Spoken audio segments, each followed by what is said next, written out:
I could be brown, I could be blue, I could be violet sky, I could be hurtful, I could be purple, I could be anything you like.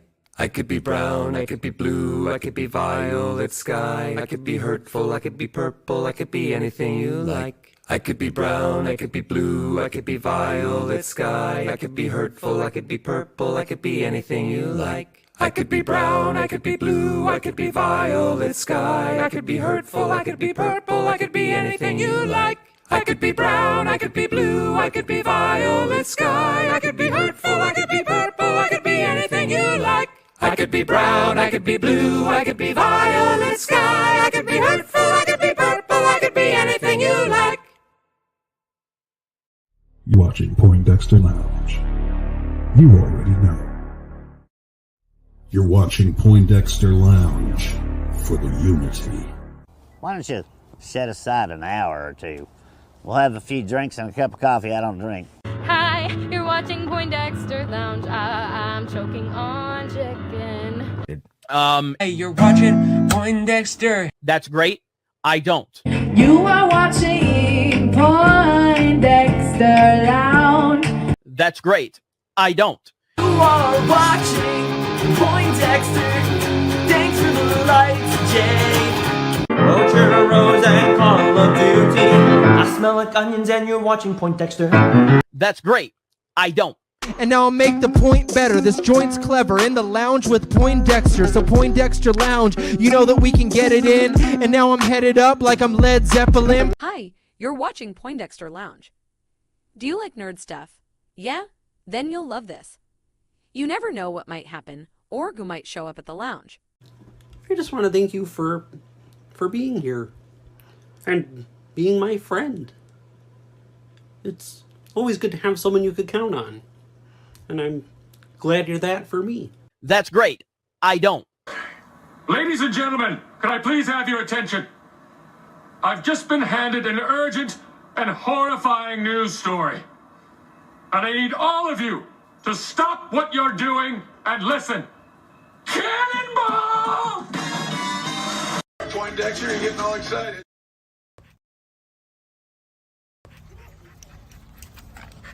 Oh, nice.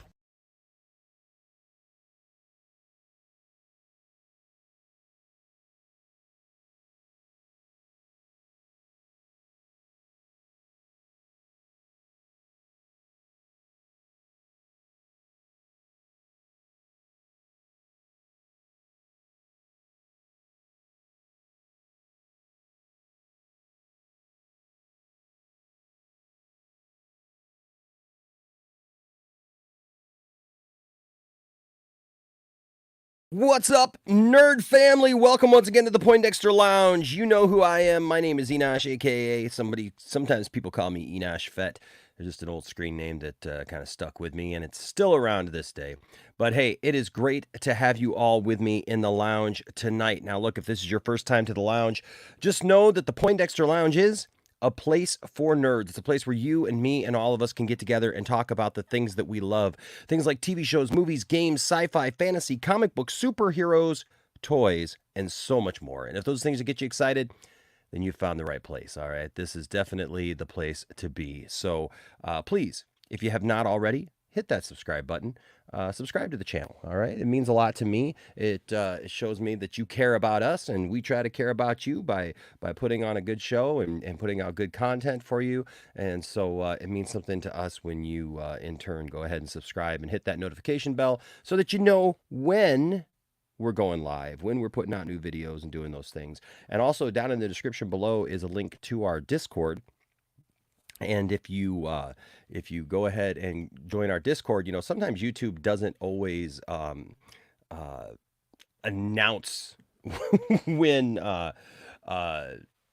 we're going live. You know, I've literally gotten some notifications for some channels like 2 days later, which is weird.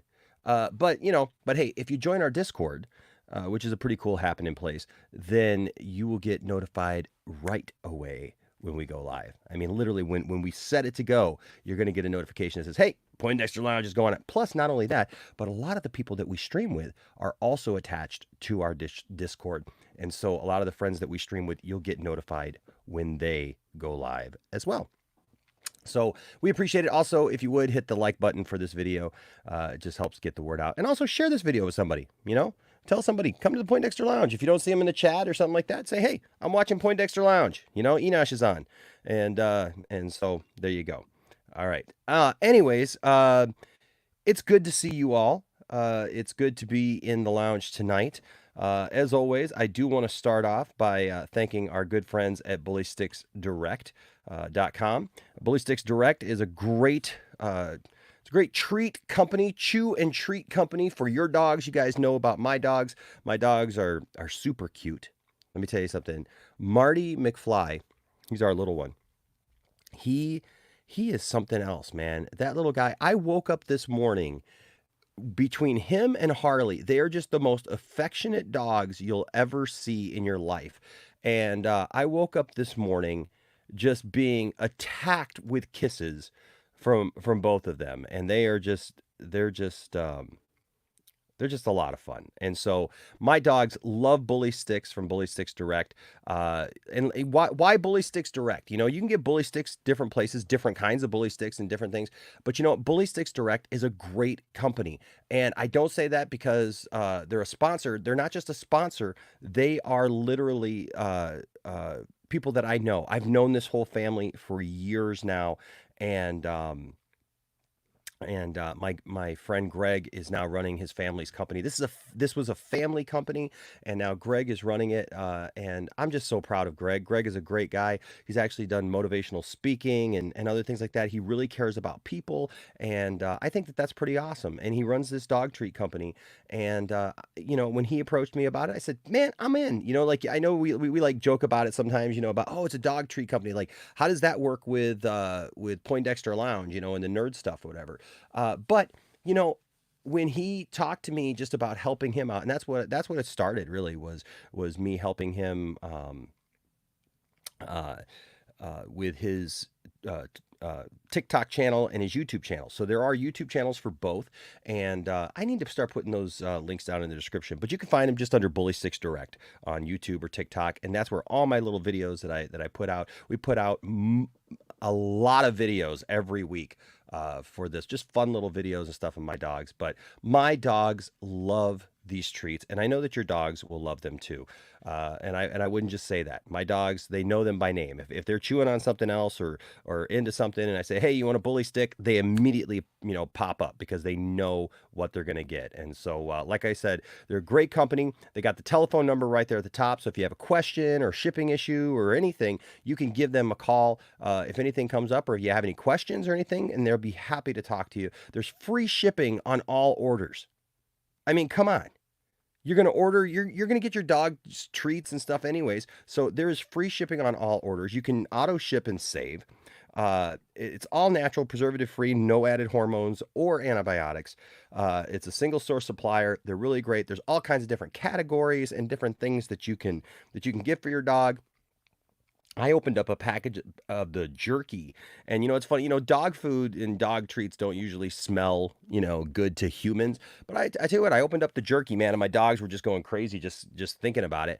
And like I smelled it, I was like, man, this smells pretty good, you know. I did not try it, but you know, but still, yeah. They alleviate boredom, they lessen anxiety, it's fun for the dogs, it's healthy, and it's safe for your dogs, you know, and that's the most important thing. We want our dogs to be safe. We want our animals to be safe, right? And to have things that are good for them. And so try Bully Sticks out from Bully Sticks Direct, and if you do that and you use the code Poindexter, you will get 10% off your order plus free shipping. I mean, come on, that's kind of a no-brainer. So I invite you to do that, and tell Greg that you heard about it here at Poindexter Lounge. Okay. Real quick check in with all of you because I'm noticing that this is telling me that my maybe I don't have the best signal right now. It's so weird, man. I'm actually hardwired in, and my router is right there. and for some reason now I haven't reset my router in a while, so maybe. But am I coming through okay? Can we just do a quick check with the chat real quick? Am I coming through okay? Is everybody hearing me all right? Just let me know, and so I know if I have to. Am I a little choppy? Okay. All right. Well, let me see if I can fix this a little bit, maybe by going to the Wi-Fi. Usually with StreamYard, it doesn't want you to go to Wi-Fi, but maybe I can do it. There's 60 people watching, and so I want to make sure that that we're coming through. Okay, mostly okay. All right. Well, hopefully, I'll tell my kids, just get off of the. If you're playing games, get off of. Get off the games right now. I'll be that dad. Get off of the games. Please. But how y'all doing? Happy New Year to everyone. I hope that you're having a good year so far. Is it worse with the Wi-Fi? Okay. Because it says that the Wi-Fi is like fully powered on. Okay. Well, let me go back to this. And I look, I have Xfinity. That's the one in my area. I have literally gone through, and I haven't had any issues actually with this for a while, because I had to go through a couple of months ago. You guys know that I was famously having some issues a few months ago, and I had them come out, and they traipsed stuff all throughout the house, man. They tracked stuff all throughout the house. Apparently there was a grounding issue with the house. And so they took care of it, and I haven't had any issues since. But I got 62 people right now watching. I don't want to take away from that. I don't want you guys to go anywhere.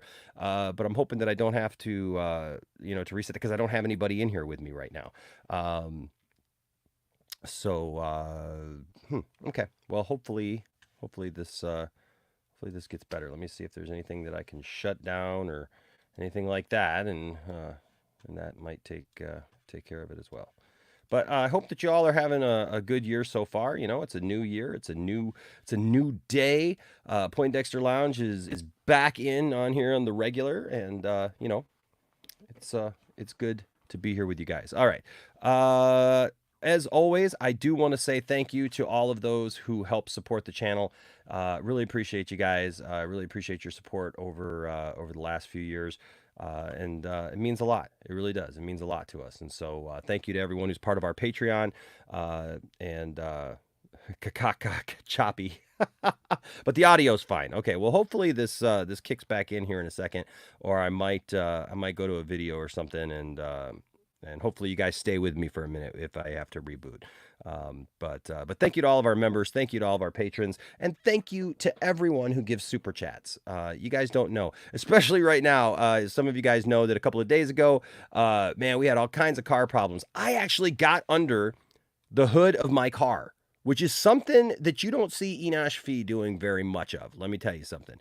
You don't see Enosh doing that very often, because I didn't grow up, working on cars or anything like that. And so I got under there, and I replaced some things, and hopefully that would have fixed it, but it didn't, because there was something else going on. The timing chain had actually gone, and so we got the timing chain fixed, and then sure enough, the rear seal between the engine and the transmission was blown, and so now we've got to get that fixed. So every little bit helps, and we appreciate you guys. Let me tell you something. We appreciate you. Tiffany has told me to let everybody know how much she appreciates you guys and your support over the last couple of years. And I am on her. Trust me, I am on her about starting her show back up, or getting her show started up, that she's supposed to be doing, called Babes in Toyland. And so look for that here in the next little while, because she's going to be doing that. And also keep her in your thoughts. Yes, new channel, Cars with Enosh. Yes, yeah, I'm going to do that. I'll start. I'm freezing way too much on your end. Do you guys want me to just try to like reboot my? I hate to do this. I hate to do this in the middle of the thing, but if it'll help us going forward. There's 63 of you here, and so I don't want you guys to go anywhere. But what I can do is maybe bring in a little video for you for a minute, and then just kind of reboot and do that. Does that sound like something you might want me to do? Let's see here. We can go back in the past of Poindexter Lounge, and maybe I can play a little video for you here while we. Oops, I should have just gone to my channel. But yeah, thank you guys just again so much for all your support. Thanks to all of the new people who are here. We've got a ton of new people here over the last couple of months, and so that's been really great having quite a few more subscribers. And but we started, what we started doing though was we started doing more trailer reaction videos like we used to, and that just helps. Honestly, that just helps. It when you just do live stream sometimes for like 3, 4, 5 hours, the algorithm doesn't like you. It doesn't get you out to everybody, and it just is what it is. But and so we kind of had a little bit of a time period there where we just kind of flatlined for a while. We'd get a few subscribers here and there, and we've been slowly inching up, but lately is good. And I it's not all about that for me. It's about the quality, and it's about the fact that you guys are here and you're engaged with us, and that means the most to me of anything. So here's what I'm gonna do. I am going to play a little bit. I hope that this will do this for me and stay on. I don't know if it'll stay on though for me. Okay, here's what I'm going to do. I'm just going to put you guys on hold for a minute because I want this to work. Okay, so sorry, I'm trying to do everything all at the same time, and so there you go. Yes, this is my first stream, guys. I hope that I'm doing a good job and that you'll like what I'm doing. So here's what I'm gonna do. I'm gonna put you guys on hold for just a minute. Go get a drink or something like that. I'm just gonna go reboot this thing real quick, and then I'll be right back. Okay, sound good? Because I don't have anybody in the backstage right now. Nobody has showed up yet. So otherwise I would turn you over to somebody else for the next few minutes. But talk in the chat.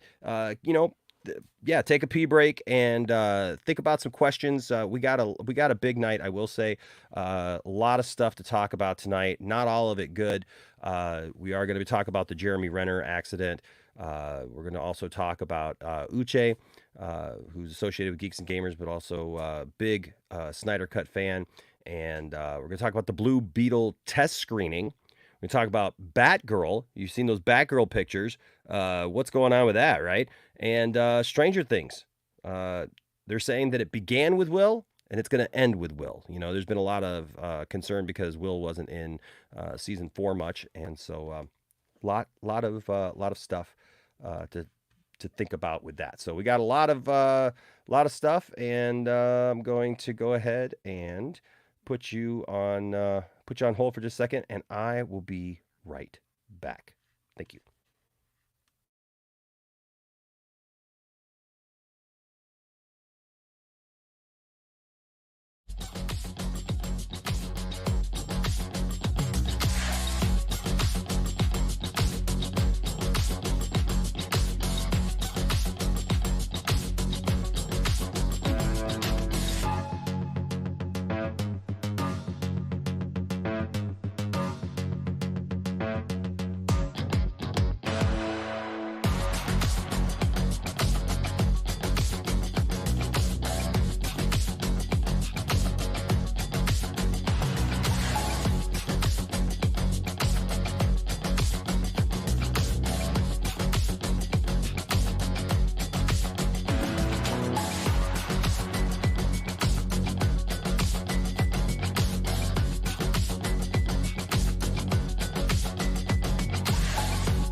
Alrighty.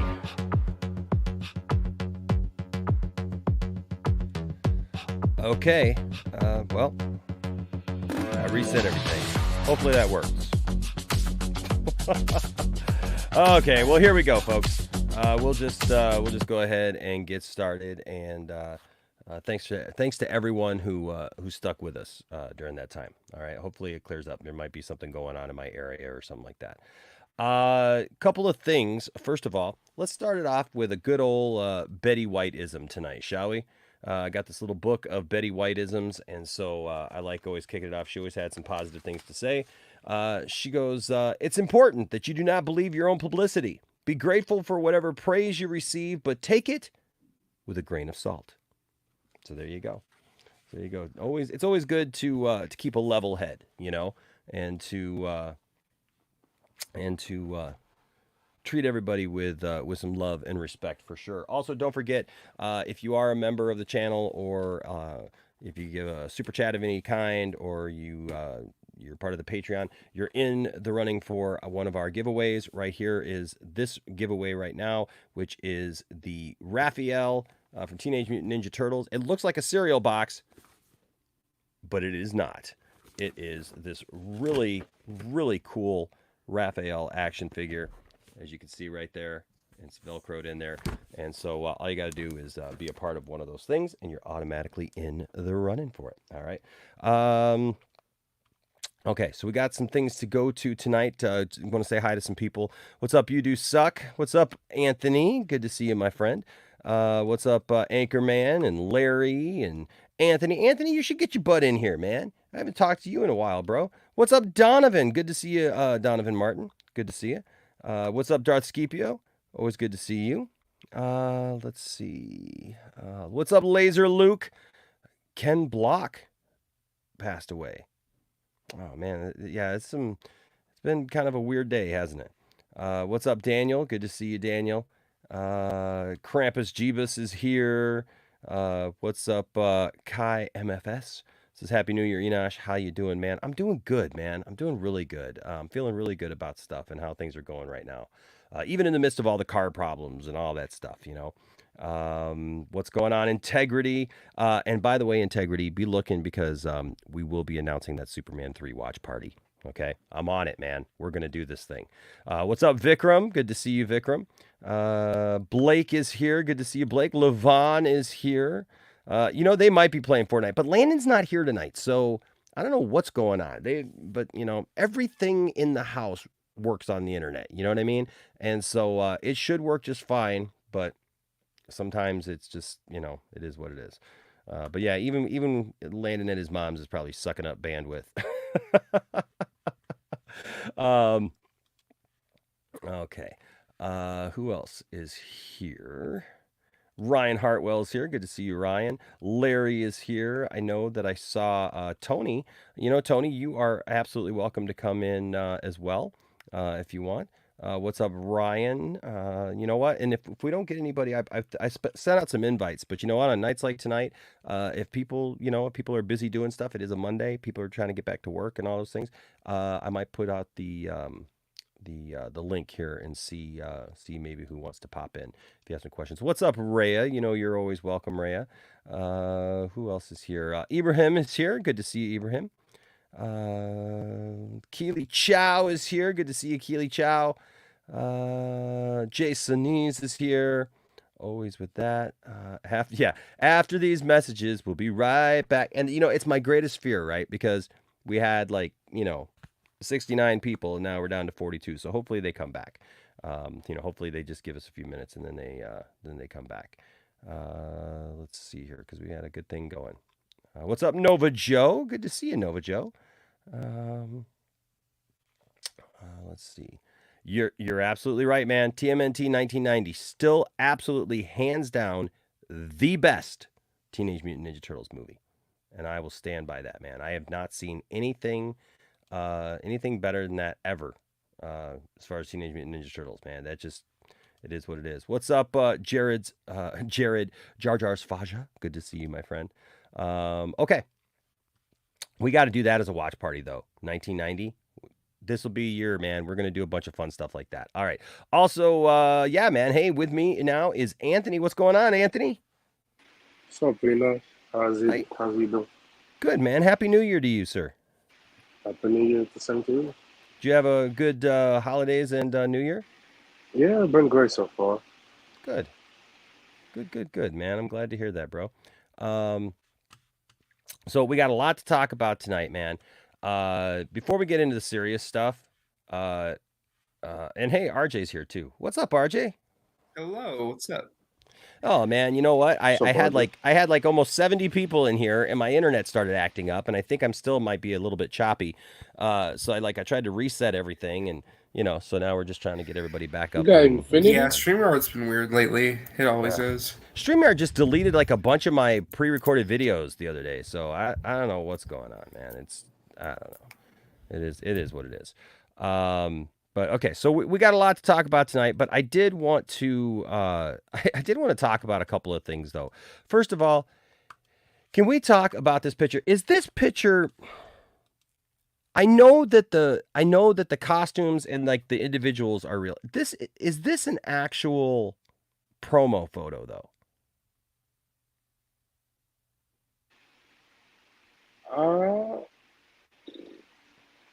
It looks like it. I mean, I can't seem to find whether or not when it's flash film news. I don't know if that's like a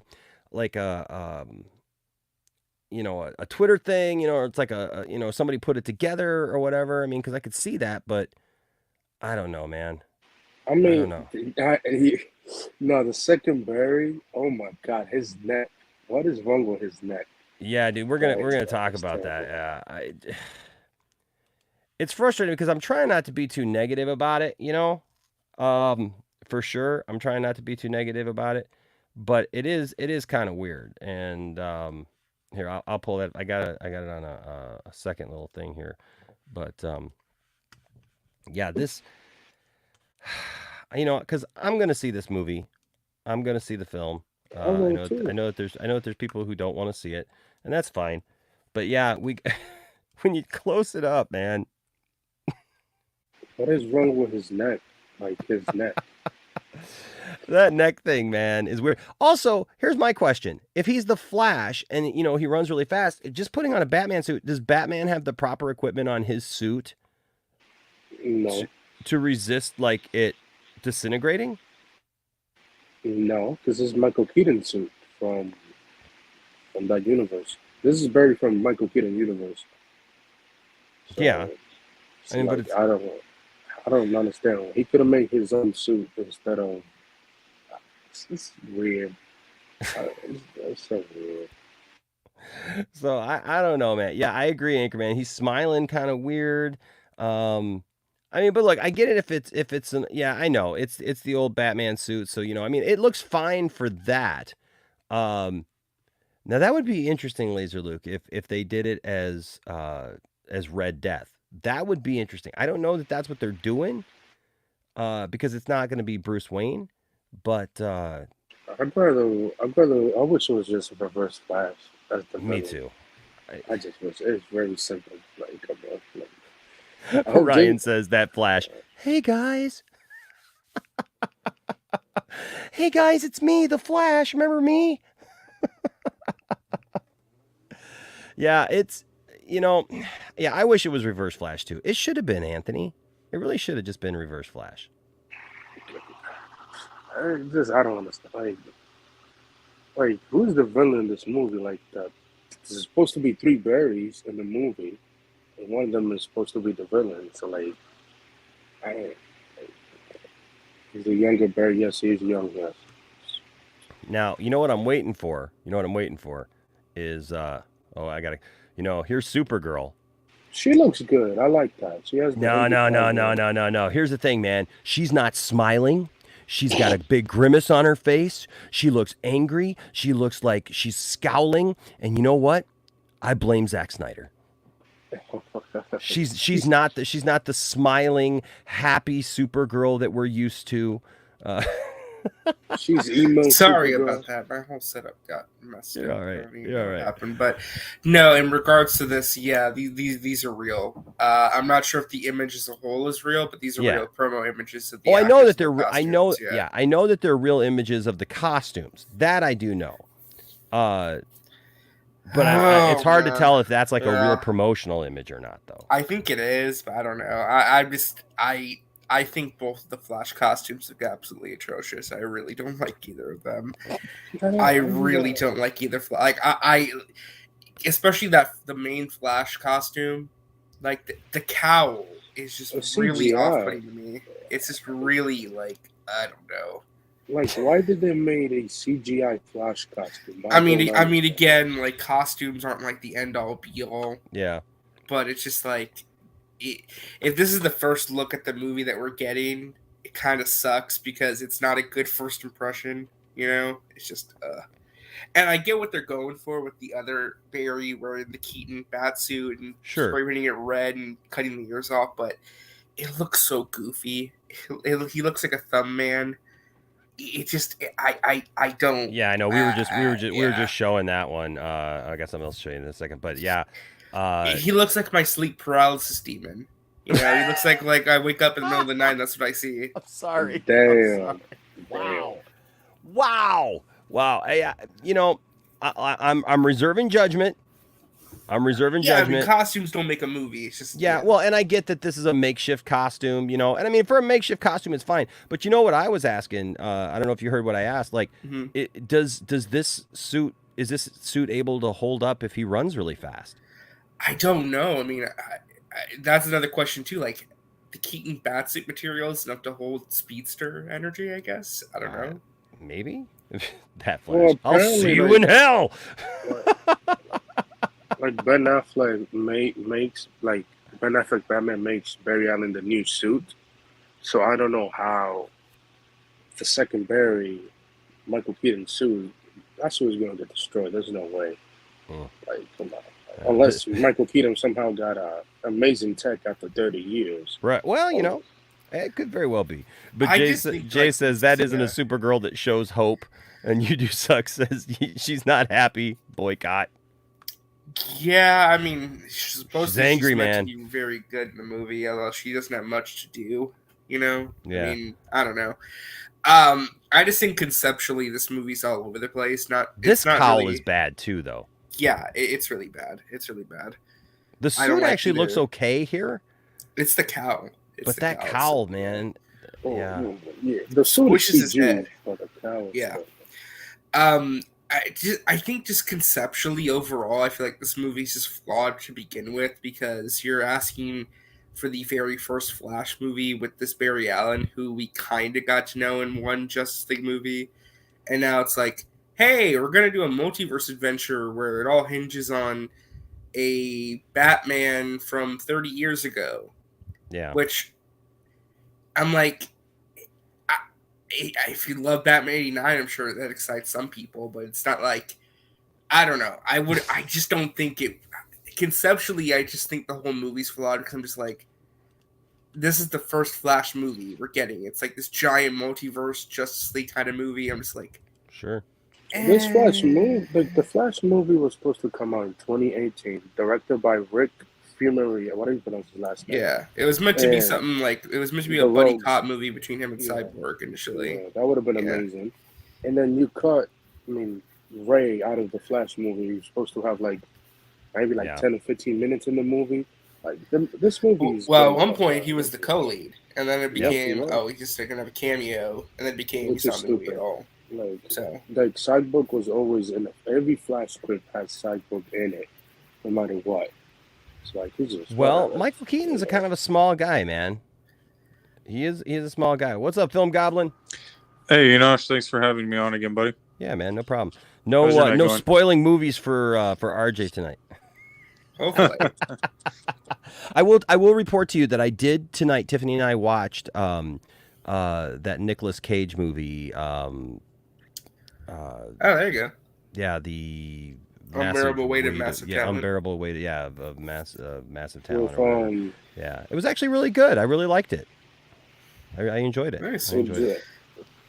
But so my Integrity says my grandpa said that the Flash movie was originally supposed to come out when he was a teenager. It feels like it. I mean, yeah, I agree with Anthony that this shouldn't be a multiverse movie for the first Flash. You know, Yeah. we were supposed to get Rick Famuyiwa's Flash with I think it was supposed to have Captain Cold as the villain, right? It was Captain Cold and Heatwave, yeah. Like, how awesome would that would have been? As the post-credit scene.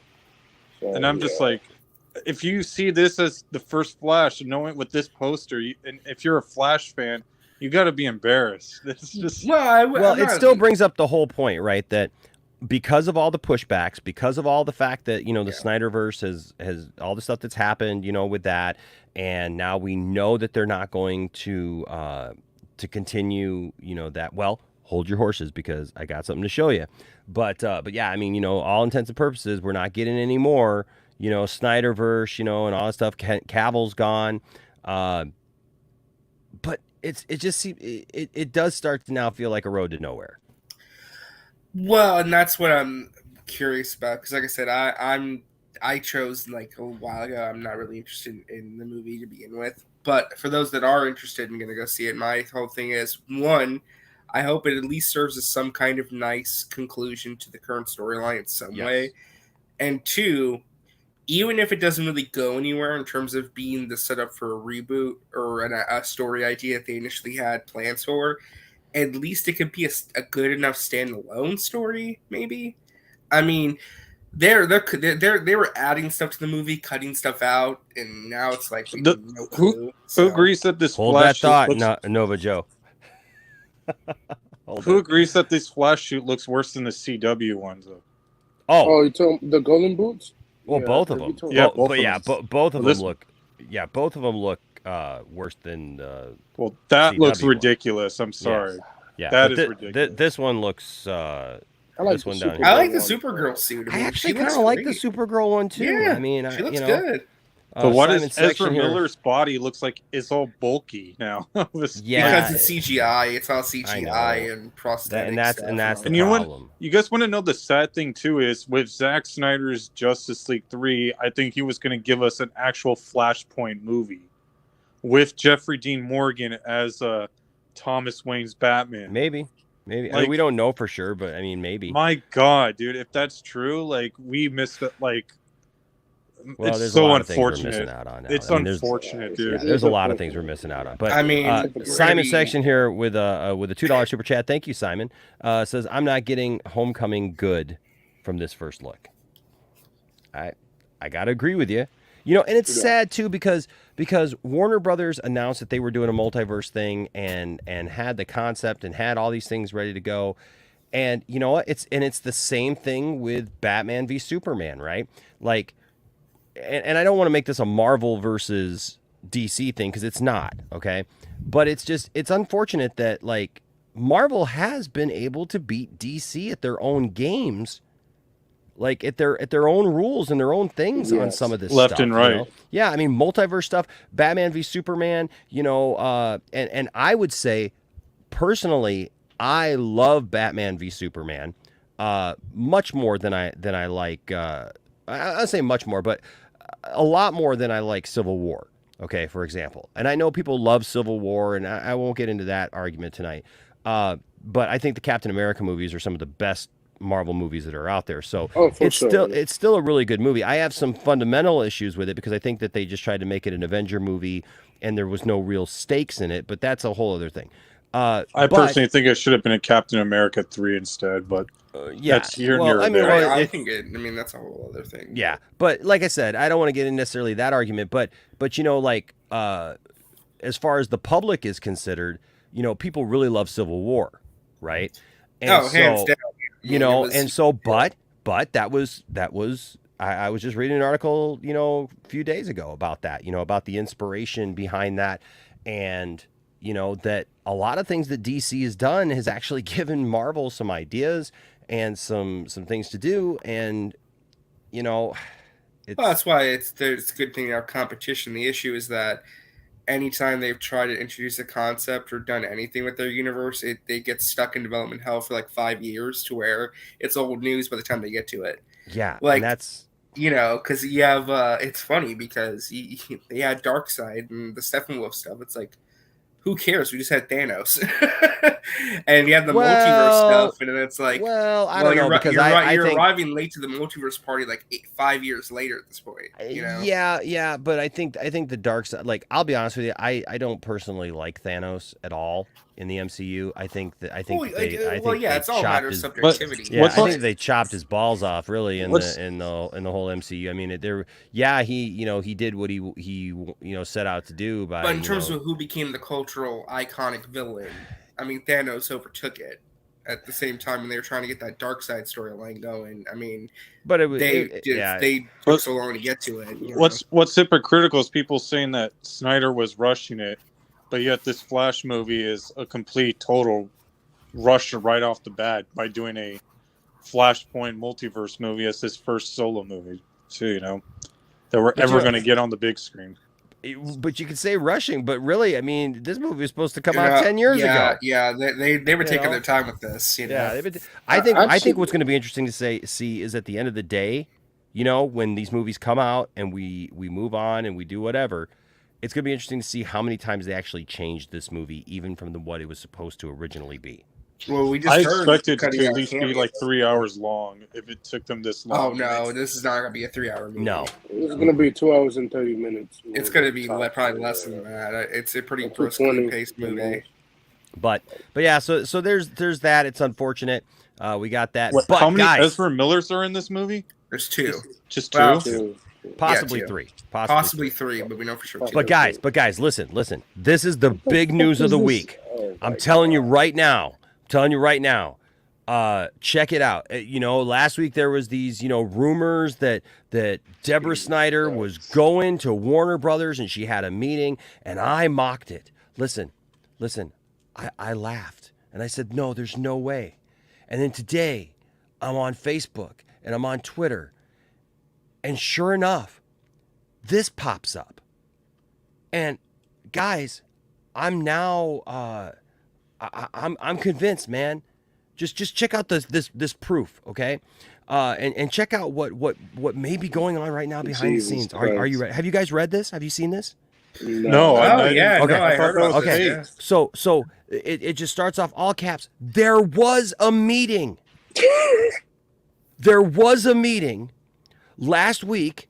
# Deborah Snyder proposed to Warner to produce through the Stone Quarry not just one movie, not just a movie to tie everything up, not 2 movies like Justice League's 2 and 3, right?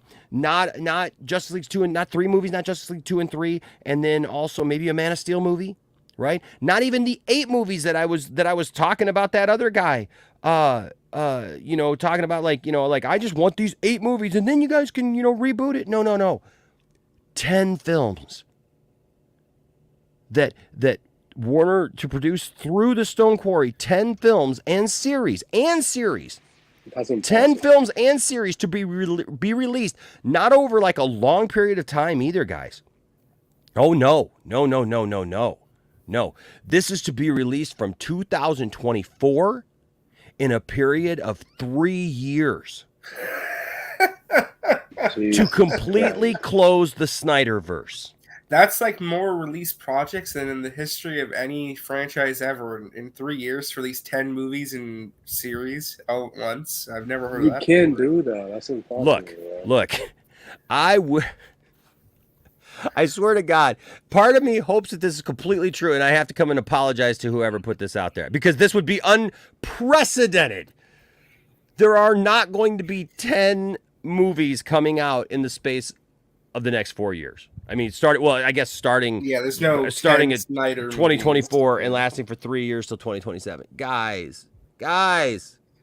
Apparently, this is the same person who predicted or who dropped the scoop that Gal Gadot, Ben Affleck, and Henry Cavill were getting together and going to sue Warner Brothers. Which that's not happening. That's not. That's not happening. They're not You know, the guy, Ben Affleck, who they're talking about, wanting to Directing use DC to movies, direct a DC film. He's going to join this, class action lawsuit apparently of all the, I mean, might as well throw Ray Fisher in there and Ezra can come in. Jason Momoa. Everyone sues. We all Jason sue. Momoa could play, everybody. Lobo, but they're taking away his Aquaman franchise. He's got $1 million thing. So I'm glad we're back up. I know we had some technical difficulties earlier. There's 63 people watching right now. If you would, please hit that like button. It would really, really help. But yeah, so I saw this, and I'm really trying not to be sarcastic. I'm really, really trying not to be sarcastic. If you're getting your news from a Facebook group called the Church of Snyder, I don't know what to tell you. But here's the thing. So 10 films and series to be released from 2024 in a period of 3 years to completely close the Snyderverse. Hashtag Ben Affleck and Christopher Nolan and Alan Horn would co-produce, this being the executive overseeing by Warner and DC, while financing would be provided by the Stone Quarry via pre-approved credit, as well as Nolan's Syncope films, with Warner only putting 30 to 35% financing and fully obtaining the distribution and exploitation rights of the films by granting the use of DC characters and stories on. Tell me you don't understand. It says on bail. I don't know what that means. On stories on bail. Yeah, they're gonna bail them out, obviously, because they can't afford it. So okay, sure. These films would be totally alternate to the DCEU. I think they mean the DCU that's coming out, right? So because this is the DCEU. So these films would be totally alternate to the DCEU and would have various directors in addition to Zack Snyder directing a couple and designing the narrative rundown alongside a large team of writers. More info to be revealed soon. If Zack is going to be directing at least a couple of movies, which implies 2 starting next year, when is he going to have the time for that? If he's doing Rebel Moon, if he's doing post-production on Rebel Moon Part 2, and he's doing like 3 animated series and Planet of the Dead for Netflix. The only meeting Deborah Snyder's taking right now is a meeting about extending their contract with Netflix. That's the only meeting they're taking right now. Dude, but remember what I said? I had to laugh at this because remember what I said last night, RJ, that I said, we were talking about how like anything is possible at this point. Like just nothing would surprise me with like the way anything that everything's is possible changed. except for this. They're not there. This would mean that you're going to have a DCU launching, right?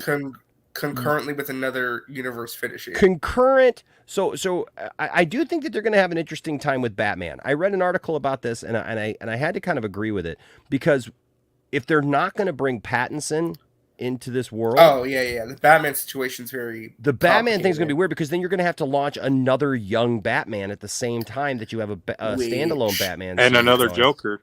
Yes, which I have a theory about that, but at the same time, guys, at the same time that all that's going on, new DCU, we're gonna throw into the mix. We're gonna shake up the magic 8 ball and just throw it into the mix and be like, here's 10 more movies. Like this would have been even plausible if they would have said. They may wrap it up with 1 film or maybe 2, but 10 films and series. I'm sorry. I agree with you, Blake. Thinking. Logic is just does not seem existent in this post. You can't release like 10 movies. Get movies. one movie made. Don't make something get 10. I would love it. I would be so excited. So as we always do here sometimes, sure, you know what I'm saying. We're going to go to the Magic 8 Ball on this one, okay? Remember, if you give a super chat, you have access to the Magic 8 Ball. You can ask it any question you want. But here we go. Oh, Magic 8 Ball that cost me $1.99 because I got you on sale at Goodwill and did not pay full price for you at a regular retail store. We ask you tonight, is this article this article that says Deborah Snyder took this meeting and there's possibly 10 movies coming. Is it true?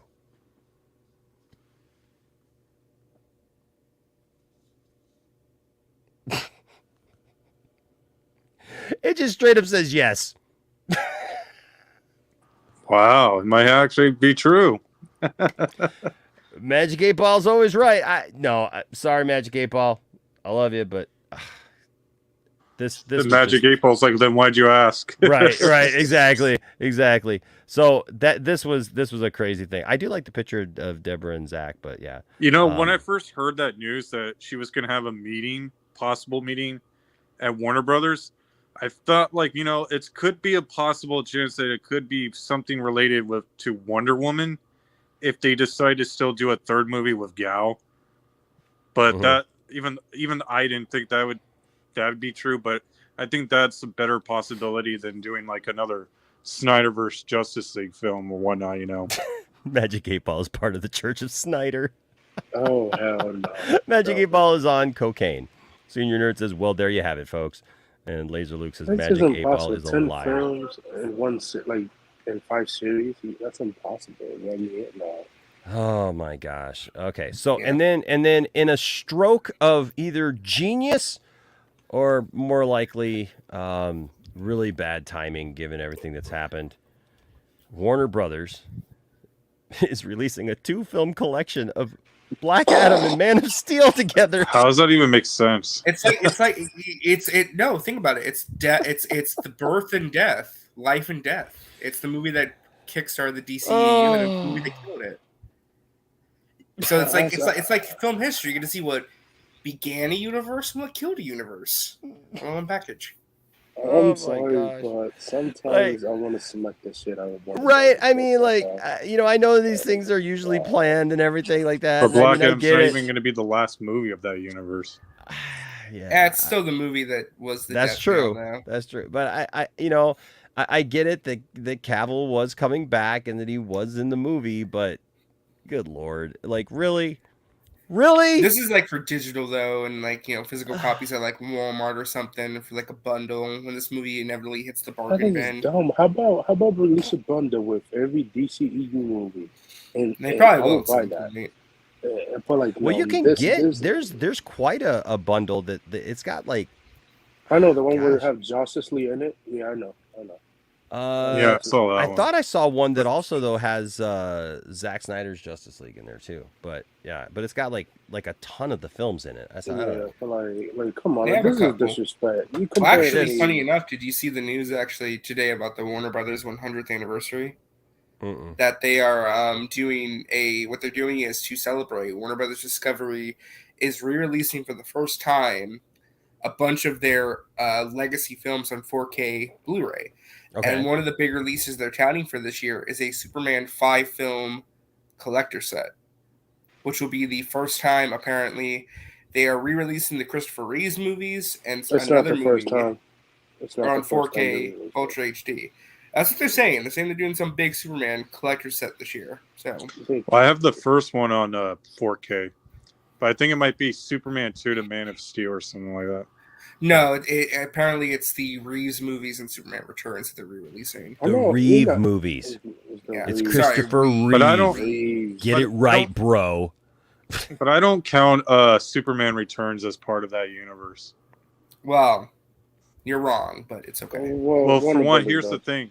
Enosh, you would agree with me with this. Why does Metropolis look different than the other?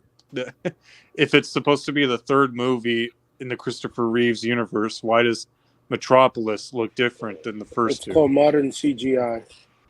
You mean in Superman Returns? Yeah, it looks like the Metropolis from the comics, whereas in the first two Reeves films, dude, it's obviously New York City. Look, it's supposed to be loosely based. You know what I mean? Like it's meant to be the spiritual sequel. It's meant to be a spiritual, sequel. Crisis, you know, in Crisis, we learned that. But we all know that was BS. Yeah, I mean, it is what it is, right? I mean, and then somehow Lois Lane becomes from like Margot Kidder, who was like in her 30s, to Kate Bosworth, who was like 22 when that movie came out. Yeah, Suspension I of disbelief. did not like Kate Bosworth in that movie. It's suspension of disbelief. She was pretty hot though. Okay, I think before she we was get to hot. some of the serious issues, I do want to bring up That is true. one of our Earth first 96. topics.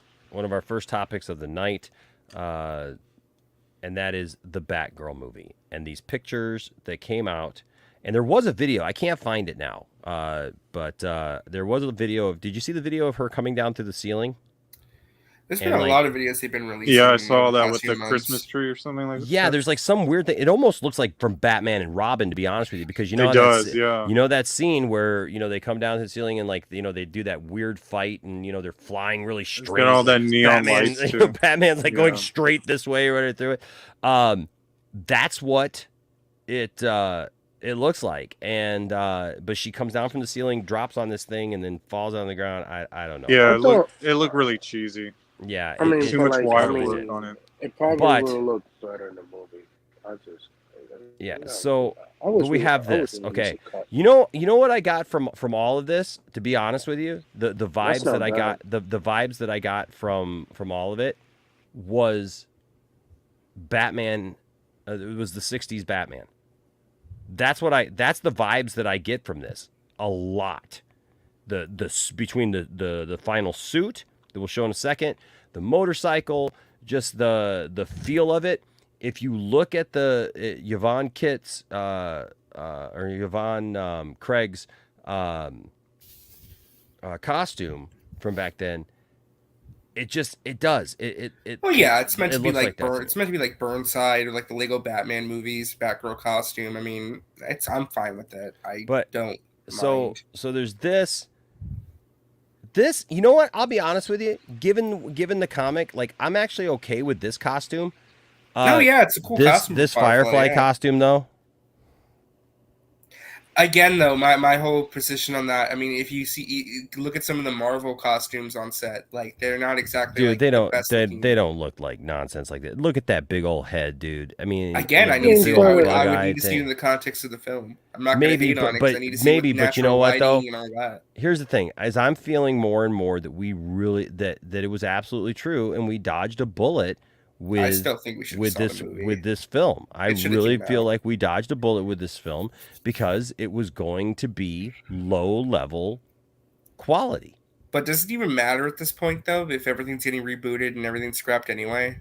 Well, not now, but it did at the Yeah. time that they. But Well, it either did at the way time at they this canceled point, it. like, Well, at and this it point, does, and it does matter. It does matter for the fact that they need the money. You know what I mean? And so, I agree. They need the money. Then I think they should a tax write off for all. so I mean, this was fine. This was fine.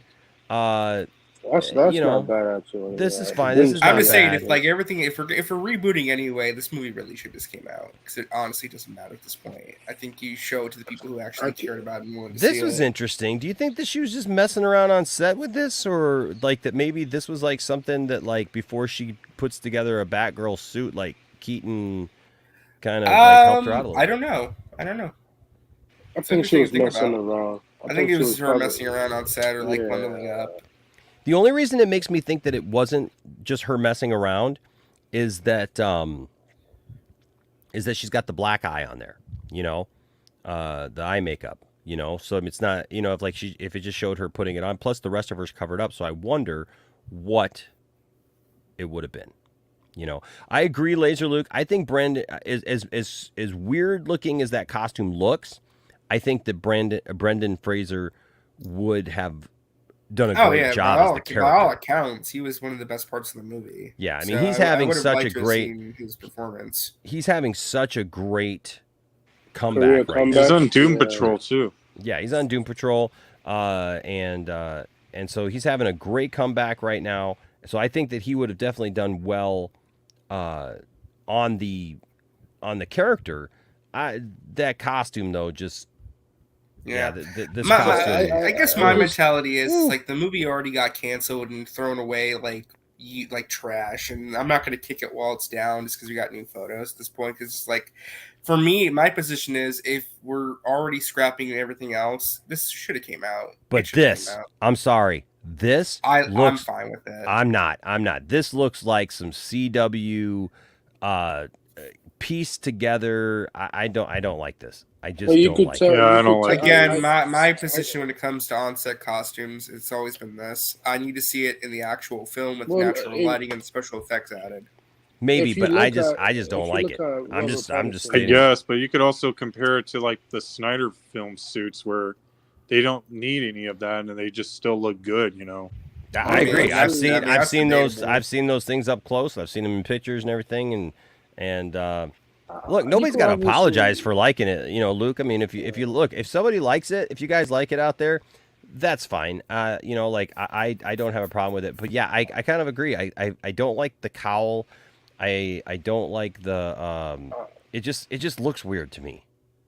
I think it looks okay, but obviously it probably would have been fixed in post-production and CG work done, because like you could tell like couple stuff are missing, like I the mean, armor God, and stuff. I remember, and this is the story I always tell.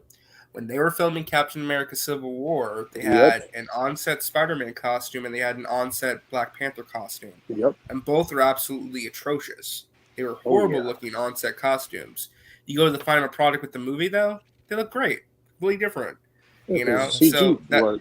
Well, not even just the CG work, but you see it under the context of natural lighting. You get to see the way it actually looks on the actual film with the camera work that they do. I mean, it's why I always give it the benefit of the doubt until I see it in the actual finished product, because you just never know. Actually, Zeno here with a $5 super chat. I didn't realize I was saying that much. Now I will have to be a little more conscious of what I'm saying. He says if I took a drink for every time Enosh said I'll be honest with you, I'd be in the ER.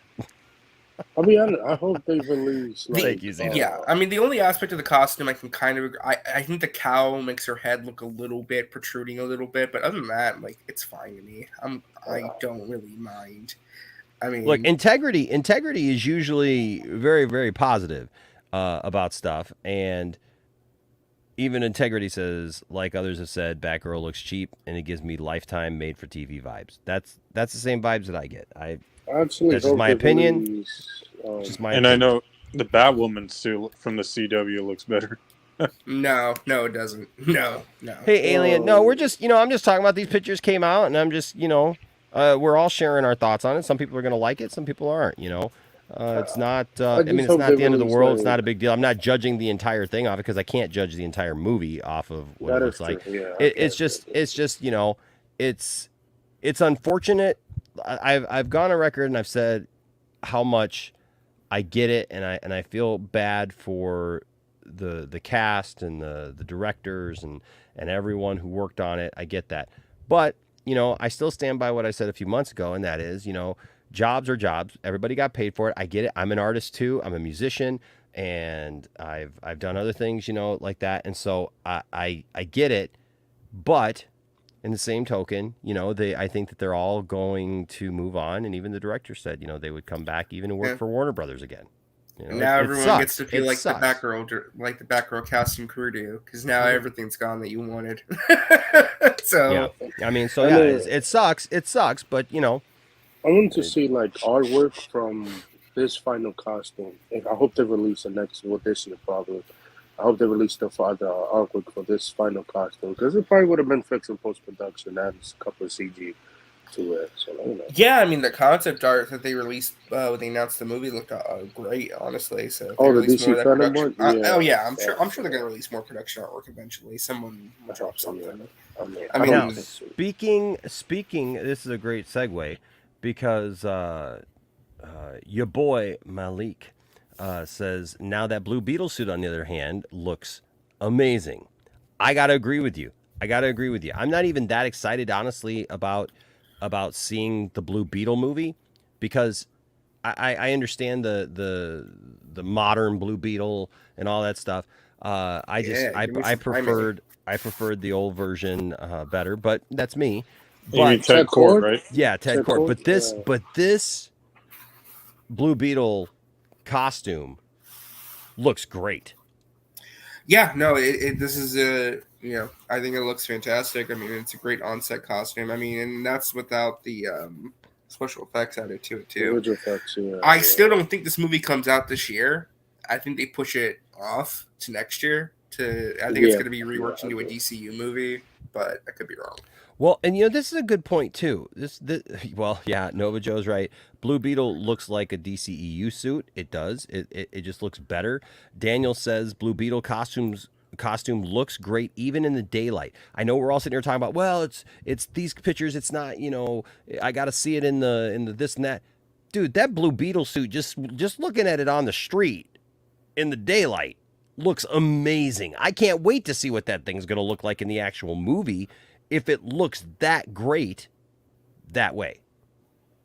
Mm-hmm. So. Yeah. I like I said, I think. Yeah. No, I mean, I agree. I mean, I don't dispute it. Thanks, RJ. Can we agree that no one could beat Michael Wilkinson? Oh, there's better costume designers.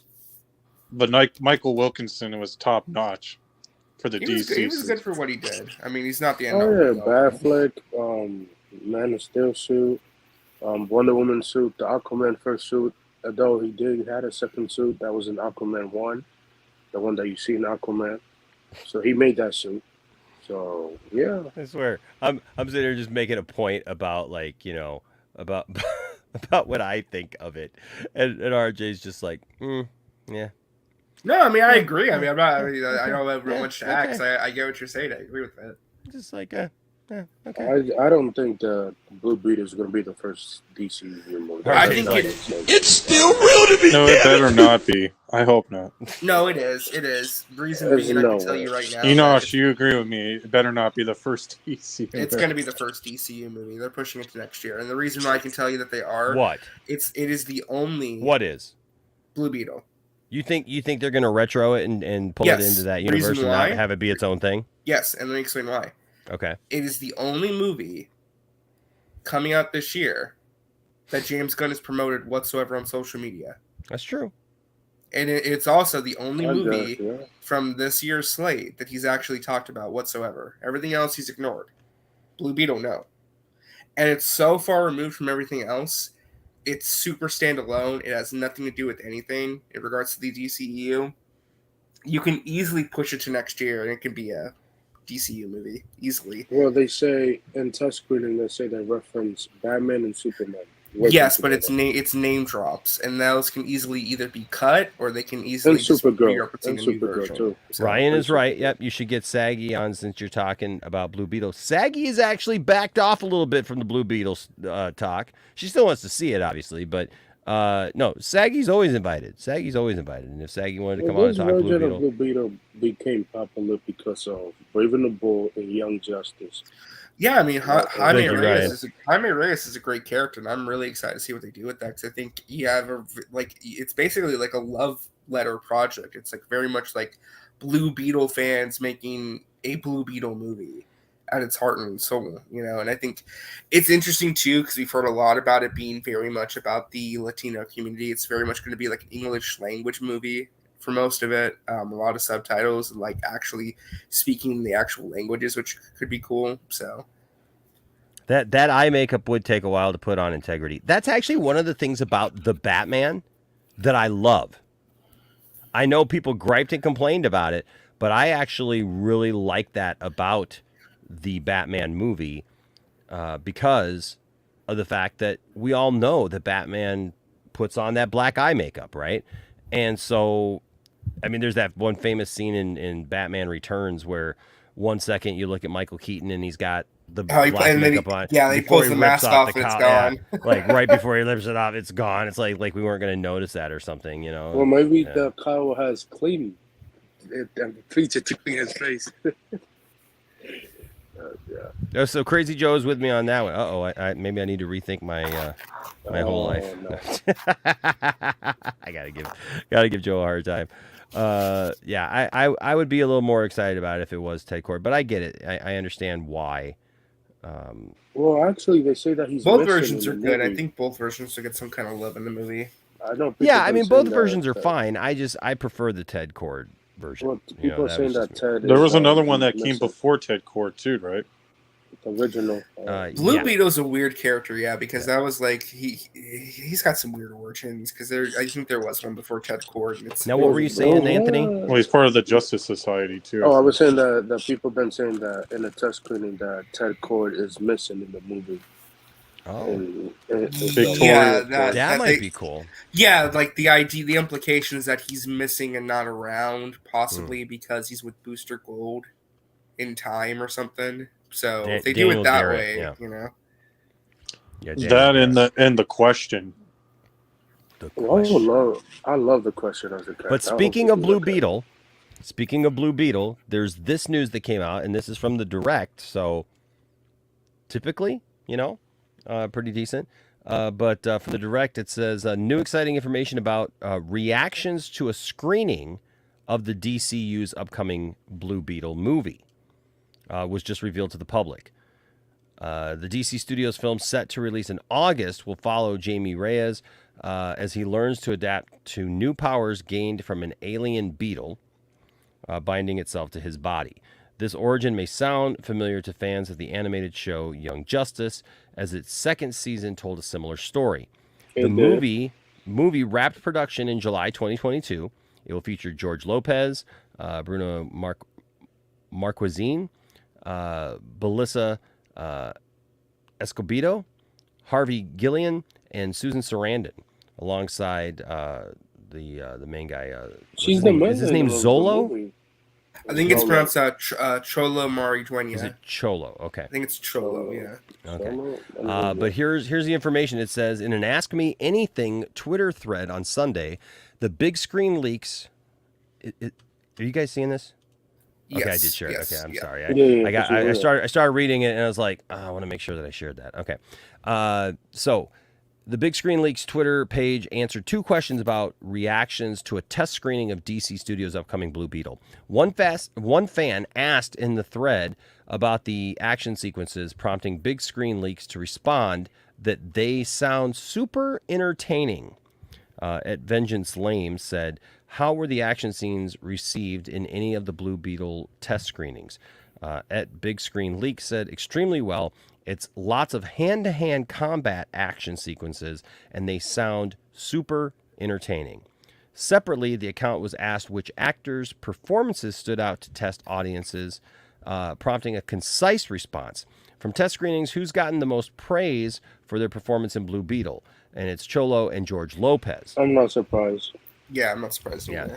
These responses give fans exciting news about the movie's action sequences and standout stars. Entertaining action sequences can make or break a superhero movie. Blue Beetle having super entertaining action sequences leads fans to believe that this film will be made and not broken by them. Further, the specific shout-outs to Cholo and George Lopez performances as Jamie Reyes and Uncle Rudy, respectively, should excite fans about what they are sure to become beloved characters. Cholo did not. How do you pronounce his last name? It's Maridueña. Maridueña. Okay, Maridueña did not audition for his role, showing promise that his performance would be fantastic. These reported reactions to a test screening only further prove that hope will be well-founded. Lopez's praise goes to show how prominent the Reyes family will likely be in the film. Fairly little is still known about the plot of the August movie, but given the origin story elements already known, fun family shenanigans with a superhero bend seem to be becoming more and more inevitable. Yeah, I was going to mention what I heard based on the test screen is that if you really like the Shazam movies, you're going to like Blue Beetle. It's very much fits in lines with Shazam about the emphasis on the family aspects and being very much a what's the word for it? Down to earth kind of superhero movie. Very much about community and family. So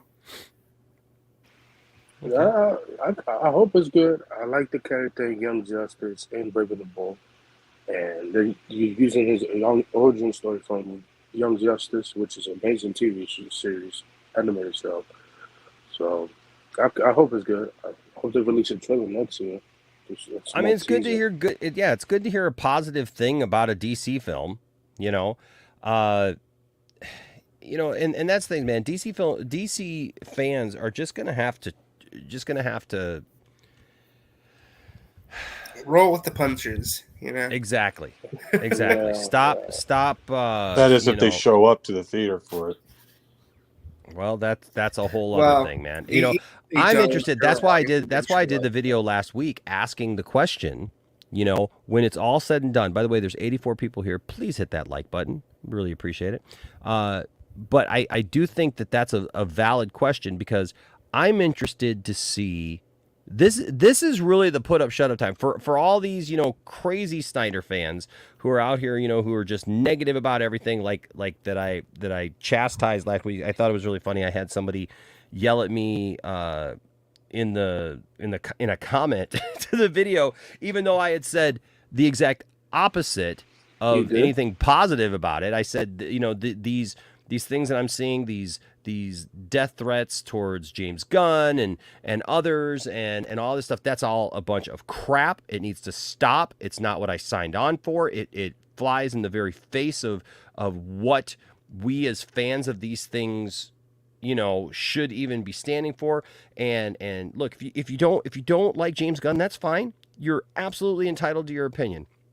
And I even went as far as saying, I think that it's because RG, I think it was you who mentioned the fact that they had kind of silenced the hashtag fire James Dunn.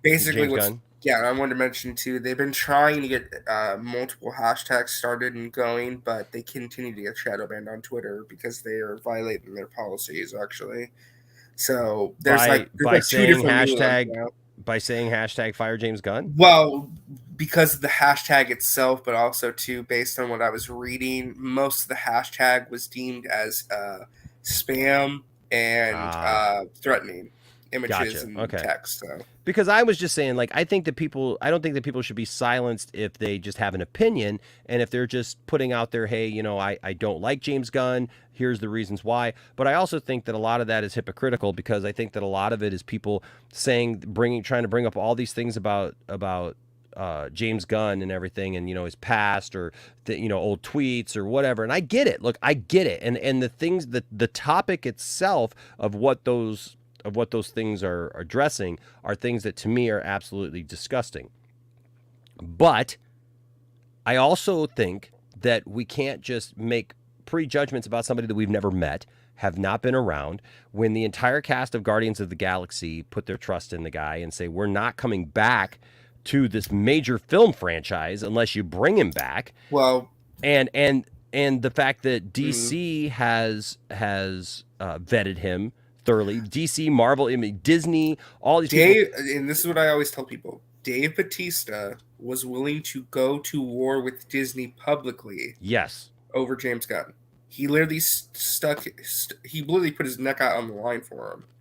If you remember, he literally was going on social media war blood pass with Marvel and Disney over it. And he was willing to, he literally said, I will walk away. I'm done if he doesn't come back. He literally said, I won't come back or anything. So I agree that the subject matter is garbage. It's and whatnot. But again, people say things. People make jokes all the time. There's friends of ours that have made horrible jokes, but they're human beings. Okay.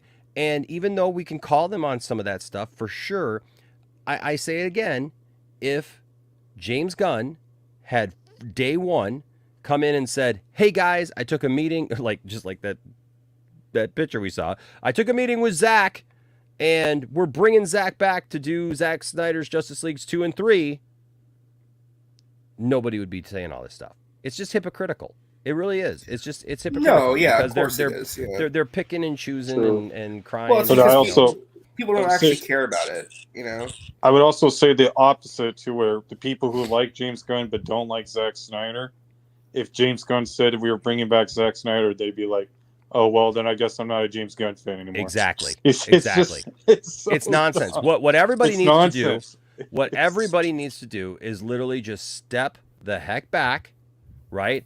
Take a minute and so just chill out. Drink a 7-Up, eat a moon pie, quit murdering people. Just take a step back and wait for the movie to come out. Wait for the films to start to come out. Wait to find out what the slate is going to be. We're going to know in a couple weeks. So, Yeah. I mean, I would just say chill. But it better be a full reboot. Well, again, I'm not going to say it better be anything because I don't know what he has planned.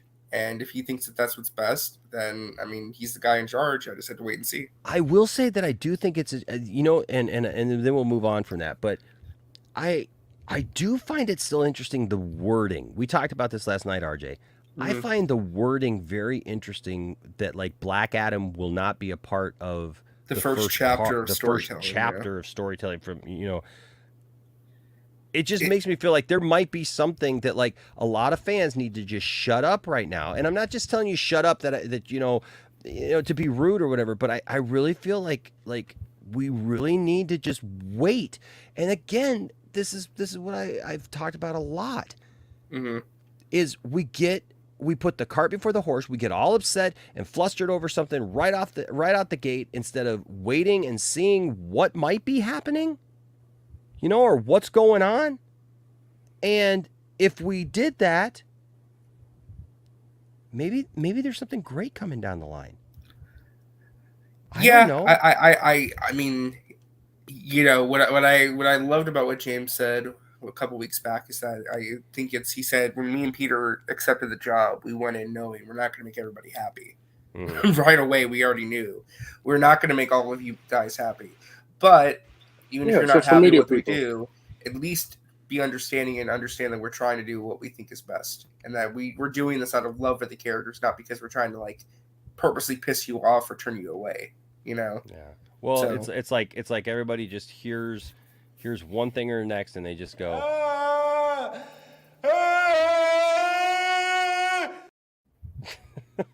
Also, welcome to DL. What's going on, DL? Hello, everybody. Hello. How are you, sir? I'm all right. How are everybody doing? We're doing good, man. Happy New Year to you, sir. Happy New Year to you. Happy New Year to you all. Yes. What are your thoughts on Blue Beetle coming out? I'm actually looking forward to it a lot. I forget the actor's name. That's playing him. And I watch him on Cobra Kai. What's his name? Cholo. Yes. He was actually one of the people I thought should be casted as Blue Beetle whenever we get to him, which I thought we would never get a Blue Beetle movie. But I'm actually really excited to see how he does. Now, I'm hoping that there is little to no references to the other DCEU movies, so he would have a fighting chance to be in the new DC universe. If the movie is good, though. We haven't seen the movie yet. Of course, yeah. But yeah, I'm hoping that it's good, and I'm hoping that that it stands on its own enough that if it works, I hope James Gunn will consider using it in the new DC universe. But I'm looking forward to it, man. This is what I've been saying for a long time, that I'm glad that other DC characters outside of the main trinity that we've been getting, that they're getting their own movies, they're getting their own time to shine. This is what I want for DC. It's like finally seeing these other characters on the big screen. So it's a good sign, because at first they were going to put this on HBO Max, but they were confident enough to say, you know what, this is good enough to put on the big screen. Yes, that was one of the things. Who's the villain for the movie? The villain is Susan Sarandon, who plays Victoria Cord. Ted Cord. I'm sorry, that just sounded Cord funny because wife. we don't have a name, right? Do we know who she's playing? Victoria Cord. Oh, that's right. She's playing Victoria. That's Cord. a good guy. Isn't It just sounded funny. It's like, who's the villain? Susan Sarandon. Like, as Susan Sarandon. Right. Well, no, she's a good guy, isn't she? No, she's the villain. Yeah, she's a Cord. Ted Cord, isn't yes, she? but she's an evil Cord. She's not good like Well, that. she's his Ted Cord wife. She's evil in the movie. She's the evil wife of Ted Cord. Yeah. Why would she be his wife? Well, watch the movie. There's a whole story, dude.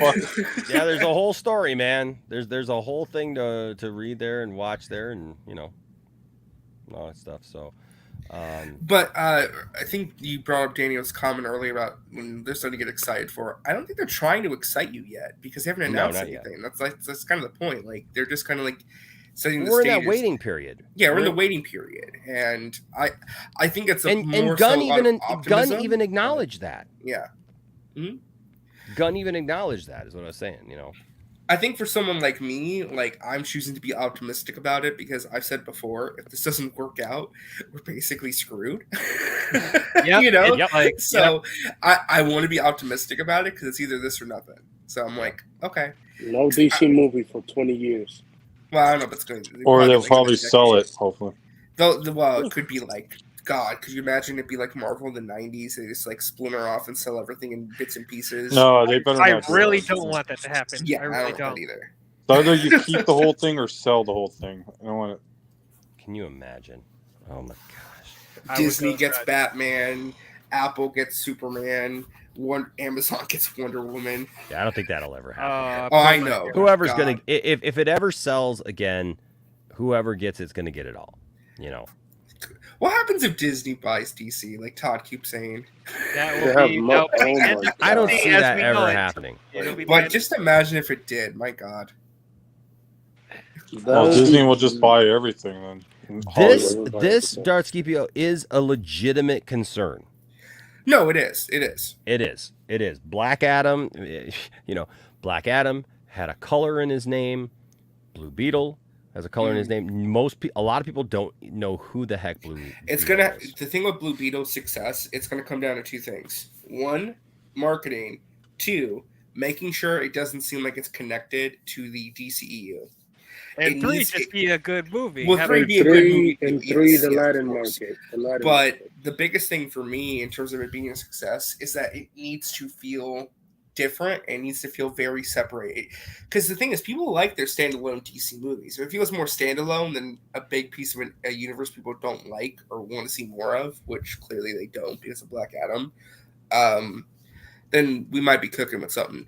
I still don't think it comes out this year. I mentioned it earlier before you came in, DL, but I said I think it gets delayed to next year. I think it's one of the first movies of the new slate. Even though I'd be sad that I have to wait longer to see it, that would be. I wouldn't be surprised if Flash gets pushed back again too. God, no, please no. Flash needs to come out like this year. The only way I would be okay with a Flash delay is if they switch release dates for Aquaman and Flash to where Flash is the last movie. I agree. Yeah, I agree. Which I think should have been the way to go because gosh, man, we talked about this a little bit last night, but it's all just confusing right now. It's all just jumbled in. It's like we don't know who's it's just in weird what. Too, because it's gonna be weird that Aquaman ends the DCEU. It doesn't feel right, Yeah, it feels like it's going out with a whimper. What if you see him turn into Lobo at the end of that movie? Oh my god. I think that's why. How does that work? Last I heard, the Aquaman 2 movie ends with a cheeseburger joke. So, a cheeseburger joke? That was apparently the last test screen. The movie ends with Ocean Master eating human food for the first time and eats a cheeseburger. That's the joke. So, what the? Sure that would be very funny. Much like the from Harley Quinn ends. If it ends with him eating a cheeseburger with the cheeseburger joke. Is it a Hamada burger? Yeah, Hamada. And it's kind of meta when you think No, I can see it. He's going to turn into Lobo at the end of the movie now. I think that's what they're going to do. I don't know, How man. would that even work? Like his DNA? No, it's just like if the Flash resets everything, then it's going to work where Jason Momoa's Aquaman will become Lobo. The thing is, man, whatever we heard about Flash in terms of post-credit scenes and cameos and this or that, throw it out the window because who knows if any of that's staying in the movie. Because they're still editing it and they can take out whatever. I kind of wish the Flash ended like how Apocalypse War did, like the Flash is running in the water and you get it. And you cut to white, you don't see anything. Yeah, you cut to white, you don't see anything. Like that's it. That's how that would be a Snyder's great way. Can you imagine if they ended The Flash that way?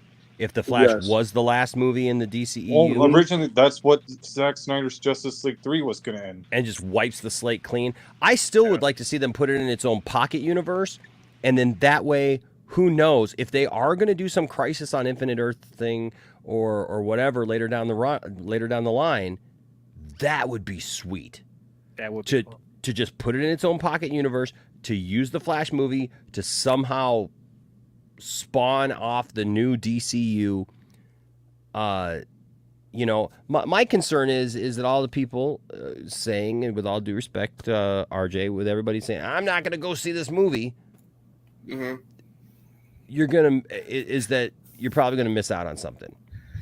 You know, Yeah, hopefully they have a eventually. plan. Hopefully they have a plan for that, especially if they're going to keep anybody. If it's not going to be a complete reboot, and they're going to, I still disagree with that, but because I don't like the ages, because like everybody right now is age appropriate to each other. You know, you have Superman, so Harley Quinn is an age appropriate to Superman right now. Okay, Batman is an older Batman, which is great. And in this world, Batman had been around longer, right? And so, but they're all pretty much age equivalent, you know, of what would work. If we do a young Superman movie and all of a sudden we have a Superman who's in his 20s and a Harley Quinn in her 30s and a Batman that you have to redo to make a young Batman to make it work with the young Superman. Yeah. And then do you introduce a new Joker? Wait, hold on. Is this assuming that we're keeping Margot Robbie? Is that what you're talking about? Yeah. Oh. Yeah, because there's been a lot of talk that he's keeping Margot Robbie and some of the other people who are in the Suicide Squad, right? So then if you have like different characters that are in the Suicide Squad who are the villains of DC superheroes. Yeah, this is why I don't think it's a good idea for them to keep Margot Robbie and the other people from Suicide Squad. And I said the only person that you could maybe get away with keeping, and that's even the biggest of stretches, is maybe Peacemaker. If you do like a soft reset to where you just say the first season never happened, even then I don't know.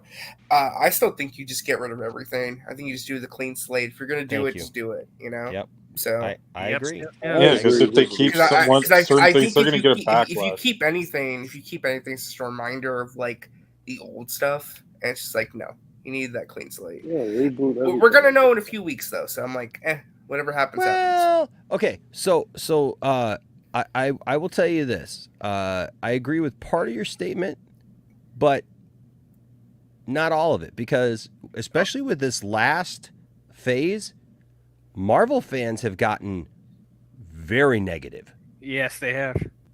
They have gotten very negative and attacked Phase 4 in a huge way. Yeah. So you could say that leading up to this, like, you know, that was that. But I don't think that. Also, we got to remember we live in a bubble. If you and I'm assuming, I'm guessing it's Sheppo. So my assumption, and forgive me if I'm assuming something here, but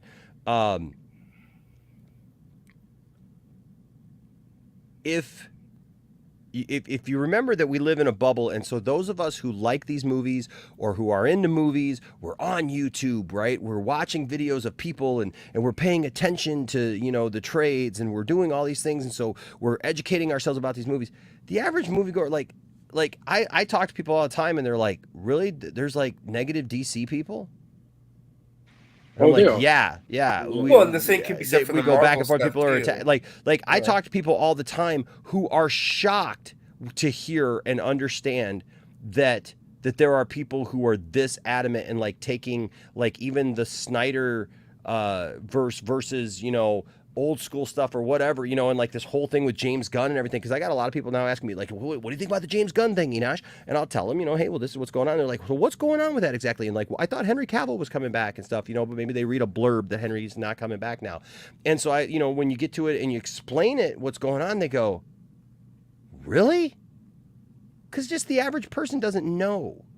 You know, so I don't think the average kid is sitting home going, well, I don't like DC because of, you know, negative DC fans, you know. I just feel like the movies over the last little while have been geared more towards an older audience, you know, and so that's something that I appreciate. I just hope that the next iteration of these characters, I hope that they find a happy medium. They need to bring in everybody, get everyone on board. I just really hope that it doesn't go just cheesy, silly, crazy over the top, super friends, you know, kind of deal. that they give us something. It doesn't have to be dark and brooding, you know, but not so light and bubblegum either, you know. But yeah, trust me, what did I see the comment here? Yeah, normies just want movies. Yeah, kids don't care about fandoms; they just like movies. Yeah, but that's people in general. People just want good movies. That's all they want. At the end of the day. They want to be entertained. Well, Donovan. I mean, yeah, they made bank because Marvel has built up a they built up a level of trust. Audience, but yeah, trust me, when I say, I mean, you don't have to trust me, whatever. I mean, but I mean, looking at it, there are a lot of people who are not happy with Phase 4. Well, and I was going to mention, and I know a lot of people. I know a lot of people. My friend Jordan is a huge fan of the MCU. Okay, and at one point it was literally, man, day one all the time, right? You know, like day one, going to see the MCU movies, going to see everything, wanted to see everything, has become very detached from Marvel through Phase 4.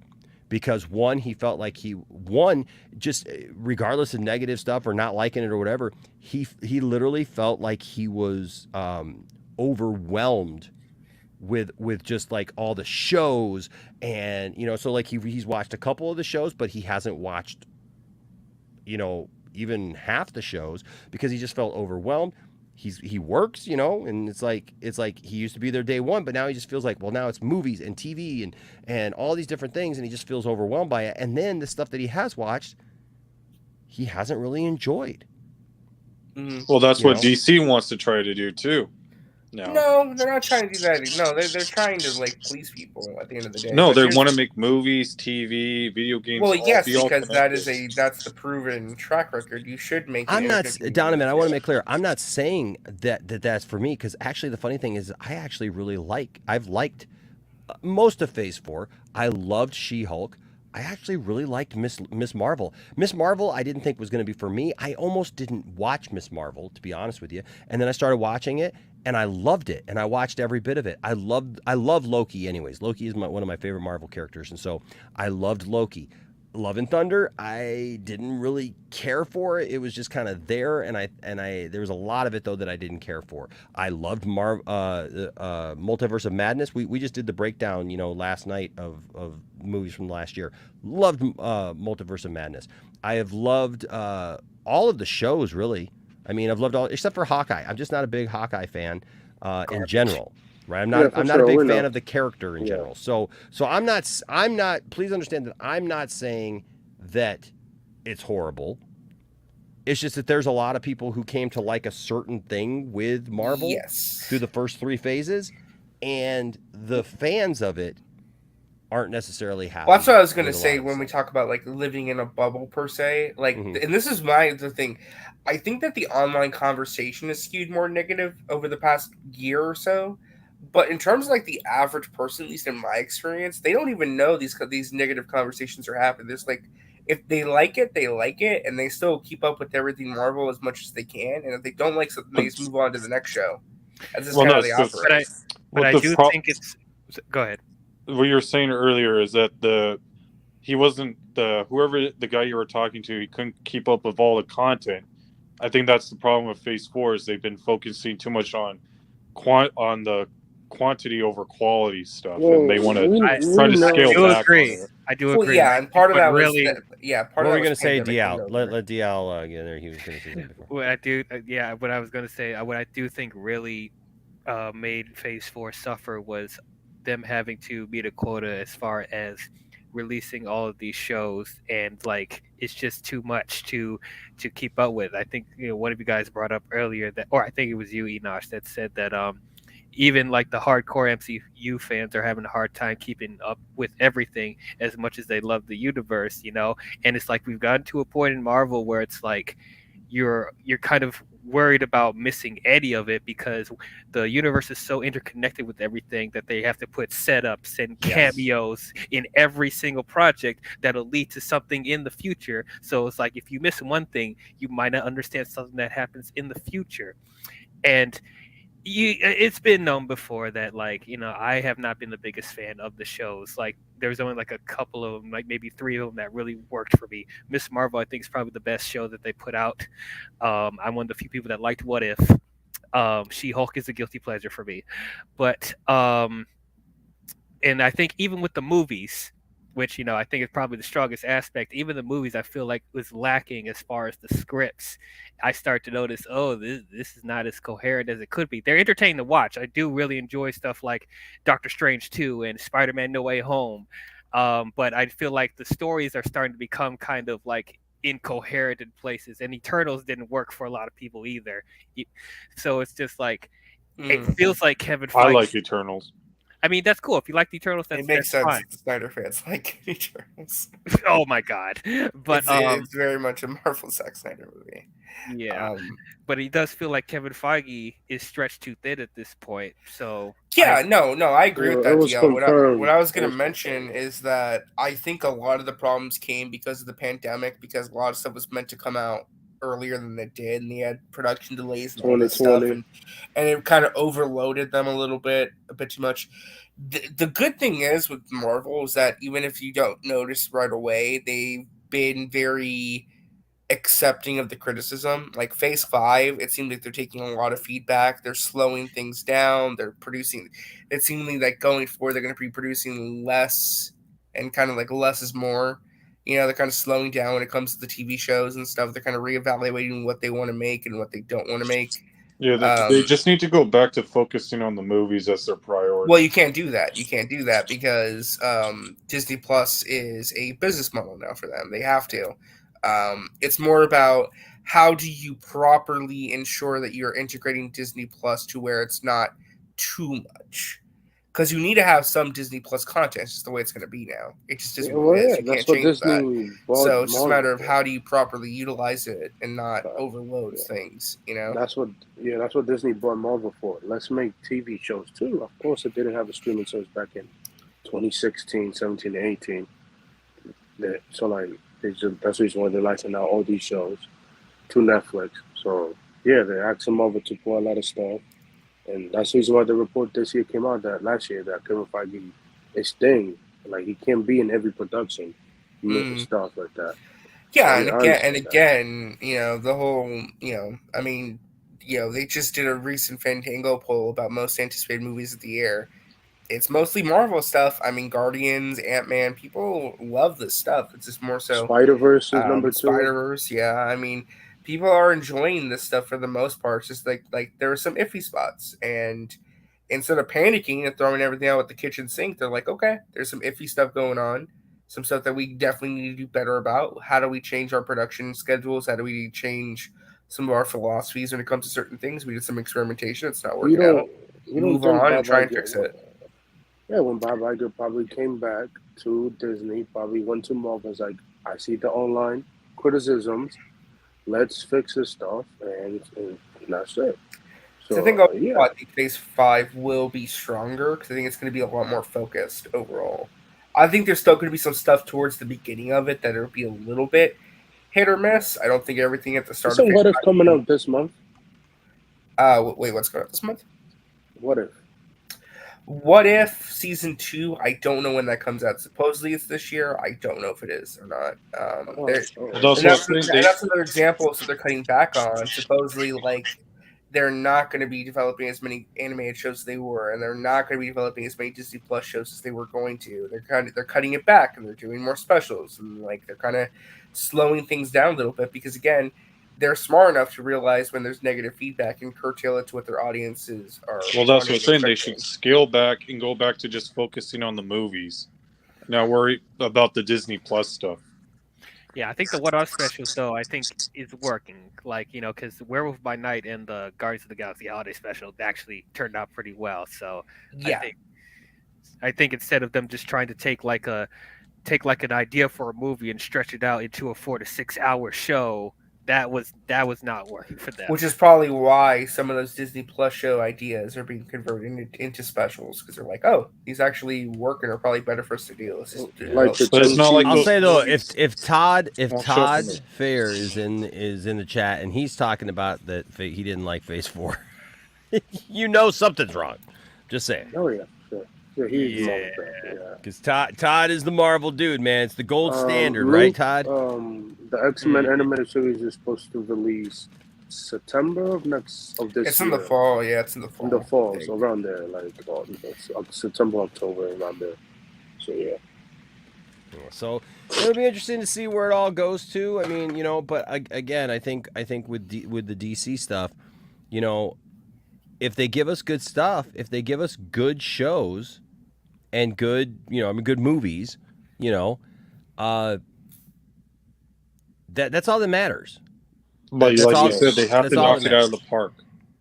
Yeah, but They yeah, have to. they are going to have Right to on. knock it out of the park. There's going to have to be that's the place that they're actually in at this point, is that their backs are against the wall, where it's like you are not going to be able to put out a mediocre anything Right out the gate. right Yes. out the gate and get it started. It's going to have to be hands down good to go from the beginning, or Yeah, you're and it going to has to lose be- people right out the gate, and then it's gonna cause. It can't be mediocre or okay. It has to be Honestly, I great. think even if it is mediocre, I think people will still go to see it because like Marvel has such a dedicated fan base as it is. But it's like we will start to question how the state of Marvel will be. Like if Ant-Man and the Wasp: Quantumania and Guardians 3 came out. No, we're talking about DC. Oh, DC? Oh, never Yeah. mind. Never mind. But DC, like they have to knock it out of the park right out the gates because they can't afford to put out something mediocre because if they're doing a full reboot, they have to justify why this reboot happened because they obviously have to, they have to back it up. Yeah, They it's can't gonna get have to be notably better. Yeah.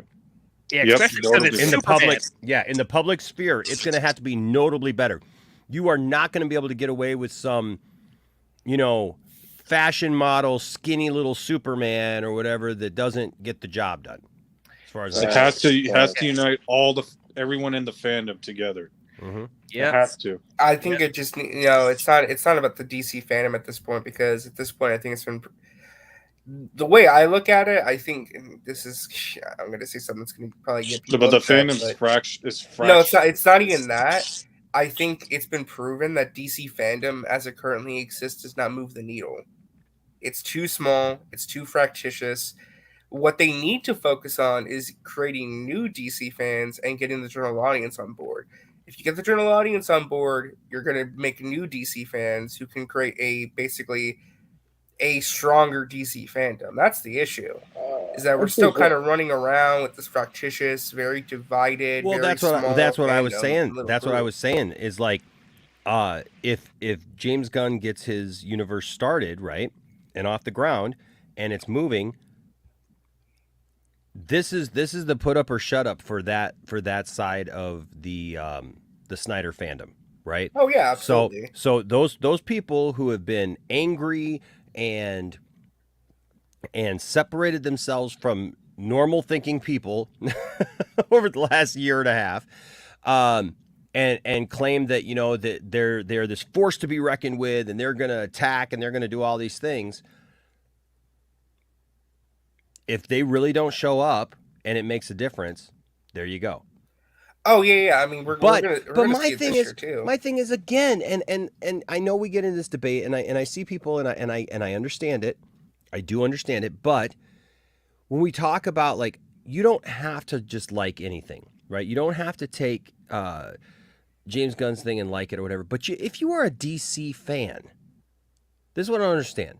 If you're a DC fan, wouldn't you want to see if it's any good?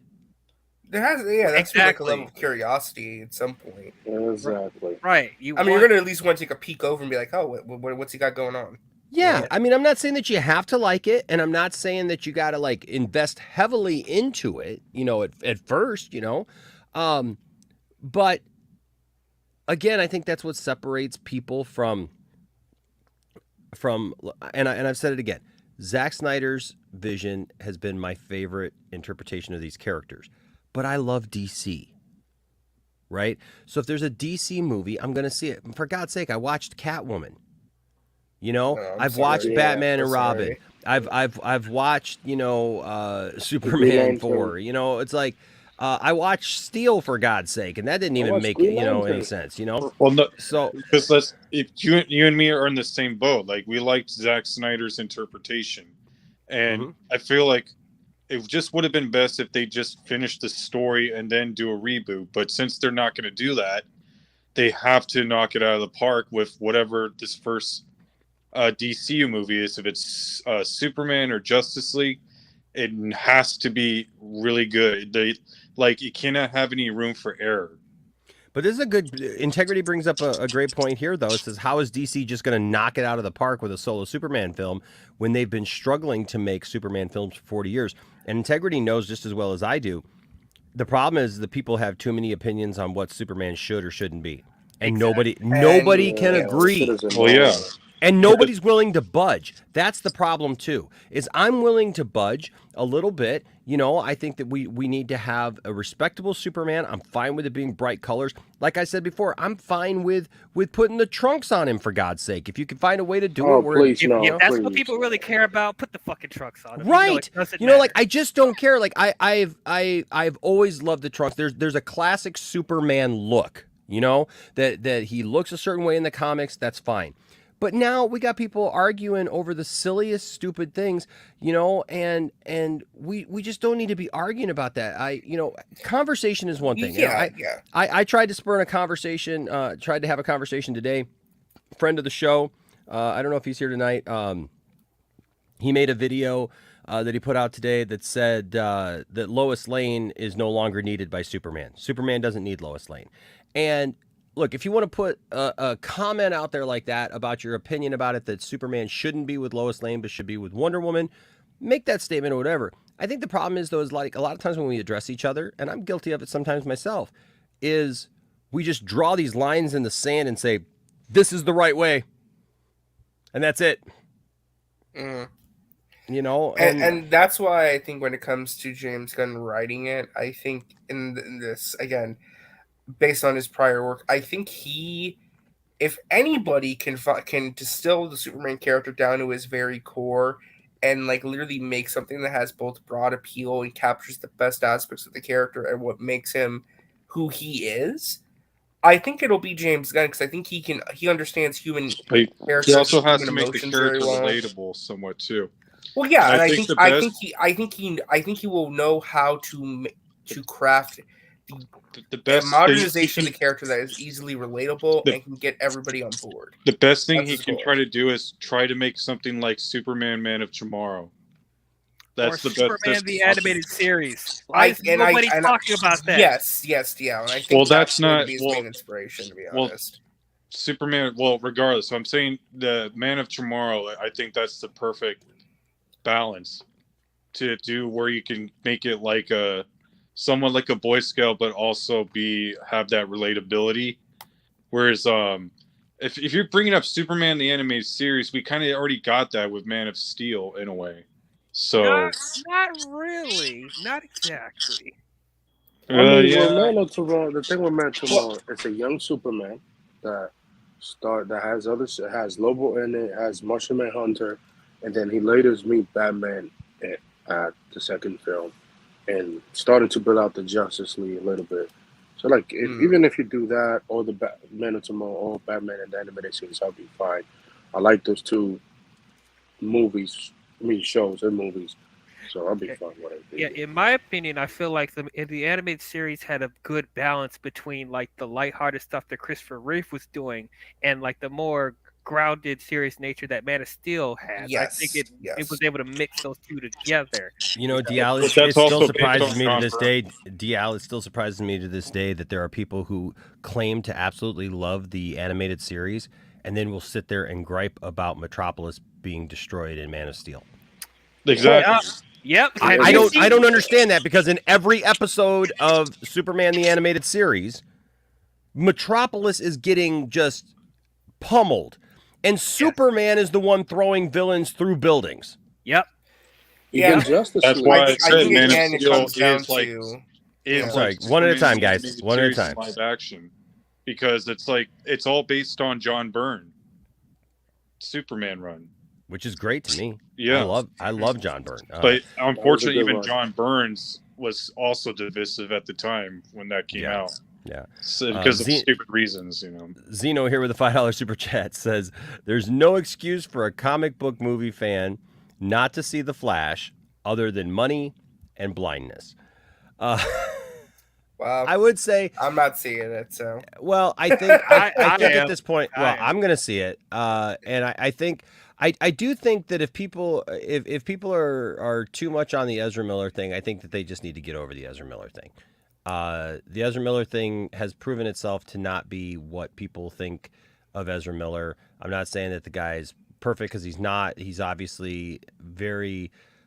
He's had some issues. He is taking care of those issues, and then a lot of the stuff was a lot of people harping on stuff and trying to pile on stuff that obviously didn't go anywhere. I mean, all these accusations that were flying out against him left and right, were people trying to take advantage, and all those things have been dismissed quietly. I mean, we still have the one case, whatever, but even that, like, we're not getting, these things that they're out there. I get it. There was like a space of about 4 months where it just seemed like every day there was a new Ezra Miller story. But again, I think that if we look at it logically, that's that. Now, look, if somebody had, but it's the same thing though. I think that if you're going to draw some line in the sand with Ezra Miller, and you're going to say, well, because I think that Ezra Miller did this, this, and this, so I'm going to boycott this, or I'm not going to watch it. I think that's the same thing as people going off on James Gunn and saying, well, James Gunn did this, this, and this. So, I'm going to, do that. You're entitled to that opinion, and it's fine if that's what you want to do. It's fine, but I think you're taking yourself out of the equation. I think you're taking yourself out of the conversation, and I think you're probably going to end up doing yourself a disservice, because there's more to that movie than just one person, than just one issue, or whatever. Over the last few years, there's a lot that's going to happen in that movie regardless, and I just don't want to. I don't want to be that person. Go ahead, Dial. Yeah, because for me, in my opinion, I do think Ezra Miller is a bit problematic. I have my own personal issues with him, but I'm still going to see The Flash regardless, because for one thing, I keep hearing that this movie is great. Yeah. And I hear who's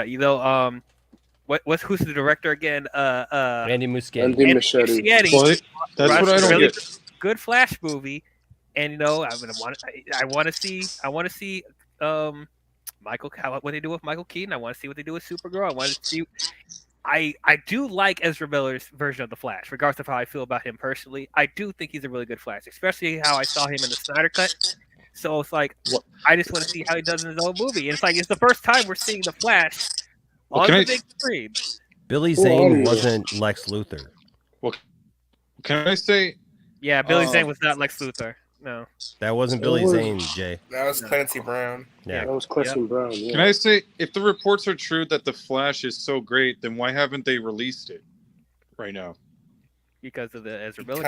Because you had controversies with the actor. You had visual effects delays because of the pandemic and working conditions. You've had the fact that they were doing reshoots and retooling certain things because, again, but if it's so great, and also too, we've also heard that Warner Brothers Discovery literally is so broke they could barely afford to release the movies that they wanted to last year. So again, it's about money too. But if it's not finished, then how can they say it's great if it's not done? It just makes no sense to me. Because test screenings happen, and test screenings happen during all points of a film's production. You can do a test screening where the visual effects aren't done, and if the story's good enough. But I also remember hearing the test screenings praise Wonder Woman 1984 before that came out, and look how that turned out. So again, I don't know. Believe any of these test screenings. Then again, if the movie's a disaster, then it's a disaster. But we'll see. Well, yes, and Donovan, you don't have to get over it. You don't have to get over it. It's kind of pointless to be mad about stuff. Like, again, I keep saying, if we tried to break down every movie that was ever made that we like, think about your favorite movies, okay? And you tried to break down and see who and think that everybody who worked on that project, nobody was problematic. Nobody has any issues in their private life. None of those people hurt anybody in their life or treated people bad or were prima donnas as actors or whatever, or had mental issues or, attacked people or did anything in their life. If we tried to take that approach to everything, I get it that it's a nice thing to think and it's a nice thing to say, but there's no way that everything that you enjoy has got some squeaky clean origin to it. I mean, my God, look at half the horror movies out there. People got some messed up stuff in their head when you see half of the stuff that's in horror movies. I just watched Terrifier, man, over Thanksgiving, and yeah, it was a decent movie. I mean, it was a fun schlock, B movie, kind of horror thing. But literally, a girl is hung upside down, naked, and cut in half. Jesus, you're gonna tell me like somebody just like with a squeaky clean mind just came up with that to write that? I'm not saying they're horrible people, but I'm just saying like it's a weird place to come from. Horror movies are horror movies. Things are things, and I mean, it's like I know that I don't have time to try to itemize everybody who's part of every movie that I've ever liked or will ever go see. I just don't have that time. I just don't have that time to do it. And I think time passes and time heals a lot of wounds. I think. To me, I don't. Scipio here. Oh, go ahead, Anthony. Yeah, to me, to me, it's not like there's another thing. I don't give a fuck. I wish it nothing for the best and stuff. And a lot of actors go through the same thing. I'm going to see because I like Michael Keaton. I want to see Ben Affleck one last time. Maybe if he's an Aquaman too, I hope so, please. And then in Sasha Calle, I want to see their performances as the characters one last time in this universe. So yeah, I just want to see that instead. Darth Scipio says, and I think this is going back to the Wonder Woman thing. Does Superman and Clark Kent need the Daily Planet? That's a more important question. Yes, sometimes absolutely. I think that it would be a massive mistake to ever get rid of those two things, because I think what excites me the most actually about hearing that we're going to get some good Clark Kent in this new Superman movie is that there's some really fantastic opportunities you could do when it comes to exploring the world of Clark Kent, the world of like his investigative journalism, stuff with the Daily Planet. There's some really interesting stuff you could do with that from a storytelling perspective that I don't think that they've fully grasped onto yet. And I think there's definitely some good storytelling potential. So I say keep it. I can't imagine getting rid of it. I agree. Look, I think it was the 70s, they tried to make Superman a television reporter for a while. They tried to make Clark a television reporter, and they tried to change it. That did not work. I understand that papers, have become a niche kind of thing. But let's be honest, those publications still have they're very much known for their online distribution now. People do still read, the major ones. A lot of people get their news, yes, from the online, but there's still an entity. USA Today still exists, right? The Wall Street Journal, New York Times, New York Post, like these things still exist. So I say no, since Superman and Lois since Smallville were able to do it without him being at the Daily Planet. Well, that's because he was a later part of his life. Yeah, that was lit in the past. Yeah, he literally worked at the Daily Planet.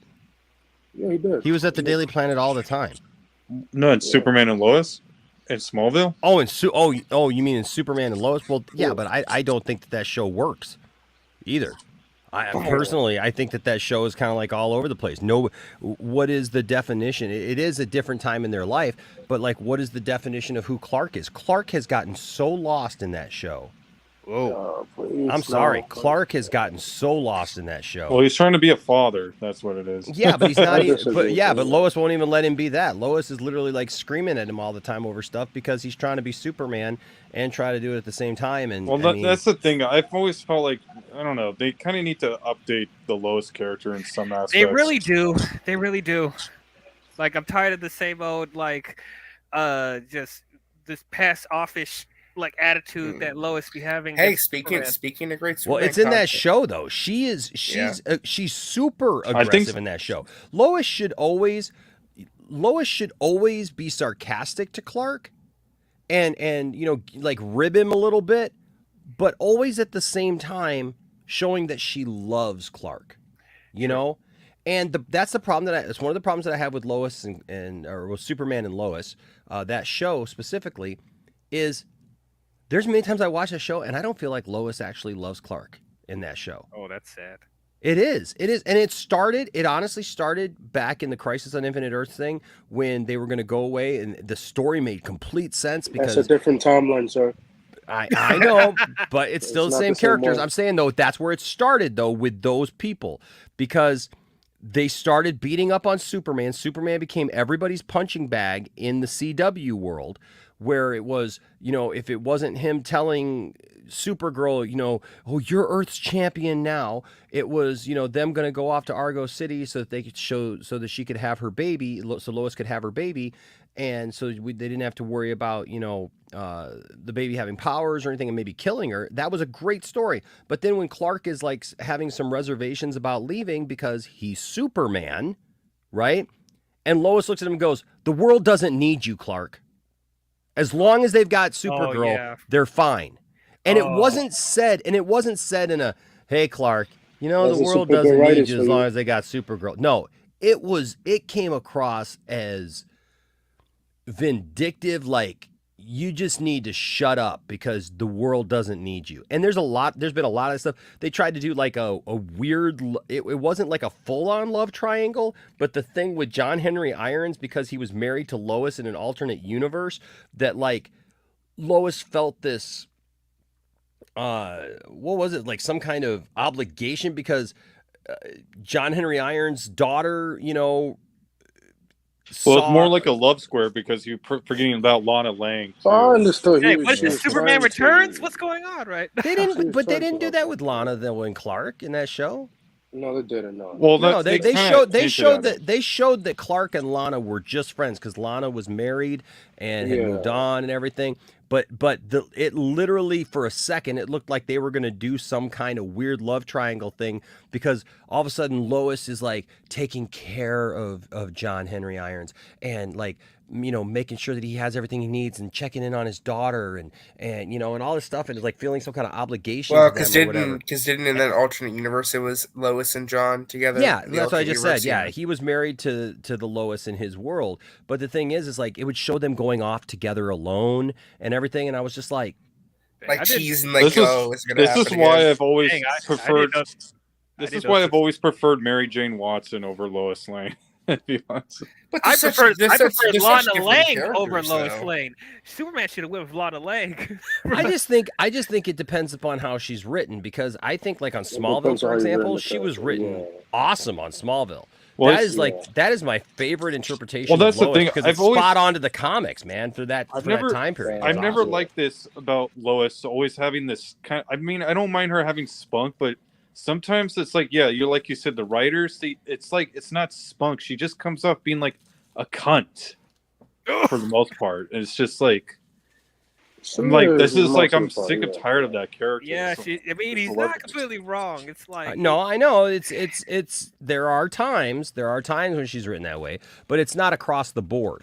And I love the the John Byrne, Dan Jurgens, version of Lois, where she absolutely loves Clark, and she loves Clark for just being Clark. She doesn't put any prerequisites on Clark, that she has to have Superman. That was one of the great things when Superman revealed to her in that timeline that he was Superman. When Clark did it, her and Clark had been dating. She had kind of gotten over Superman. For a minute, there was that love triangle thing, but then she had gotten over Superman, and her and Clark were together. And then she found out that, and that was actually a thing for her because, like, she felt really weird about it because she had gotten over Superman, and then she finds out that they're the same, so it just, it's interesting when it's not written well. Lois was good in Lois and Clark back in the 90s. She was good there. I will agree with you, even though I don't like Smallville. Lois Lane in Smallville was actually what a fucking hater. What a hater. Sorry, all Bill I'm sucks joking, for but me. Sorry, I, didn't I work. actually do hope that James Gunn greenlight the Smallville animated series. I do hope that, because if he That does, would be cool. obviously it will go. I think it will go to Amazon because Amazon did a deal with Warner Brothers about the animation. So if they do that, that would be great to see So, everybody but you know, back. but the cool thing is, the good news is, Blue Beetle has had test Testing well. screenings. Yeah. There's positive feedback from that, and I think that's a good thing. And so, you know, like anything with the DC universe, we're going to have to wait to see what comes next. And for me, I have my concerns, and I'm always going to voice those. And I'm not telling anybody to just be quiet and not voice them. But yeah, just, you know, let's see what comes next. See what happens. You know, Yeah, I don't know. It's just see what comes next. See what comes next. Yeah. We'll see what the future holds. Okay. Moving along real quick because we got a couple other things, and I do want to take make sure that we're able to take some time and do justice for some of the stuff that's gone on today. But real quick story here, and that is if you're a fan of Stranger Things, in season 4, a lot of people had some concerns about the character of Will, and the fact that like he was kind of non-existent in the show. There was and his brother was also like they were both, you know, there was like this whole subplot that was just trying to get them back to everybody, but it kind of left them out of the main story. Yeah. For a lot Is of that it. bully stick? Yeah. What? I'm talking about the dog food and the ads. Hey, look it's Ray. What's up, Ray? Says, I really hope that while there are concerns, the negativity before anything is out of the gate is just a waste of time and energy. Ray, you are absolutely right, my friend. Oh, no, I agree with that. I think we have to... Yeah, I mean, listen, I understand there's concerns, but I think also, too, at this point, it's just kind of like a wait-and-see thing. You know, just kind of hope for the best and see what happens. Yeah, I think that if you are a logical person, right, you're always going to love what you love, and that's fine. Love what you love, but don't just curse the darkness. Don't just curse everything that you're scared of or worried about or whatever. You know, like I said, I've got my own concerns about like what it's going to look like going forward. But just yelling at it, yelling about it, and especially like I said, with some of the people that I've seen recently, just the negativity, the horrible things that I've seen said online about James Gunn, about others, it just flies in the face of everything that anybody, especially if you claim to be a fan of Zack Snyder's work and you were part of the Release the Snyder Cut movement and you were trying to do something positive and you were trying to help, you know, raise money and awareness for AFSP and all those positive things that happen.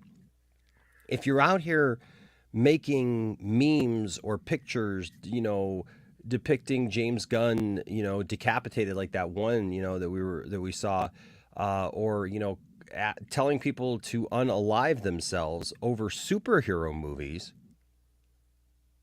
it speaks to what kind of person you really are. Yeah, you need help. And people who are doing those things, you need help and you need to stop. And it's just flat out wrong. And like I said last week, that's not what I signed up for. I didn't sign up for any of that. And if you think that I'm just going to like come alongside that and be like, yeah, this is fine, just, you know, because I want this superhero movie thing that I want. No, I don't have time for that. And I won't justify that. And I won't walk alongside people who are doing those kind of things. I just really won't. That's why I choose to ignore them. Yeah. Yeah. You know, and just like Ray, you know, put here, I really wish people would stop the hostility about them. There are better things to do. Absolutely. You know, and it comes a point where we have to realize, look, we can disagree about movies. We can disagree about what we think should be or shouldn't be about our favorite IP or our favorite, you know, show or whatever. But at the end of the day, we have to remember that we're talking to actual human beings. Right? Like here in a couple of minutes, we're going to talk about Uche, you know, and the fact that he passed away this last weekend. And look, he was a strong proponent of the Snyder Cut. He loved Zack Snyder's work. He's a professional football player. He was also very much involved with Geeks and Gamers. Okay? Yeah. Yeah. And I've had my disagreements with Geeks and Gamers about quite a few different things. Jeremy and I have gone toe to toe, but Jeremy and I have also talked like rational human beings with each other as well. Right? And I think that if we just bottle people into these things of you like this thing that I don't like, or you don't like the thing that I like, so I don't like you. I'm going to treat you bad as a human being. That's not acceptable. Look, talk about everything else, man. Talk about the nerd stuff. Debate the stuff, man. We had an interesting talk last night, man. We went 5 hours last night on a stream because we were talking about, somehow we got on a Star Wars discussion at the end of the night, and I don't even know how we got there because it wasn't even a thing. About The Last Jedi? Yeah, somebody brought up The Last Jedi, and then people come at me about The Last Jedi, and they ask me questions like, how can you like this, whatever. And that's fine, man. I'm all for that, man. We can debate that stuff all day long. But at the end of the day, we should be able to shake hands and go, you know what, you like a movie that I don't like, or you don't like the movie that I like, but that's fine. That's fine. Can you put up that last comment by Ray Porter? Just the one that he's here for, Uche? No, well, that, but I mean the one before. Yeah. I really wish people would stop the hostility about them. There are better things to do. If Darkseid himself is saying that, my God, what does that say about us humans? Come on. Well, that's because Ray Porter, plays the character, but Ray Porter is an amazing human being, and Ray is somebody that I have come to really respect and I appreciate, but he's still Darkseid. Yeah, but I love Ray's heart. Should not be toxic. That says a lot. Right. That definitely doesn't fall, on deaf ears. But yeah, but Ray is a phenomenal human being, and Ray gets it, and that's why I hate to see people put words in people's mouths like either, maybe Ray or Zack Snyder, for example. There's a lot of people who do things in the name of Zack Snyder that. There's not a second that I think that Zack Snyder would approve of the way that they're acting, but they still do it. Everybody knows what I do, that I'm a minister, and people do things in the name of God all the time. Oh, I can't stand. That makes me sick. That it's revolting to me, And unfortunately, what it becomes is just like It turns people off. It's turned people off sometimes from Zack Snyder. It turns people off from different things. If we're constantly attacking something or being hyperbolic about it and being over the top about everything, and we make it personal, we've lost the plot, man. We've lost the plot, and I think somewhere along the line, this fandom, we started losing the plot, and we got to get it back. Well, I have my reasons why that is, but it doesn't matter, obviously, because it's just common sense that human behavior shouldn't be acting like this over anything. Yeah. Yeah. I guess I was going to talk about the will thing, but just really quickly to just glance over it. It's not a major story. Who cares about Will? I do want to talk about the Uche thing is the next thing, but I wanted to get all the fun nerd stuff out of the way before we got a little serious tonight. But yeah, Stranger Things season 5 is apparently going to end with Will's Dark Horizons here started with them, it has to end with them. So. Yeah, and I think that's a great thing. It says if anyone has gotten the short end of the stick in the world of Stranger Things, it has to be Noah Schnapp's Will Byers. Absent for much of the first season and then key part of the second, the writers have seemingly struggled ever since to figure out what to do with the character. The recent fourth season seemingly confirmed rumors about Will's sexuality, though it never outright states it, even as it was widely seen as mishandling that aspect in the first of two key scenes about it. On the other hand, the second scene involving a kind and heartfelt moment between him and his also sidelined brother, Jonathan, was one of the recent season finale's high points. Even so, it often felt like the pair were barely in the recent season. Fans have been concerned that the upcoming 5th and final run will once again drop the ball when it comes to handling Will's storyline. In an interview with Forbes, Schnapp says not to worry as the show's new season will come full circle. I can tell you that I'm very, very excited for what's to come. I think they did a great job with Will's character this season and beautifully addressed everything they needed to. The way they closed the show is just perfect. The story started with Will, and it'll end with Will. So there you go. Will has long had a psychic connection to the Upside Down since he first disappeared in the show's first episode. The new season is set to take place within Hawkins, with the whole group back together after being split apart in the 4th season. So, yeah, I'm excited about that. That actually By the makes way, me I very didn't want happy. to interrupt, but there are 2 member chats that just popped up. Are there 2? Okay, I'll go look at those then. Okay. Wait, Stranger Things is still relevant? Like, Yes, really? Stranger Things is still relevant. You Heck haters. yeah, man. Nobody I talks. mean, it goes away for a minute, but it's just because it takes so That's it. long between. It's just because it takes so long between. It's a running joke. The with show Dan, is not he dead. keeps saying that it's a It's dead show. irrelevant, It's relevant. RJ. Yeah, It's it's irrelevant. irrelevant. Dude, Nobody Stranger talks Things about was it. one Nobody was talks the about most watched thing on Netflix. You're saying it's That's not a lie. relevant? Wednesday is. Wednesday Actually, it is was now. Wednesday. It was Wednesday season 1. And They said when, actually, when Wednesday- season 4 came out, I'm not talking about now. When season 4 came out, that was the most watched show on Netflix. So what are you talking about? It's not No, relevant. Wednesday is now. What's irrelevant? Okay, because that's the new shiny toy. That's why. No, They better still bring that Dungeons Okay, and guys, Dragons settle down. budget. Sick of Anthony's hate, man. I'm sick of Anthony's hate. Stop talking bad about Stranger Things. No, Stranger Things is very much a phenomenon. Do People are not very put much Stranger looking forward. Things as Game of Thrones. That is bullshit. Oh, that was Game of Thrones before Game of Thrones, my friend. No, it wasn't. No, it wasn't. Yeah. I know what you're talking about. Kinky Sphincter here has been a member for 23 months. Thank you, man. And that was it. He didn't say anything in his super chat. He just Oh, okay. He just had a super chat there. I think he might have been going to say for Darkside. And then Zeno has been a member for 17 months. Thanks, man. It says rest in peace, Uche. That I think that's awesome. I think that's it's awesome. pretty sad what happened to him. Man, dude. Just not a good way to start off the year for me, if you ask me. Yeah. Well, yeah. We ended the year last year a little strange. Yeah.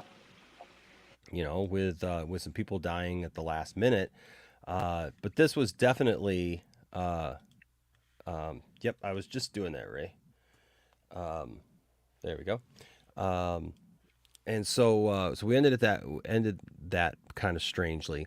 But yeah, with Uche passing, it's very unfortunate. It's shocking. It's shocking because I mean I just saw him on a few live streams just a few weeks ago. You know, and I don't know if any of you watched Still, but he came on to Still's live stream. I think like about a month ago or something.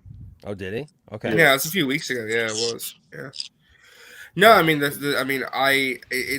thing is with I don't know. I never knew Uche very well. I never interacted with him on stream. I mean, I knew of him, of course, because he did like the big Snyder charity stream and all that stuff. And yep. You know, it's very sad for anyone to pass away so young, but especially have a heart attack and to basically have a heart attack. It's terrible. It's terrible. When did that happen? Apparently, it happened Friday. Friday? Damn. Yeah. Former Jacksonville Jaguars offensive guard. How do you pronounce his last name? Uche Nuarni. I think it's Noweri. Uche Noweri's name though. Noweri? Has died at the age of 38, according to multiple reports. He had driven from Georgia to Indiana to see his wife. She reportedly found him unresponsive in a bedroom in her West Lafayette home around 1 a.m. and called 911 on Friday. The coroner told the publication that preliminary results from an autopsy indicated no foul play was involved and that he may have actually suffered from a heart attack instead, pending toxicology reports. Uche was a great person. Jordan Woy His former agent told CowboysSI.com he was a very interesting person and had deep, valued, and informative thoughts on sports, politics, and life. His parents immigrated in 1973 to the U.S. from Nigeria. One of my best friends is Nigerian. It's a great culture, great culture. I was part of his wedding, and it was an amazing wedding, man. It was so much fun. And in 1984, he was born in Dallas, Texas. His parents named him Uche. See, I'm going to ruin that. Uche Chukwu Nwaneri, which means God's wish in their native language. He committed to playing on the football team for Purdue University in West Lafayette, Indiana, and then later went on to the Jacksonville Jaguars in the 5th round of the NFL draft in 2007 and played 7 seasons with the team. He played 104 games with 92 starts with the Jaguars. And he had developed quite a YouTube following, like I said, quite a following, having been a fan of the Snyder Cut, fighting for the Snyder Cut. Yeah, fan of Zach and everything. And so it's very sad to see. It's sad when people that you're used to seeing now online, voicing their opinion, talking about the stuff that you love. When somebody passes like that, it hits you hard. It's part of your it's part of your life, And so, 38 is way too young. Like, damn. Yeah, man, 38 years old. Sad. Especially from a heart attack. That is not a good thing. Oh, did I not? Dang it, I didn't post. Sorry about that, Ray. I posted it to the wrong place. There you go. Ray asked me for a link, and I was like, yeah. And then I realized I posted it to the wrong place because Ray's coming in. Yeah, Ray's coming in. Darkseid himself is here, ladies and gentlemen. Great guy. Darkseid. Hey, There what's he up, is. guys? How are you? Good, man. How are you? What's up, man? Happy New Year. Happy New Year to you too. My studio is a little on the dark side right now. Hold on a minute. There we go. Hi, There we guys. go. Hey, man. What a friggin' day, man. Yeah. The first thing I heard about was Ken Block. Which is so tied up with my son when he was little, and I would watch the Gymkhana videos and just be petrol heads together, and that's a loss. And then late to the bill, I discovered the news about Uche, which is such a shock. He's young, he's very young, and I didn't know, based on what I read, I didn't know for certain that it was a heart attack. Has that been confirmed? That's what they're saying. Yeah, that's what Okay. that's what they're saying that apparently it's a heart attack, barring the toxicology stream. I mean, to your point about people being, let's say, affiliated with things that you may not agree with or whatever. I know that there was a lot of problems with Geeks and Gamers, and I can only go on my interactions with people. My interactions with him, as I wrote on Twitter, unfailingly. Incredibly funny dude, incredibly smart, so enthusiastic and so committed to the release, obviously, and to AFSP and everything else. He was a good dude, and I wish I'd known him better. And I'm really, really sad tonight about this. My hope in all of it is maybe people within this community who've been a little less than reserved in their negativity and their hostility about a new regime and a possible new bunch of films and and all of this. Maybe people will ease up a little bit on the "they're never getting a dime from me ever" thing. Yeah. Yeah. I mean, I just think that moments like this and events like this, it's about kindness. Always comes back to that, Right. Patton Oswalt's late wife. It's chaos. Be kind. Yeah, matter what. it's crazy to me to hear people, especially at times like this, that they draw these lines in the sand, like you said, and look, there's going to be plenty of people in life that you don't agree with, and Sure.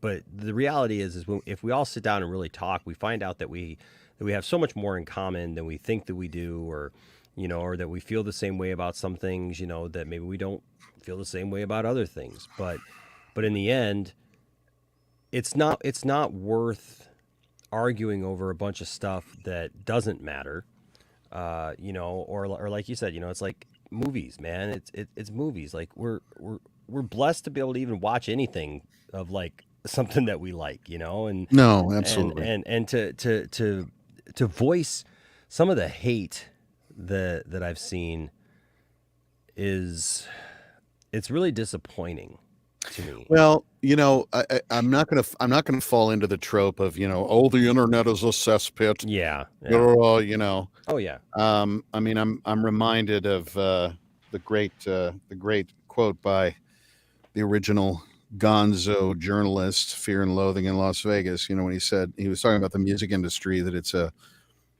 dark sewer alley filled with trash and offal, where good men die like dogs and hope goes to die. It also has its bad side.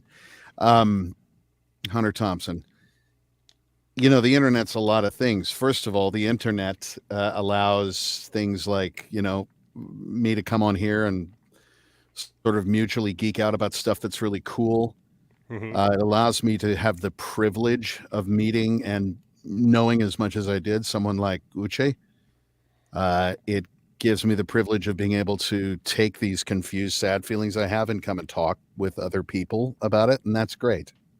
And then it also has a lot of people who have the bravery of being out of range, saying horrible things, and that's a shame. It just seems to me there's a better way to expend one's energy. Yeah. That's all. Doing it behind a keyboard is not bravery, if you ask me. No, it's not, but you know what I mean. You can't actually retaliate, so here. It's true. Yeah, that's true. So we've grown accustomed to a lack of consequences, and so I think we have to adopt our own. Yeah. So anyway, yeah, I hear you, man. Again, sounding like Mahatma Gandhi, but there you go. There's another role for you. Yeah, tonight I got a lot of big feelings going on. It's a hell of a way to start 2023. Oh yeah. And I hope at some point that this sort of amazing community that I've been welcomed into once again uses its powers for good.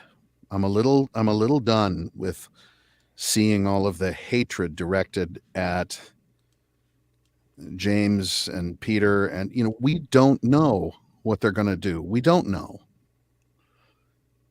Yeah, there you go. So to curse something before you even know, I mean, my God, come on. Right. And Ray, and that's the thing, right? And I think sometimes people, I've seen people, talk about this week like, well, nobody involved in Marvel should do anything DC, and I'm like, is there a rule? That's getting a little church-like, isn't it? Oh, a Ray, little bit. Listen, Ray, I have had this conversation with so many people because of what I do. It has concerned me because I see a lot of similarities in the way some people now have started to act about, Zack, Zack Snyder and his position and all this and who he is and stuff. And what starts off with with a good intention and with trying to do something positive, to unfortunately flip that and like people try to speak for Zack or act like they're I think that sometimes they really think that they're standing up for something, but like we read something a couple of days ago that was like like we're up against evil forces, and we're just not. Yeah, I mean, nah. Like, you know, and I'm why? sitting here at home reading this stuff, and I don't want to pull rank, but I got more skin in the game of whether there's a JL2 or 3 than I think anybody in this room. Right? You know, y'all would like to see it. So would I. Cubed times 10. Right. Is it going to happen? Who knows? Who knows? It doesn't look very likely at this time. Who knows? I've been on this roller coaster up and down, you know, since the beginning, and so I've learned never to say never. You know, Well, according to that article that we read earlier, I mean, Deborah Snyder was at Warner Brothers, man, and there's 10 more movies coming to close it all out. So it's a Right. done deal, So- bro. I'm surprised you're keeping a straight face right now. well, knowing that I you got to signed say, I on think for it- all this stuff. Oh yeah, I think it was a slow news day yesterday when someone wrote an entire article based on one tweet, where I just wrote "grateful," you know, and they turned it into this whole thing, and it's like, y'all, I'm just grateful. He's grateful to be back in the DCU. He's dark side again, That's what he's baby. grateful for. Grateful I for, mean, grateful for he's signing grateful. getting that signing bonus. No, I mean He's this dude posts, you know, this thing on, and you know, I'm sure he's doing his best, bless him, but he took my tweet, which was a picture of Uxas about to jump out of the plane, you know. Yep. When I wrote grateful on that, when everything was going crazy, and I just wanted to inject a little bit of peace into the conversation. Sure. You know, and that was a while ago. And this article comes out, you know, and he just posts a picture of, well, there you have it. Well, no, you don't. There you have my tweet. And that's all. That's all. Yep. And the truth of it is, am I grateful? Fuck yes. Of course I am. So there you go. Confirmation right here on the Poindexter Lounge, folks. Oh God. Daniel, I told you were right before. I retract that now. Damn it. No, you know, it's just it's like there's no way of knowing anything, and to never say never. I mean, look, ever since there was that first Batman movie, and they announced the casting, I was like, huh? And then I loved it. And the next Batman came along, and I did the exact same Golden Retriever head move, and I loved it. And every single time since. Oh man, I fell into that trap with the You love Dark Batman and Knight. Robin? When the Dark Knight came out and Yeah. Heath Ledger was going to be Joker, and I was dead set against it, man. I Right. was just like, no, heck Right. no, I didn't want that. And then I went and saw the movie, and I was like, Why were you holy against it? cow. Like, why was I ever against that? That was the stupidest thing I could have done. And honestly, even with James Gunn, I've been there because I remember watching the trailer. I sat with Tiffany watching the trailer in the theater for Guardians of the Galaxy, and I didn't know anything about Which I Guardians loved. of the Galaxy. Yeah. But I didn't know anything about Guardians of the Galaxy at the time, Ray. I had never read it. I didn't know anything about the characters, and I'm watching this thing on the Me screen too. with a talking raccoon and a tree and like all this stuff that looked really weird and far out to me. And I turned to Tiffany and I said, "Man, just knowing how people are, that could be the first flop for Marvel, right? You know, with like all this weirdness. Are people ready for all that?" And then the movie James came Gunn out. after Well, to be honest, they like what? to Well, be and honest, then they were already kind of ready with that because I feel like Thor 1 was and Thor 2 were kind of like that in a way. Yeah, but not so much like Guardians. I mean, Guardians was its own thing. I mean, it was something was its own thing, quite yeah. different. It was not But Yeah, the but a thing lot of is- people say like Guardians was the first MCU to go cosmic when that's not Well, true. That's Yeah, but Thor. even beyond the cosmic thing, though, man, what I'm talking about, I'm just talking about in general, like the tone and kind of the weirdness that it was, you know, because it's quirky, it's Yeah, weird, like a it's- nobody character. you know. yeah. But man, I remember going to see that, and I came out of it, and I just looked at Tiffany, and I went, "Wow, I was completely wrong. I totally got that one wrong. That is now one of my favorite MCU movies. It was fantastic. I loved it. I love those characters. I'm committed to those characters now, you know, and now I know a lot more about Guardians of the Galaxy. You know, and so it's really easy to judge something preeminently, you know, and just look at it and go, well, Well, I'm not going to like this. Yeah, I mean, it's based on different. it's based on, you know, what you have decided is, you know, gospel, Yes. for lack of a better term. And you know, it's like I'm not going to get political too much, but you know, you take a document like the Constitution and people are like, you can't change the Constitution. What does the word amendment mean? There's always change. There's going to be changes in interpretation. There's going to be, dude, I did Shakespeare for 20 years. There's always an interpretation, even on something that isn't new stuff being turned out all the time. There, that's trapped in time, and we go back and look at it and try to like pull something out that's interesting or new. With comic books, I mean, there's a reason why they're called periodicals, right? It is constantly changing. It's constantly in flux.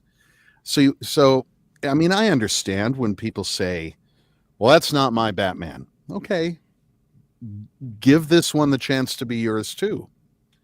And so all the hatred and everything that I've heard about this new leadership over there, it just makes me sad. It's a little like back in the day with everybody going after Ava, for the New Gods thing. It's just leave this director alone. There's stuff happening so far above all of our pay grades. If you don't know what's going on, then you know what's going on.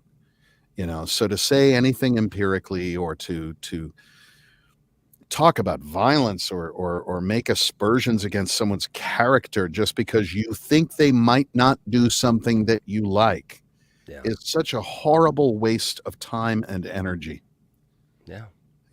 We got money to raise against suicide. I just lost somebody last month. We got more important stuff to do, including geeking out about stuff and liking things. And why did you like that? I didn't like that. Okay, cool. Yeah. All right, let's discuss this. That's fine. But God, tone it down. Jesus. Yeah. You no, know? I agree with you, man. I'm the biggest geek around, man. And I love discussing things. I love talking with people with differing opinions than mine and trying to convince each other of what we feel so passionate about, and everything else. And it hits me so funny when somebody is just like, no, this is it. And then they start to take it personally, like you've insulted them personally because you don't share the same opinion. And that's become a lot of our world in general. Well, there's money to be made from everybody being brittle. Yes. Unfortunately. So let's stop doing capitalism. Yep. Let's just stop doing that. Let's acknowledge the differences between all of us. Remember our friend Uche and his positivity, and just be kind. Yeah. Stop all this mess. Just be kind. Yeah, I've already told some people, about this situation, because of the geeks and gamers, angle on it and stuff like that, and people asking me like, well, why would you say something about him tonight? I was like, because, well, he was a human being. One, I really don't hate people.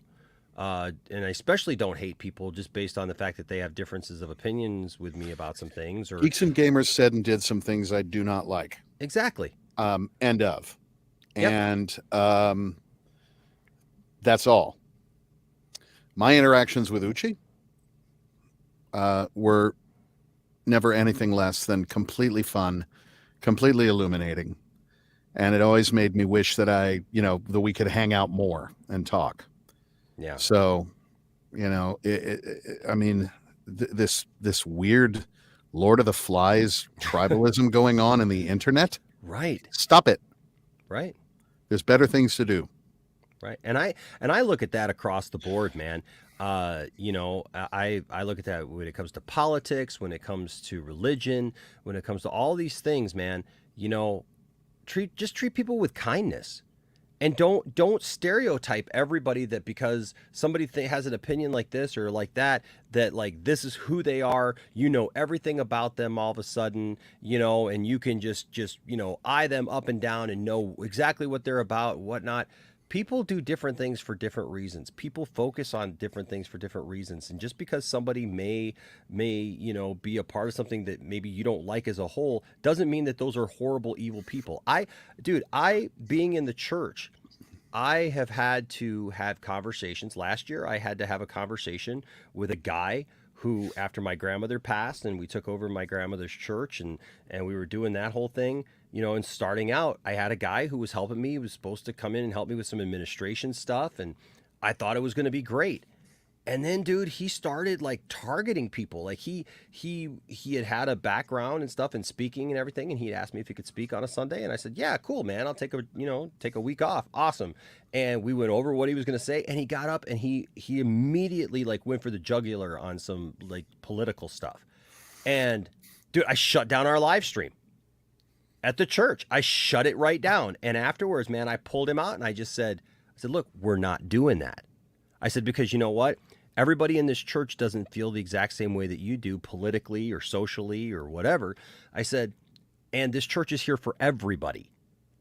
All races, all backgrounds, all creeds, Also, I mean, not all to be sexualities, all whatever.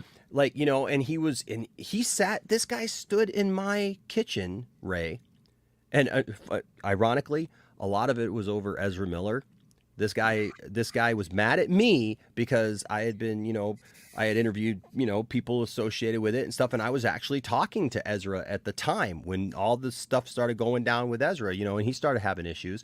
And this guy stood in my kitchen insulting me and telling me that I wasn't a good Christian because I wasn't taking a stand against what he considered Ezra to be a part. And I'm not even talking, I'm talking about like his the fact that Ezra goes by they them pronouns, or that Ezra is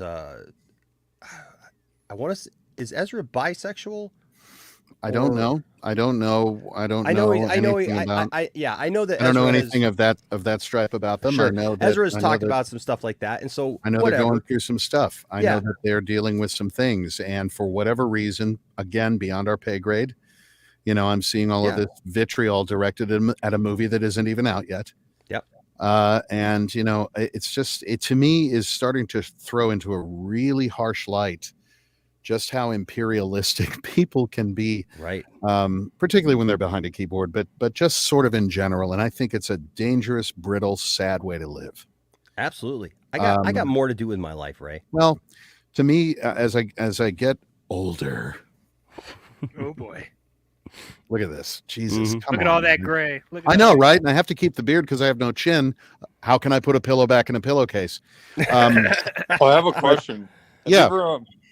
You ever met the voice actor named Dan Green? Do you know I have not met Dan Green? You kind of look like him. Oh, well, all the best VO guys look like this. No, they Yeah. don't. But we don't really have to get a haircut or a shave to do our work. Yeah, but you know who I'm talking about, right? The voice. I do. of Yes. Yu-Gi-Oh? Yeah. No, I absolutely do. And I may have like met him briefly socially, someplace, but I wouldn't say that I know the man. Yeah, I've met a lot of like famous character voices, just in my travels. Yeah, so I don't know. I just seeing this stuff in the community, and then to have this news break today about someone in the community. I know that it's disingenuous of me, and maybe it's a little too friggin' innocent or whatever, but my hope is that in general, anybody who knew him will kind of take a step back and reevaluate some things, like what is good about the community? How does this community use its powers for good, and how can we do more of that?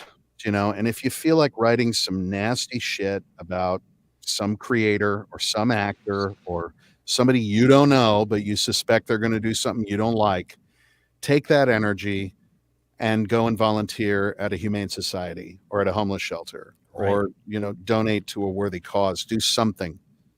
Turn that I was going to get profane for a moment. Turn all of that mess into something usable. Absolutely. Absolutely, man. That's what I've done in this last year. I have gotten involved in so many things. There was a while that I haven't even streamed, Ray. Like I haven't, it just wasn't my priority.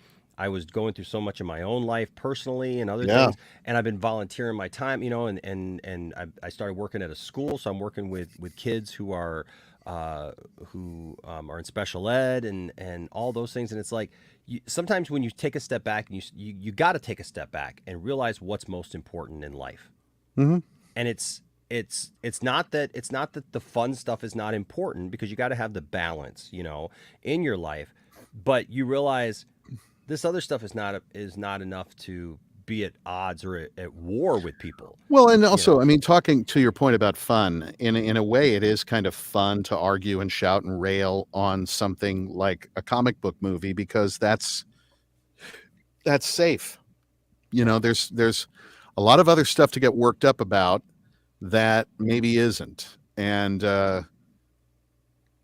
so you know, and you can't really rail and scream against them, and you know, and all of that. And so, I mean, I get why it's there. I get why it happens. It just seems to me that there's enough negativity going on, enough real, genuine, actual negativity going on right now. We should all be fighting. We should all be readying the armada against that, as opposed to, oh, I can't stand that you're not a real fan. Well, fuck off. Right. Right. You want to know what a real fan is? I've got one in there, and the blades spin around, and it keeps the room cool. That's a real fan. Okay. Enough. You know. I mean, I like a good spirited argument. I like the humor, and I like nice.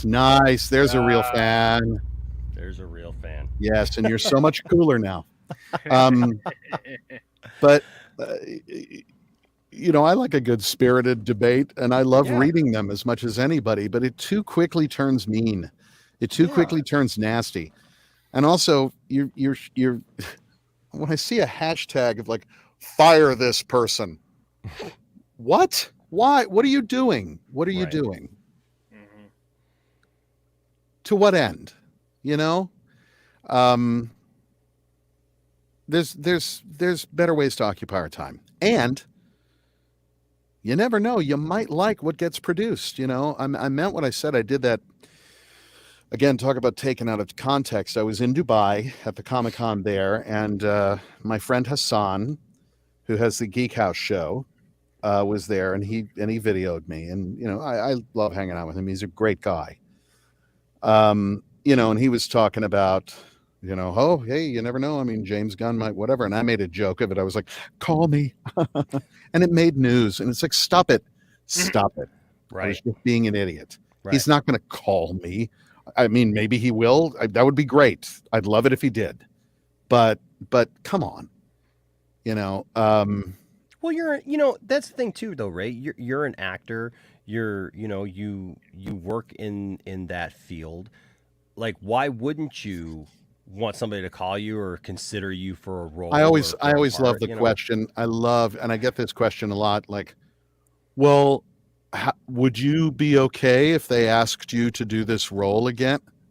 Would I be okay? Right. I would river dance. What are you talking about? You know, of course I would. Come on. I think that they encountered a hell of a backlash from the fans, and it wasn't deserved. I think that give it a chance, you know? Mm-hmm. And I also think that a group that was essentially formed because somebody was telling someone no to their artistic vision, meaning Zach, has absolutely no right to say no to someone else's artistic vision. It's ironic to me that the reason I'm here, you know, the fans are reacting in this way when they were reacting to that against Zach. It's a double standard, and it isn't fair, and it's unbecoming. Yeah. So stop it. I want a couple things I'll bring up here. SK said Dark Side joining us at the start of the year is a good omen. So thanks, Mr. Porter. You've made my day 15% more better today. Well, I'll take that 15%, man. Thank you. That's very kind. I like how it's fractionalized. I like how it's broken. That's good. Yes, very specific. That's good. Integrity here. Okay. Integrity says, I'll push back on this a little. It's great to be open-minded about a film. The anger isn't all about a film yet to be made. It's largely about the studio's refusal to follow through on a Superman arc. That's a very solid point. And again, not something that I know enough about as much. I'm the least educated of any of the fans in the community. And thanks for just letting me kind of hang out and say stuff occasionally. No, I get it. I get pushback. I absolutely do. And that cool. You know, people can talk about that kind of stuff, and feel like it wasn't right what happened to this person or to that person, great. It's the language gets ramped up and it moves into a place where you're not going to be heard, you're not going to be listened to. And I'm not talking about you specifically who left the comp. I'm sorry, I didn't catch the name of who. That's Integrity 101. Yeah, Integrity 101, which is a fantastic name and apt to this conversation. 100%. And I get that pushback, and I get people feel the way that they do about it. I applaud that. Fine. Let's not hashtag fire this person, fire that. I get that you're pissed off about something that happened, and that's great. But come on, you're now attacking. I've seen tweets attacking these people's character. I've seen tweets like you talked about, like illustrations of violence and all that. It's like, come on, because that will invalidate the very solid point of, I am disturbed by this decision and the way that it fell out. Right. I mean, the day that I heard that Cavill was out again, look, I was more over the moon than most about the fact that Cavill was back, man. To go to see Black Adam and watch Cavill come out at the end, and then there's the week afterwards where he was talking about that he was so excited to play the role and everything. But it's like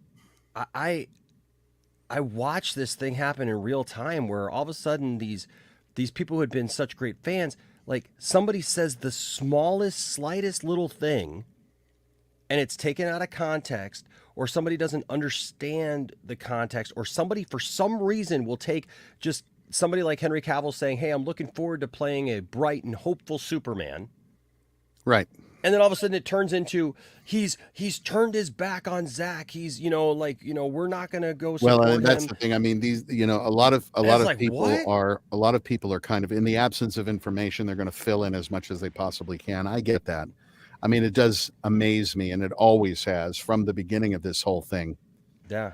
Larry's right. I streamed for 5 hours and the Cavill was gone, and it was therapeutic. Sometimes you just need a minister, don't you? For me, Ray, this is what I said. I said, look, I love Cavill's interpretation of Superman. I love Zach's version of these characters. That's been one of my favorite things, man, is to see Zach's interpretation of these characters come forward. It's been my favorite this far. But I'm also a DC fan, so I it's not that I just love this. It's just my preferred one. But the thing is like, okay, the day that Cavill was the day that everything went down with Cavill, I had some other things going on personally in my life, so I really had to, like I had gone through all this stuff all day long, and then I kind of came home and saw that, and I was like, oh. And it killed me a little bit, but I also had to take a deep breath, take a step back, and realize, okay, I may not be getting what I want or what I think I want, but I'm going to step back from it, wait and see what happens, wait and see what this new story is. Yes, I have my concerns, because if James comes forward and says it's going to be a younger Superman, like, what does that mean? I don't know. He says he's writing it. Is he going to direct it? Different directors have different tones and different ways that they draw things out about a character, so there's all those concerns. Like you said, we can debate all those things, and have legitimate conversations about my concerns and what could be or what concerns may not are completely valid. Damning it outright, on the other hand, is a little excessive. Right. And also here's something else. I mean, I remember when Amanda wrote me something in a private message on Twitter that I'll never forget it, where she talked about different generations characters, right? And basically said, for me, Darkseid was Michael Ironside. For my children, you are their Darkseid, which was huge and enormous. And I've read some comments here and there where people are like, nah, man, Michael Ironside is my Darkseid. Okay, great. Yes, but yeah, for me too. Henry Cavill is a lot of people's Superman.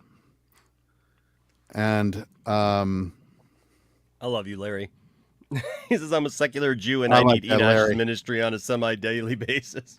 Larry, check my math on this. I mean, as a secular Jew, but would you agree that the fandom, when it comes to a single line of text tweeted by someone, would put a Talmudic scholar to shame interpreting what is said between the letters? So anyway, but no, that's a great comment, Larry. That's actually terrific.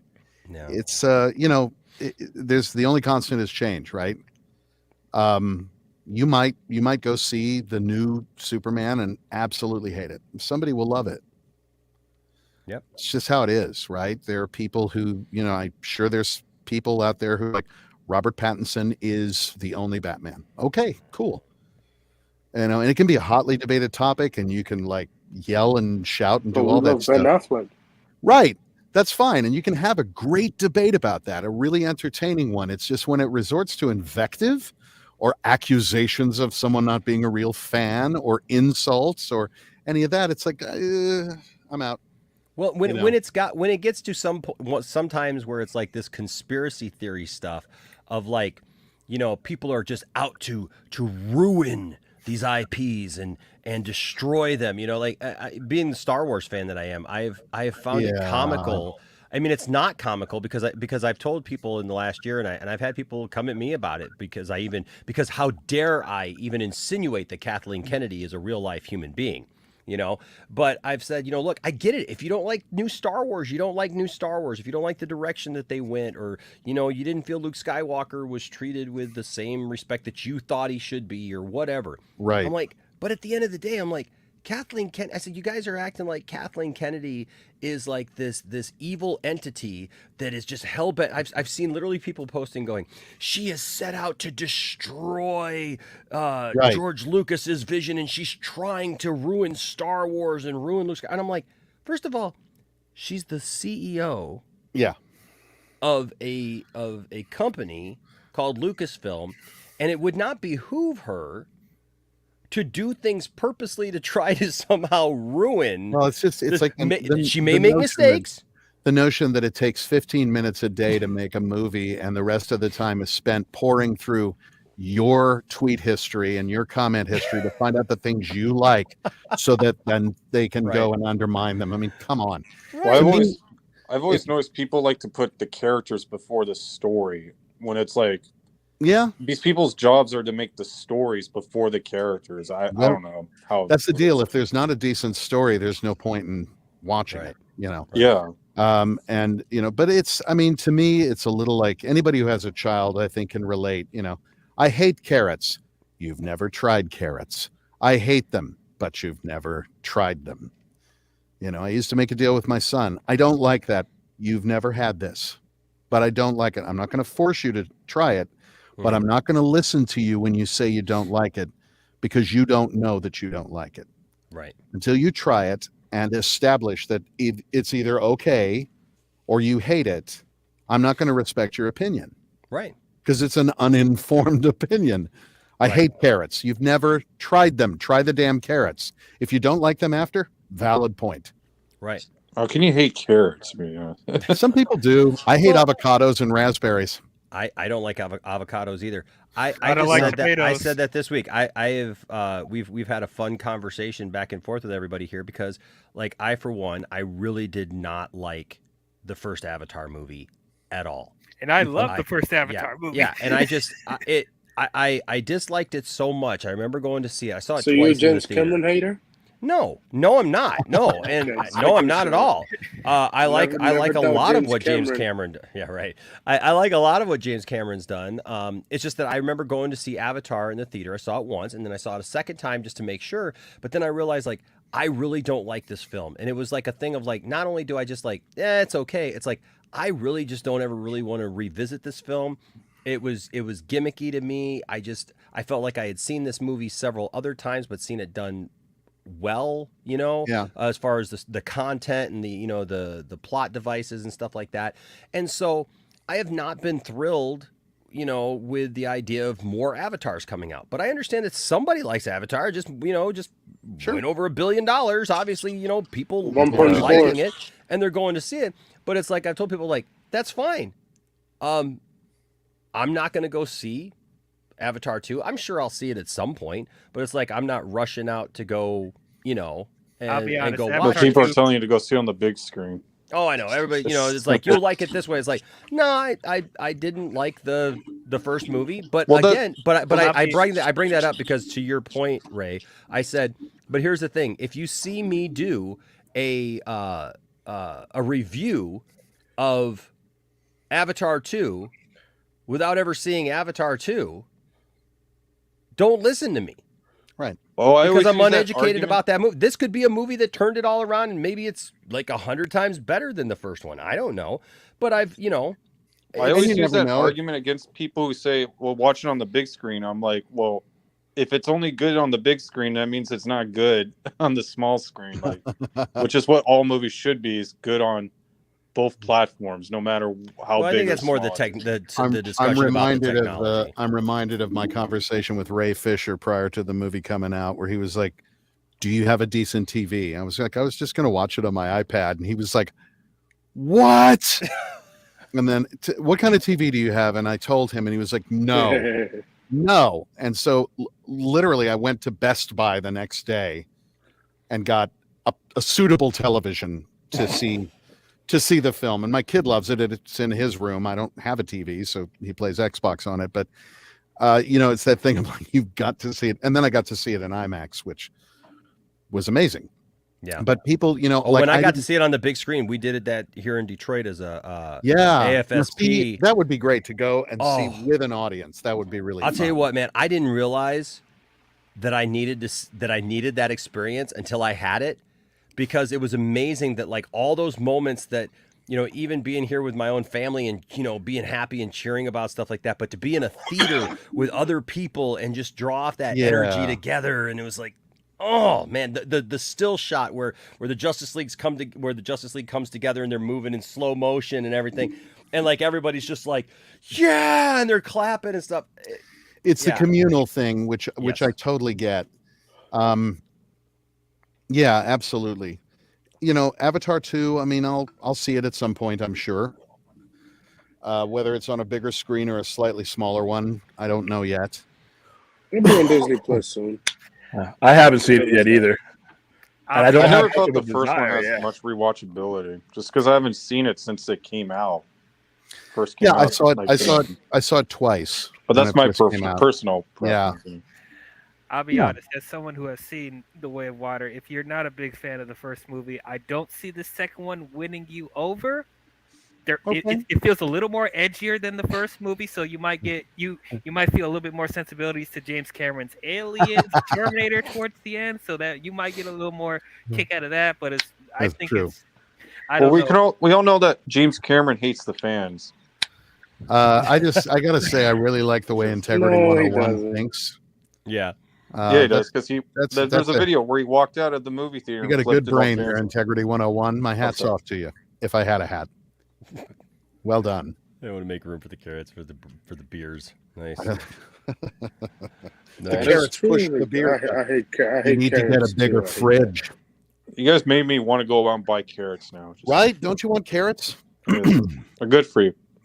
They are good for you. So what are you up to, Ray? What do you got? What are you working on, man? I am sitting as usual behind a stack of audiobooks. I have got actually, it was a rainy night tonight. I had my kid take a photo of me. I may post this on Twitter, but given the events of the day, I thought I would refrain. It's been a rough day. Jeez. But yeah, I put that up. I'm going to put that up later on. Oh, that's cool. It's a good jacket. Where are you on Rebel Moon? Wait, is that a Rebel Moon jacket? It's a really great jacket for the rain. It's so warm, like with a hoodie and that jacket. It's really terrific. Wait, are you in Rebel Moon? I forget. Huh? I'm sorry, your signal's breaking up a little bit. Oh, sorry. Oh, sorry. I was asking, are you? Never know what's going to happen here on the Poindexter Lounge, folks. Can't wait to take the hit, Goblin. Get to hear about Ray Porter's rainy days and his rainy day jacket. That's awesome, man. Did Zach send you that awesome jacket? I don't know where I got this. Probably at a Goodwill or something. I mean, Yeah, I think there was like I sent away. I collected a bunch of cereal box tops. Boy, that's dating me. Jesus, that's dating me. I'm fucking old. In case I haven't mentioned it the last 10 minutes. God, the night I was on somebody's, it wasn't this one. I think I can't. Was it this one? When someone said I was like a cool Santa, I was depressed for like 4 days after that. Oh yeah, I remember that one. Yeah. Oh my gosh. And I was like, I literally went online like, okay, what kind of beard coloring is not going to make me look like I'm ready to wear a baseball cap and drive around in a Corvette? Hey man, my grays on my chin have been coming through a whole lot more this year, dude. I know, man, but I just trimmed it and I looked down in the sink, and I was like, oh man, dang. That's a lot of I mean, this is still, it's just on the sides. Like, if I do like Viking braids, it's bicolored. But this is just like ho ho ho. It really makes me sad. Look like Mark Hamill's stunt double right now. Daniel Martin with a $10 super chat. Thank you, bud. Says it's great that people like Ray comes on here, puts a face to the situation. It's easy to type anonymously behind a keyboard, but when you humanize the actions, it changes your perspective on priority. Very well put, and thank you. I'm grateful that anybody would have me show up for any of this, but it's just also. I mean, another thing is these people don't surrender their nerve endings when they get to a certain position in life or job. You read something negative about yourself and it can really hurt. Nobody likes that. No. Even if you know differently, Ray, I mean, you obviously develop a pretty thick skin in this business. You kind of have to, but still, I'll read something sometimes and I'm like, wow, that hurts. And get over it, but it still sucks. And again, would you stand in a pub next to this person and say that? Nope. Recently people started harassing me because of just things not like we joked about, that whole thing with like, supposedly Deborah Snyder has this, emergency meeting at Warner Brothers and offered. Did you see that story that we I didn't see it. So no. It was this post, and basically it was that Deborah had met with Warner Brothers, and that through Stone Quarry they're going to help finance with Christopher Nolan and some other people, and like her and Zach and everything. They're going to make 10 films to properly end the the Snyderverse. That'd be great if that happened. Yeah, it'd be awesome. But those 10 movies were going to come out within a 3-year period between 2024 and 2027. Yeah. 10 movies? With 10 what movies. Sleep? 10 movies. I kid you not. We just showed it earlier. I might pull it up. But my thing is like we've seen a lot of these things lately of like people trying to scoop things or say this is going to happen or that's going to happen or we knew this or whatever. And because I haven't agreed with it all, there's been some people who got mad at me, and there's people, and like it's fine. Like people have called me names for years, and people have said different things about me, and it's like whatever. I don't care. But it's like people have started to like say things about Tiffany.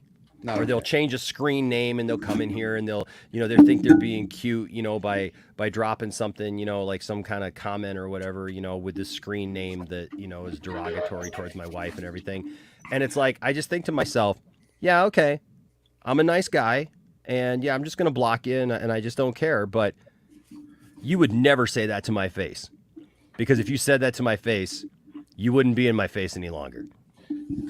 Yeah, I mean, it's like I had a real quick semester on that, just by commenting on a couple of people's posts, and suddenly I was, I was pledging my allegiance to their gang or their group. Somebody rooting around in a toilet. What is going on? It's probably William.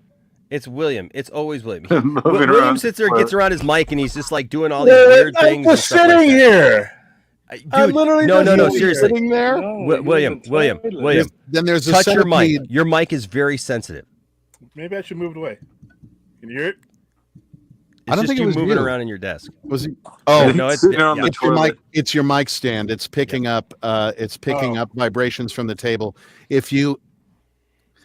I have a handy like bar towel for just such a purpose. If you take even something like a washcloth or something and set your mic stand on it, the mic won't pick up the resonances from the table. Yeah, I have it clamped to the side of the wall. That's why probably it's a spring like that.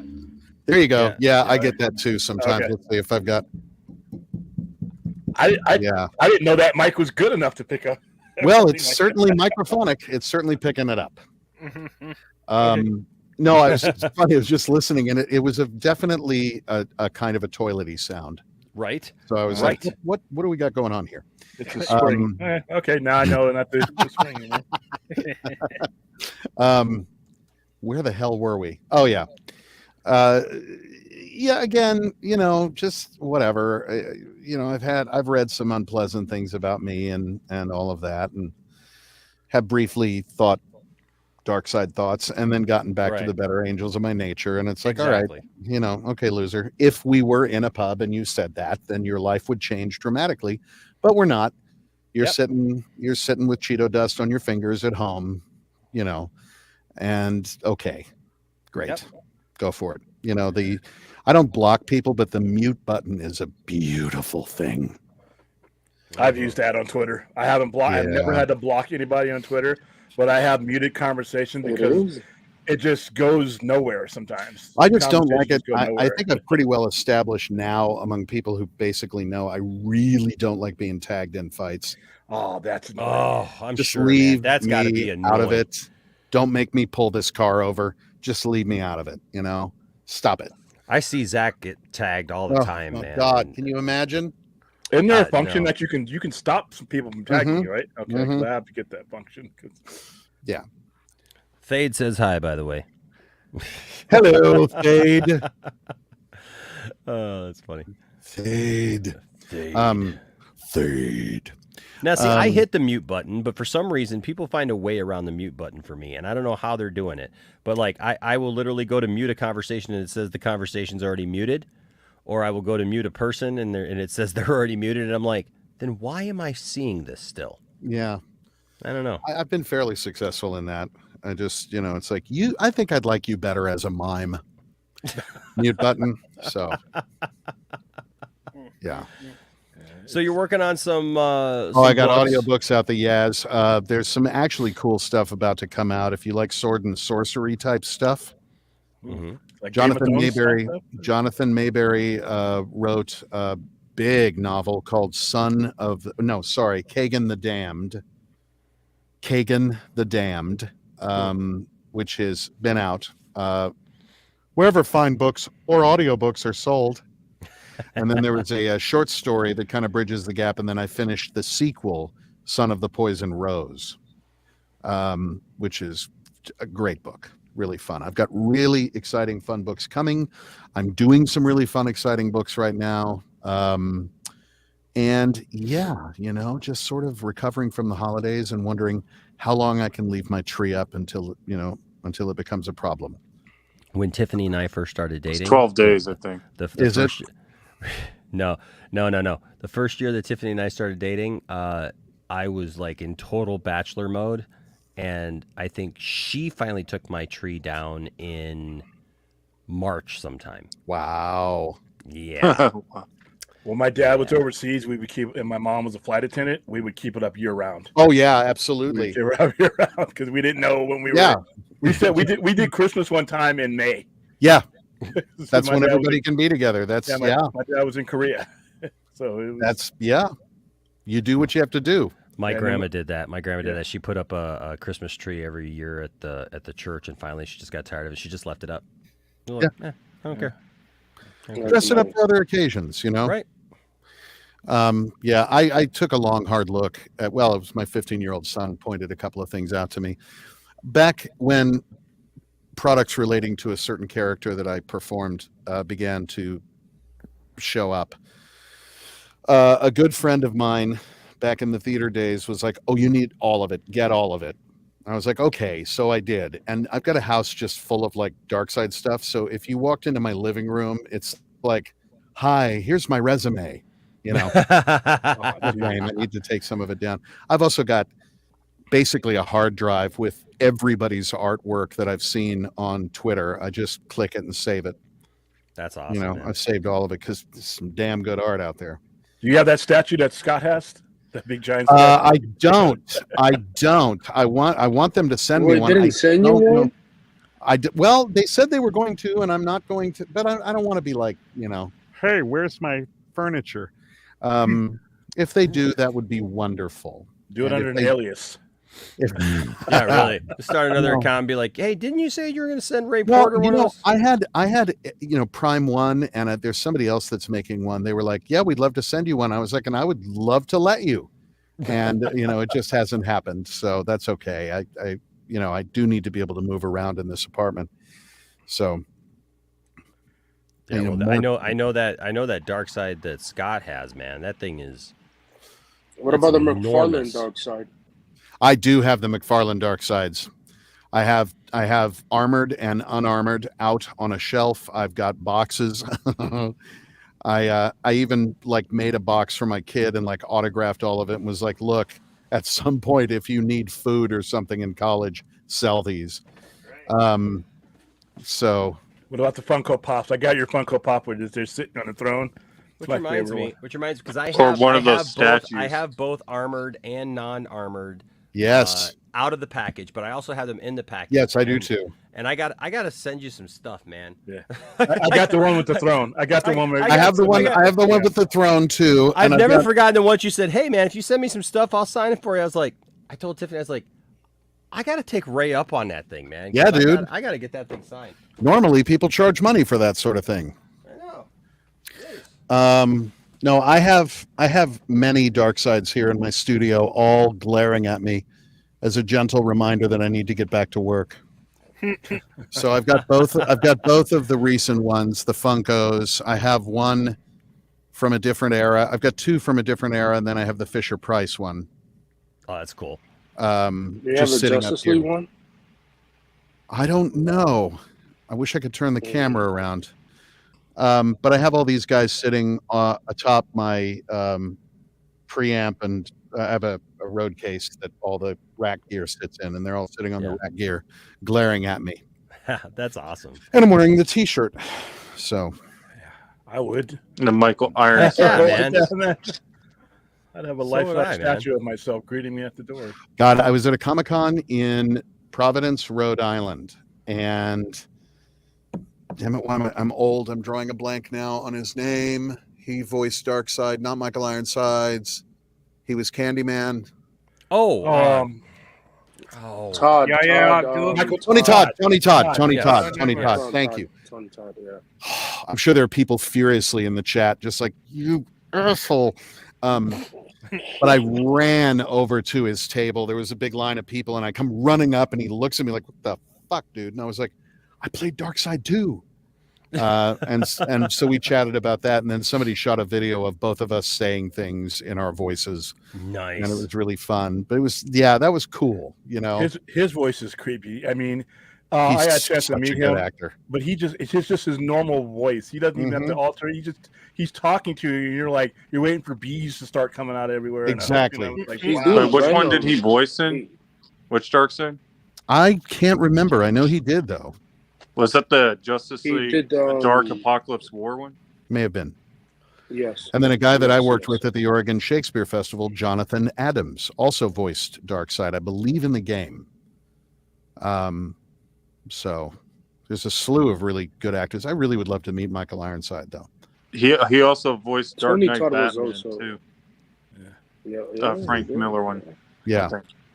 Yeah. Yeah.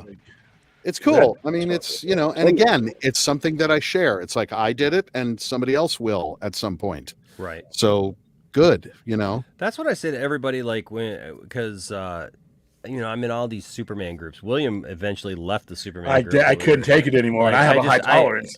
You know, it's one of the concerns that I have for DC going forward, is because DC has all these characters that have been portrayed in so many different ways, you know, that it's hard to get like everybody together in one room and go, okay, we're all Superman fans because we all just like Superman.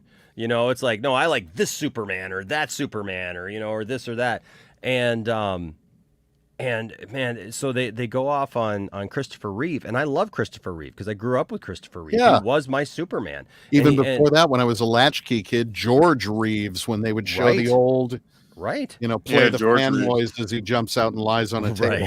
One that likes to smash through walls a lot. You haven't gotten to the Superman Museum in Metropolis, Illinois yet, have you?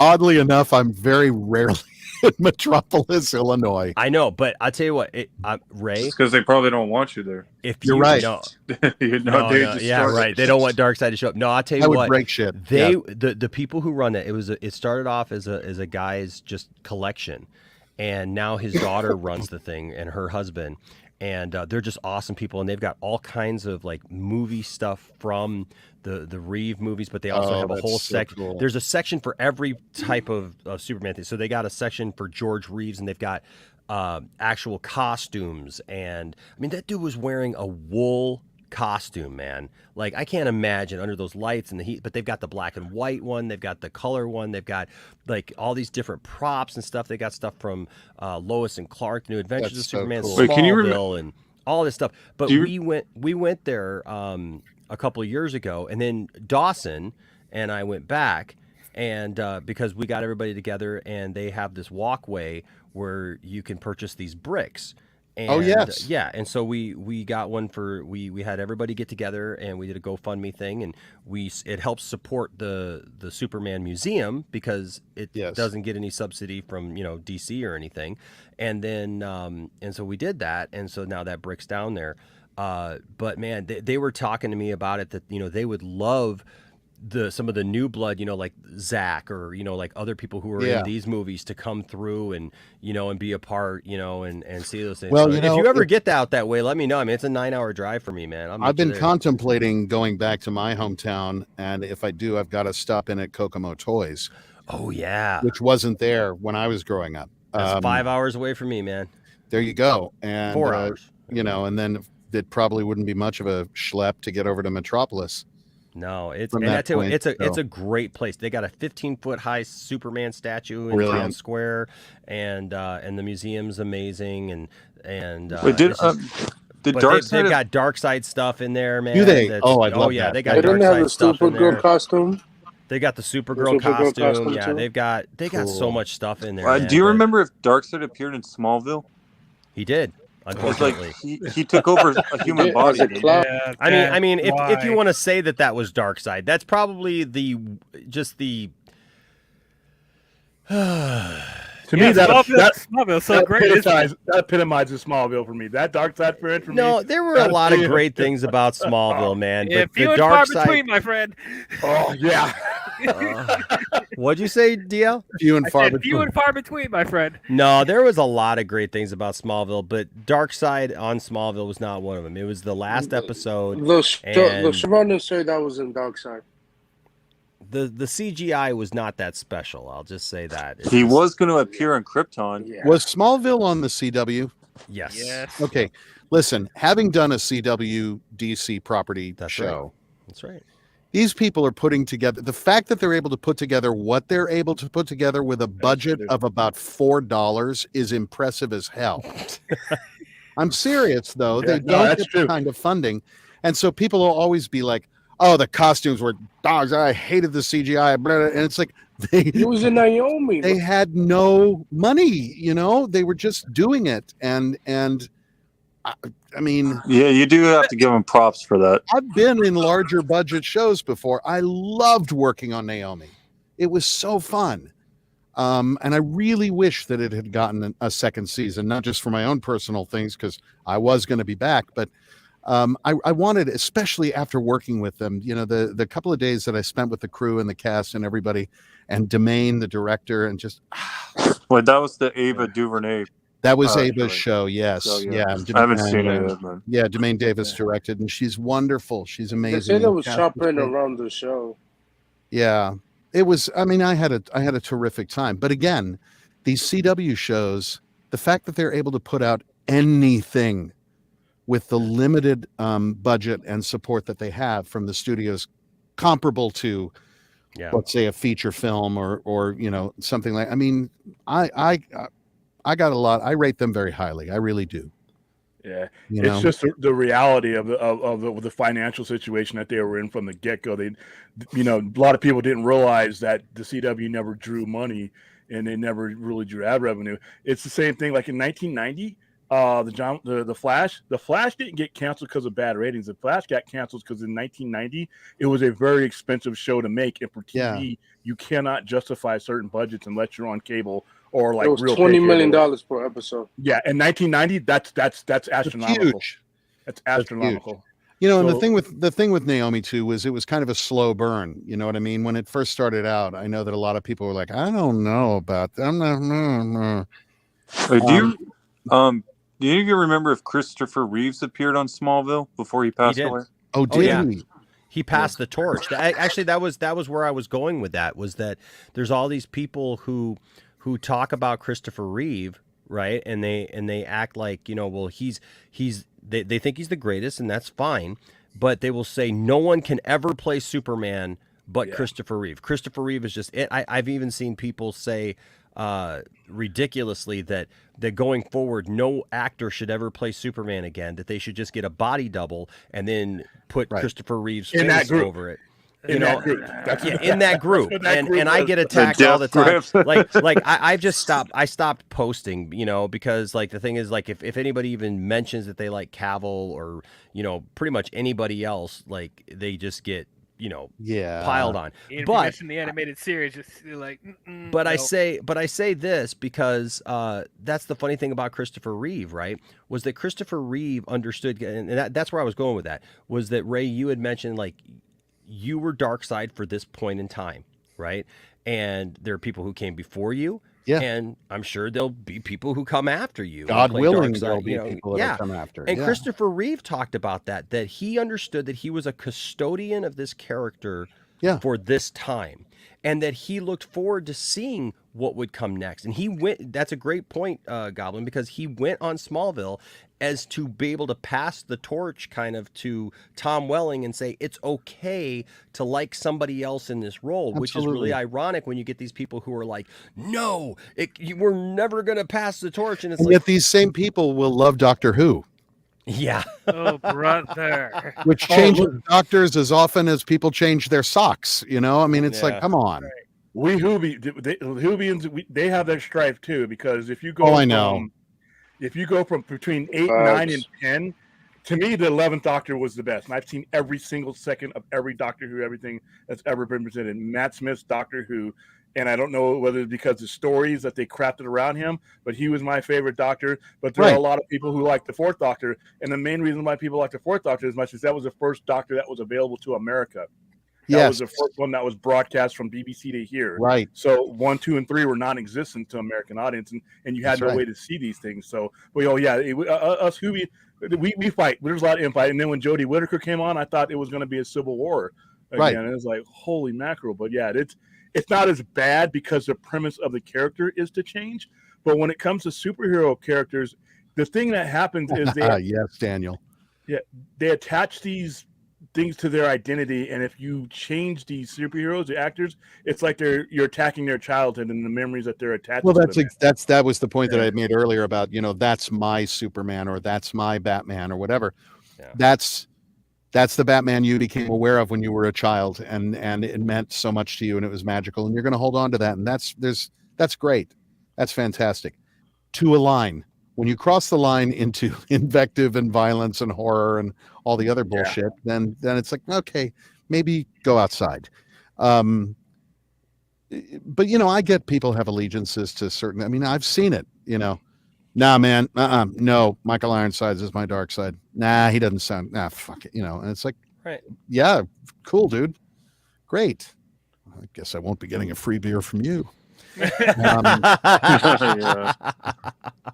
It's I mean, it's the nature of things. I mean, again, the only constant is change. Yeah.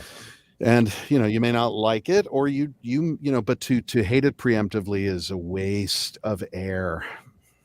We don't know. I mean, Jesus, I've heard talk about a younger Superman thing that James Gunn is working on. It might be fucking amazing. Yeah. I hope it is. Me too. You know. Yeah, I mean, I hope it is. Man of tomorrow. You know, I definitely hope it's like I've told everybody. Look, I could be sitting here 4 years from now or whatever when the movie comes out, and I could be saying, you know what, guys, yeah, this just did not work. You know, whatever didn't work for me as a fan or whatever. You know, and I'm going to be honest about it and give my review of it or whatever. But when I haven't seen anything, I don't know anything about it. I don't know what his take is. I don't know where he's going on with it. Yeah, it's very foolish of me to just say that it's going to suck or that it's going to be horrible or to, you know, say I'm going to boycott it or whatever because it's James Gunn. yeah. And also people forget that like directors and writers, they treat different properties differently, right? And I know that there's been pushback because there's a lot of people who didn't like James Gunn's Suicide Squad. And it's interesting to me because I feel like there's people who don't like James's Suicide Squad simply because it's not David Ayers. You know, Yeah, it's kind of that true. it's kind of that Yeah. same thing, right? So it's not David Ayer, so I was gonna hate it anyways, even though, you know, David Ayer and James Gunn, you know, have both said that they're good friends and that, you know, and they literally have these interactions and they've talked about how, like, if you guys think that we only talk on Twitter, you guys are out of your minds, you know, like we legitimately talk and we don't hate each other, you know. Everything doesn't have to be us against them, you know, like it's a competition or whatever. And I get it. Some people just didn't like that movie. They didn't like the tone of it or they didn't like, you know, Peacemaker or whatever.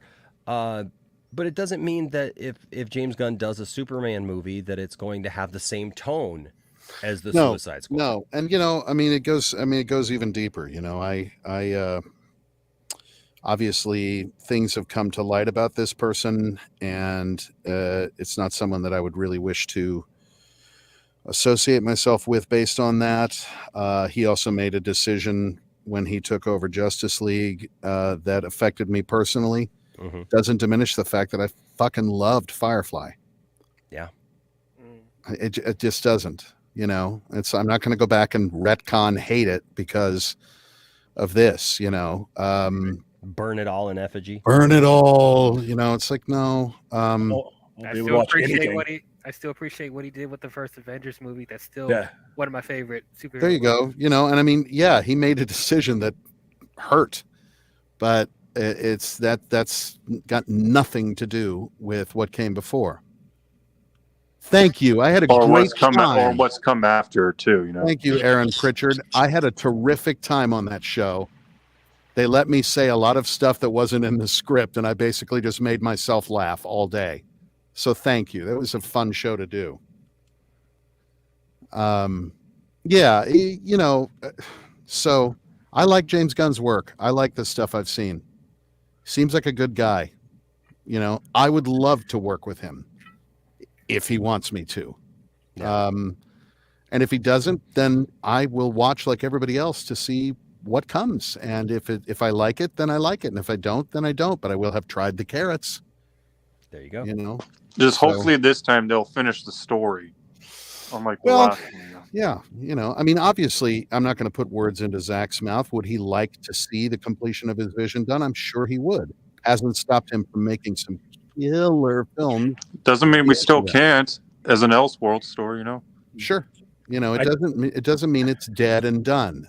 Yeah, I hope they come back to it because I think that's the biggest indictment of this whole deal is not whether James Gunn can pull this off or not, or not whether he has the storytelling ability, or whether or not it's a good idea to start over. I think the biggest indictment is that this is unresolved, and whenever the resolution's brought up, it's just, oh, you Snyder guys need to move on. If they resolve this, it shouldn't just be for us or any particular section of fans. It should be for the sanctity of their own project. It is agree. an incomplete scar that sits there. And when you're bringing in new people, you don't just bring it in the one or two movies that you're just going to release in the next 2 years. You want them to feel that entire inventory is relevant. And with this just hanging other unfinished, it's a scar on their credibility, whether they can even do this reboot. Well, there's that. There's a lot of different points. One thing I would say though is that if the Snyder fans were to be a bit gentler, perhaps there wouldn't, because, you know, people are only going to judge on the most extreme, right? Right. You know, and they'll say it's this, you know, nest of vipers. Why would we ever do anything to make them happy? You know, there's a fair point to be made with that, because some is. of the most extreme people who enjoyed certain films made by Zack Snyder have said some pretty awful things. That doesn't mean it's the entire fandom. It doesn't mean that it's the entire community. It just happens to be the ones who get noticed the most. Yeah. And my hope is, I mean, honestly, I think if there's any kind of a prayer for the completion of this vision to be realized, it'd be good if they heard some different voices other than people yelling fuck all the time. You know? I thought just supporting it by buying the stuff and going to the movies was enough. I didn't really feel like, but you have to make the conversion because you see the 1%ers going out here and doing beheading pictures and stuff like that. And as a consumer, all I did was go and support the product, whatever you put in front of me. I didn't feel like I had to pick up a picket sign and all that. But you know what? Now I see I have to, because otherwise the Cro-Magnums are going to be the ones, the plane landing safely. There was a time when being that squeaky definitely had an appreciable result, right? With the plane banners and all of that stuff. Yeah. And now it's an established sort of group, if you will. And unfortunately, they are earning some of the bad press that they get by behaving a certain way towards anything remotely non-Snyder related, anything not Justice League related, any threat of a reboot or whatever. Treating it this way is not going to have a happy ending for them. And I really wish people would stop it. Stop hashtagging fire James Gunn and Peter Safran. Stop hashtagging, stop saying awful things to these people who are simply trying to make some movies. Quit it. Well, stop reading into everything. You know what I mean? Like, and, because that's the problem is that, there's been this backlash, there's been this stuff, and like James Gunn will come out and try to say something, and then people will take it, the wrong way. And look, I'm the first one to admit, I understand needing to probably move on and do something else.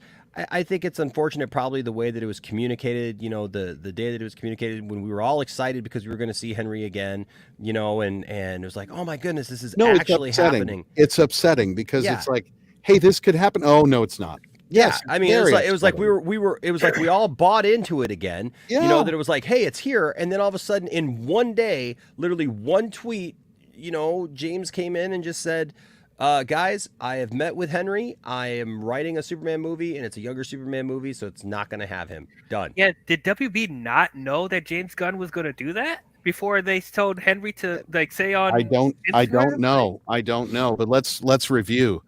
He went online and said that. He didn't have to go on Twitter and say, guys, I'm going a different direction. Right. He didn't have to do that. Oh, the 7 years previous, we didn't hear a peep. It was all speculation. He's in, he's out, he's in, he's out, he's in, he's out. So, again, I mean, just cut the dude some slack. He might do something you love. He might do something you hate, but you don't know yet. No. Is it the end of this particular iteration of the Justice League? I don't know. I don't think really anybody does. I don't think Gunn knows. Well, I don't think anybody. I don't know, man. It's like we've been saying, like that whole tweet about The Rock and Black Adam, and saying, well, Black Adam is not going to be a part of this first chapter of Gunn's storytelling. That's the great thing about DC is, and we've talked about this many times, is that you can always put something into another universe and bring it back later. If they got this big 10-year plan or whatever, God only knows what they could try to build it up to be, or, you just don't know. But in the meantime, like you said, Ray, like it's one thing to voice your opinion and your thoughts about something and be constructive about it and positive. When you go to the lowest common denominator and you're negative and you're insulting and you're calling for people's jobs and you're demanding something that you were never really promised in the first place, I mean, like, we didn't even sit back at the end of when Zack Snyder's Justice League came out. We didn't sit back and just even hardly enjoy it. We were already saying, oh, we demand more because this was so good. And I get the wanting more, but the demanding is where I think we go too far sometimes. Well, I also get a sense of ownership. People have a sense of ownership about this stuff, and well, they should. But again, people are forgetting their manners. And I know that this community and this fandom can be kind because I was the beneficiary of that kindness. No one once said, "Who the fuck are you?" Everybody was just like, "Hey, cool, you're doing this? Welcome." So I know how kind everybody can be. So everybody needs to be better. And it's not like I'm some adult coming down in the basement telling people to stop it, but it makes me sad because I know what the fandom can do when they use their powers for good. Absolutely. And to me, it just seems wasteful right now. Give the man a chance. Nobody knows what's going to happen. I didn't know what was going to happen. I mean, I agree. Yeah. Speaking of, kind of bringing the conversation back to Uche, Justin is here. Hello, Justin. Justin has a lot of connections back with that side of the fandom and stuff. Justin, on a day like today, what are your thoughts? Well, I never knew Uche. I never had any interaction with him, so I have no personal connection with him, unfortunately. Well, a lot of my friends do, and all I really did was just, was only there just to be, but just offering condolences. And when these kind of things happen, it really sucks. And I know what it's like, never meeting somebody in person. A lot of people haven't, they just, like, we're all talking to each other now. Yeah. It's very weird when that person isn't there anymore. I went through that a few years ago with a guy named, this is his real name, Brandon Moist. Why do I know that name? He had a super chat or something saying he got a new job on World Class Bullshitters. And they laughed at it so hard that they named the stream after him, Moist, a Star Wars story or something like that. That's probably where I learned it from. Yeah. It's like, may the moist be with you. That's it. Yeah. Oh wow. Oh really? But yeah, he was only 26 when he passed. Yeah. And he was a really good guy. So I kind of know what that's like. And I remember saying in Brandon's stream, like when you're close with someone like that, you think, why? And especially because we were around the same age. I think this is why I said this and thought this. I thought, why am I here? And he's gone. It goes through everyone's head sometimes, no matter if it's your family, if it's one of your best friends. That thought is more common. I feel like I can speak for everyone at some point when I think we've all lost someone very close to us. And recently. Yeah. I'm sorry. My condolences. No, it was very, very sudden, very unexpected. And it was a suicide. And this is the thing I came to realize was, after sitting with it for a while, I mean, aside from the sort of alien sensation of someone just being gone, they're just not there anymore. They're on a different plane. You can't really communicate with them in the way that you're accustomed. And I don't know that I have survivor's guilt. I think that's pretty normal for anybody to feel, as you said, Justin. But there's a real sort of confusion at the finality of it all. And with a suicide specifically, I think that if the people who were thinking about doing it recognized the amount of confusion that they would leave behind in everyone who knows them, I wonder if they would go through with it. Either that or, type it up. And if they didn't leave a note, then that makes it worse. I just wonder about that, because the person that I knew, I think he probably would not have gone through with it had he realized the immense well of confusion that he would have left behind. No. You know, gotcha. I don't think. One of the students that I work with, Oh, no. worked with at the school. She was a precious girl, and she would come up to me. I had her in gym class every day, and she would just come up to me and just talk to me. She just took a liking to me this last year, and she'd just come and talk to me about different things that were going on in her life, and it was sometimes like she didn't like to participate in gym, and so I was always the one, like I'd get her out there with everybody else, you know, and get her to do whatever we were doing. And there was one week where she was just sitting on the bench, and I went over and started talking to her, and I said, "Hey," I said, "get up," you know, I said, let's do something, let's bounce a basketball, let's do something. She's like, no, I don't want to. And I said, okay, well, I got this basketball.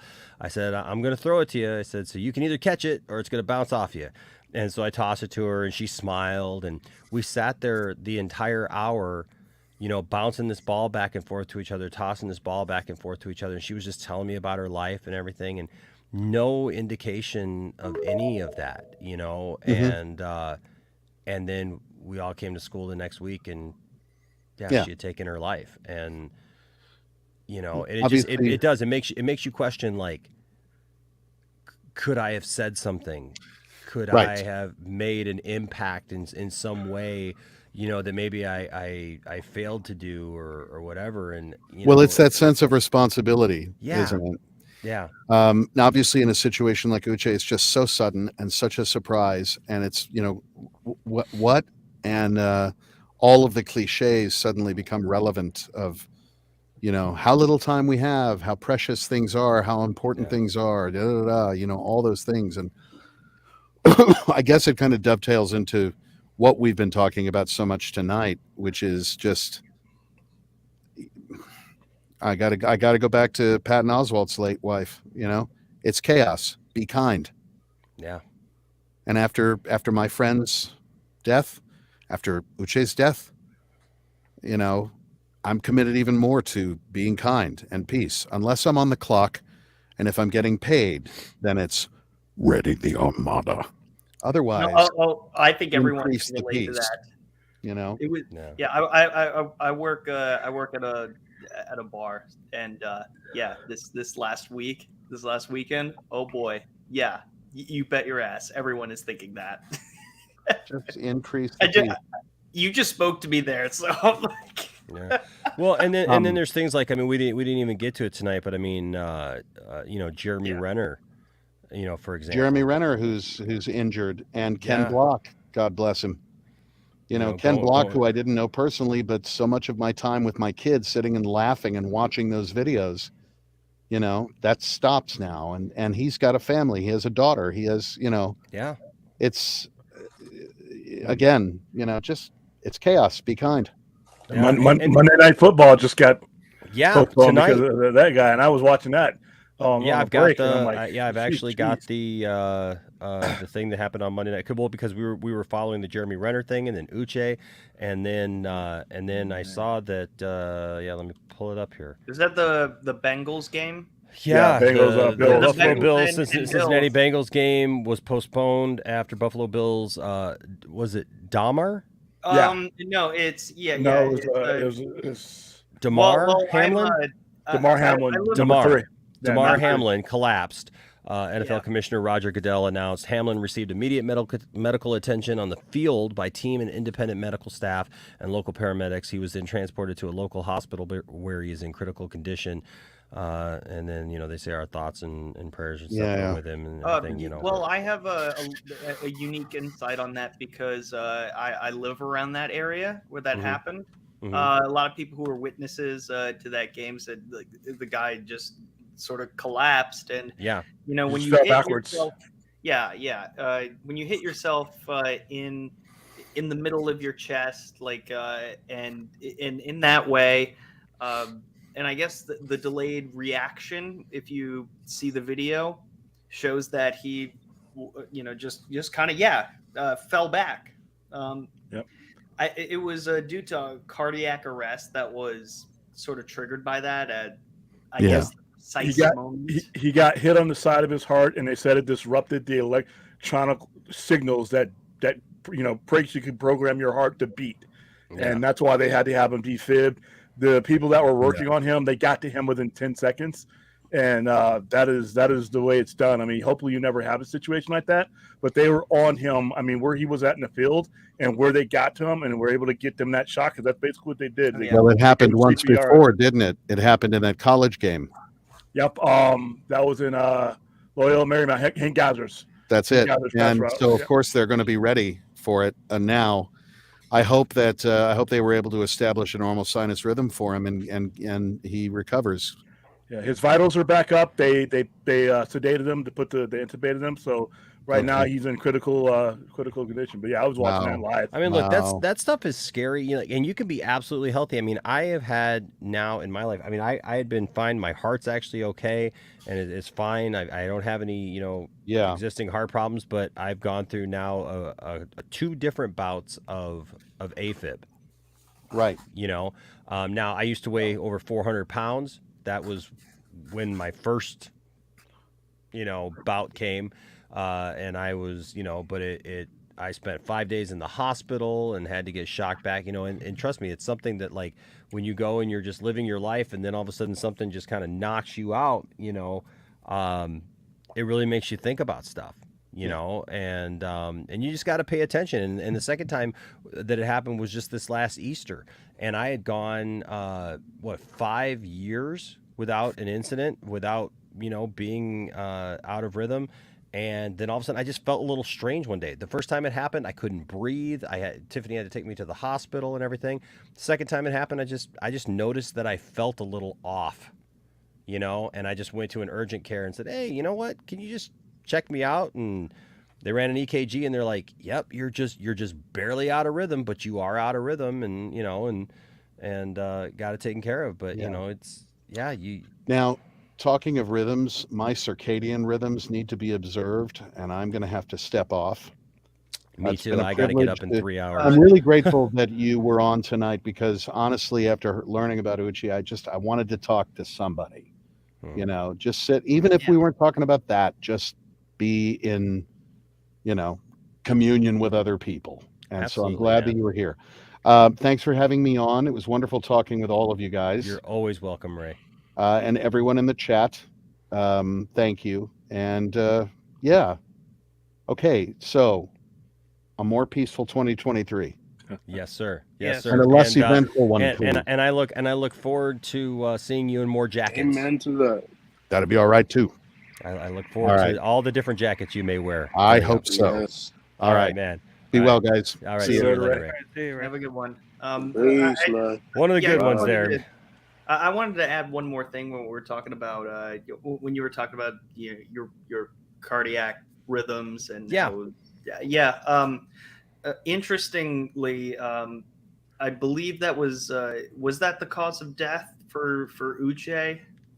Was cardiac arrest? It said that they think it's a heart attack. Yeah, which is just even. I had to point that out. That I wasn't sure though. But also, my friend Brandon, he had a undiagnosed heart condition. Oh. So that was very interesting how you tie that all together without even really knowing, and I didn't even know that about you, man. So I hope you're well now. I am, I'm doing fine. I mean, I have, like I said, I had that one bout. It was really strange back in 2017. And I just, I ended up in the hospital. And the only reason I was in there for 5 days, it happened on a Thursday. And because it was on a Thursday, so I went in on Thursday, and it took them till late on Friday to make sure, to get me under control and to make sure that they had a plan of attack, and they knew that this was exactly what was going on. They were, because they were running tests on me and everything like that. And then they told me, oh yeah, no problem. Saturday afternoon, we're just going to shock you back into rhythm, and you'll go home. And so I waited all day Saturday, and finally at the end of the day Saturday, they finally came in. They go, well, all the people who do the cardio inversions, they're not here on the weekend, so we're going to have to wait till Monday. So I had to wait till Monday, and then Monday they come and get me at like 2:30 in the afternoon, And I got out and they're like, well, you know what? We did it so late in the day that we're just going to keep you for another day. And so then I went home Tuesday. But like I said, this time I had gone for 5 years, no problem. And they said, that's the thing is that, there's a lot of people with AFib that don't even know it, but it's important to pay attention to yourself. Like when I went in this time, the lady said, you are literally barely out of sinus rhythm. I mean, like they had to get the calipers out on the thing and like look at it to see, yep, okay, you're just barely out. And the thing was they didn't shock me back right away because I didn't have any of the symptoms that I had the first time. The first time I couldn't breathe. My heart rate was like 165 just sitting here, which was crazy. It was like I was running a marathon just sitting, And but this time it wasn't like that at all. It was just that I was out of rhythm, and I actually waited like a week and a half, 2 weeks before they finally shocked me back that time, And then they shocked me, and I was fine, But that's the thing. You just gotta, you gotta pay attention. Pay attention to your body. Pay attention to those that you're around, and just just do your best, man. Do your best, but don't put stuff off. Somebody in the chat said which is worse, a stroke or a heart attack. Ooh, that is. I don't even. Yeah, SK. I don't even know that. Yeah. I mean, there's no good one of those, man. Those will both kill you, or heart attack is more lethal. If you have a stroke, it's bad. It can kill you, but in most cases, you can rehabilitate yourself from a stroke. A heart attack is a catastrophic. It's a sudden event. It's way more fatal than a stroke is in most cases. Yeah, it just depends whether or not you survive. Exactly. And the consequences. But on a more serious note, what you were trying to say earlier, Enosh, it's just it kind of felt like you were in the. Damn it! I lost my train of thought with the comment I read again. Oh man! But what were you saying, Enosh? Before you read. I was just saying, just take just take care of yourself, and and pay attention. Pay attention. Don't put stuff off. People put stuff off, unfortunately, all the time, and and don't. Don't take things seriously, and so I just tell you, if you're feeling off or whatever, don't be afraid to go and get checked out, and pay attention to that, and pay attention to those who are around you. If you see somebody not feeling well or whatever, just man. Yeah. When you said pay attention and don't put things off. I didn't talk to Brandon for almost a year when I found out, and I'm not gonna get that time back to just be like, hey, how you doing, buddy? It's been a long time. Yeah. A lot of us have our own shit to deal with. Everyone gets that, and sometimes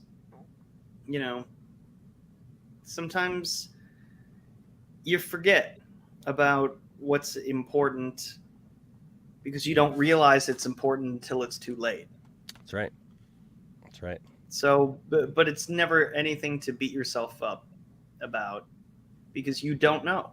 Oh yeah. I mean, look, you're going to have disagreements with people still, and you're going to do that. And when you lose somebody, sometimes it's really easy to beat yourself up and think, man, like I did this wrong and that wrong. But in the end, you just don't do that to yourself. But anyways, I got to get up in 3 hours because tomorrow I go back to school. But I'm happy to be here with all of you tonight. And thanks to everyone who stopped by tonight and was part of the show. Man, what a great surprise. Like I always say, you never know what's going to happen here in the Poindexter Lounge. And we started this year off in an awesome way with Ray Porter. And that was fantastic. I've been wanting to reach out to him actually and have him on the show back again for a while. And so that was awesome that he was watching tonight. And I'm glad, that's the thing is, look, no matter if you're no matter if you're just a regular person sitting there in your room on your computer or on your laptop or whatever watching the show, or if you're a comic book, comic store owner out in Las Vegas, or if you're just, somebody who likes to be on panels on YouTube or whatever, or if you're a celebrity, man, who played one of the greatest villains of all time in Zack Snyder's Justice League. I loved what Ray said there, that, how he was feeling tonight about the loss of Uche, and that it was good just to talk to somebody, right? And so I just want you to know that's, with all the other silliness that we see here at the lounge, and the back and forths that we've seen sometimes, and the people who don't like us or we don't like them or all those things. Listen, I want you to know that even if you don't like me, you can reach out to me. I have people reach out to me all the time here on this channel, through DMs or emails or whatever, and they've asked me to pray for them or think about them, or just, ask my advice on something, things that I'm like, I'm surprised that they're asking my advice even, but they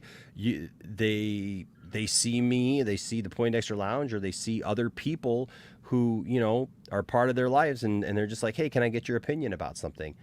And, we should be there for each other as human beings, and so that meant a lot to me to hear Ray say that tonight. So thanks to you guys for being here on the panel tonight. We covered a lot of ground. There was lots of stuff to talk about, and man, I'm looking forward to the future of DC, and seeing what's going to come of that, and Yes. And we shall see. We shall definitely see. In the meantime, I do know that right now I really only have one concern, really, and that well, not one concern, but I mean, there's this. So. Oh. Has anybody figured out where that poster came from? No. I know that the character images themselves are legit. I just don't know. I don't know where that was put together, but yeah. There's that. No, the background thing I believe is from something else, but the character I sent that picture to an email to my intermediate, and they laughed at me. They filled up the return email with a laughter. LOL. I mean, from Warner Brothers? Good. Yeah, that I didn't. Good. No one I know has seen. I'm not saying that it's not in existence, but no one I've reached out to and just looks at that. Has even seen that. Good. Yeah. Good. That's a good sign, because that was what was my concern. Like, I couldn't find anything that said that it was legit or that it wasn't legit, and I know I've been passing around, so like I was like, oh man. But this is why we need a trailer. There you go. But hey, Super Bowl Sunday. Super Bowl Sunday, it's coming up. But hey, guys, thank you all for being here. Thank you for being part of the lounge. Thank you to everyone who gave super chats tonight and participated in the chat and everything. I was going to open up once again, I'm just going to have a call-in show, because I feel bad when I promise to open up for call-ins and something changes. But, then we have special nights tonight, like we have Ray Porter, and that's awesome. And that makes it exciting. And so we'll definitely have a call-in show here sometime where you guys can just call in, and maybe we'll just do the whole show as a open mic night, and you guys can tell me what you think about the state of affairs and the different things that are going on, because I do appreciate each and every one of you, and I appreciate your input. I want to thank everybody who was on the panel tonight. Like I said, thank everybody who was a part of everything that's going on. And just remember, don't let anybody tell you that your fandom doesn't matter. And don't tell anybody that their fandom doesn't matter. But seek to have good conversations, treat each other well, like you would want to be treated. And if you do that, there'll always be a place for you here in the Poindexter Lounge. Until next time, stay nerdy. Bye-bye. Peace.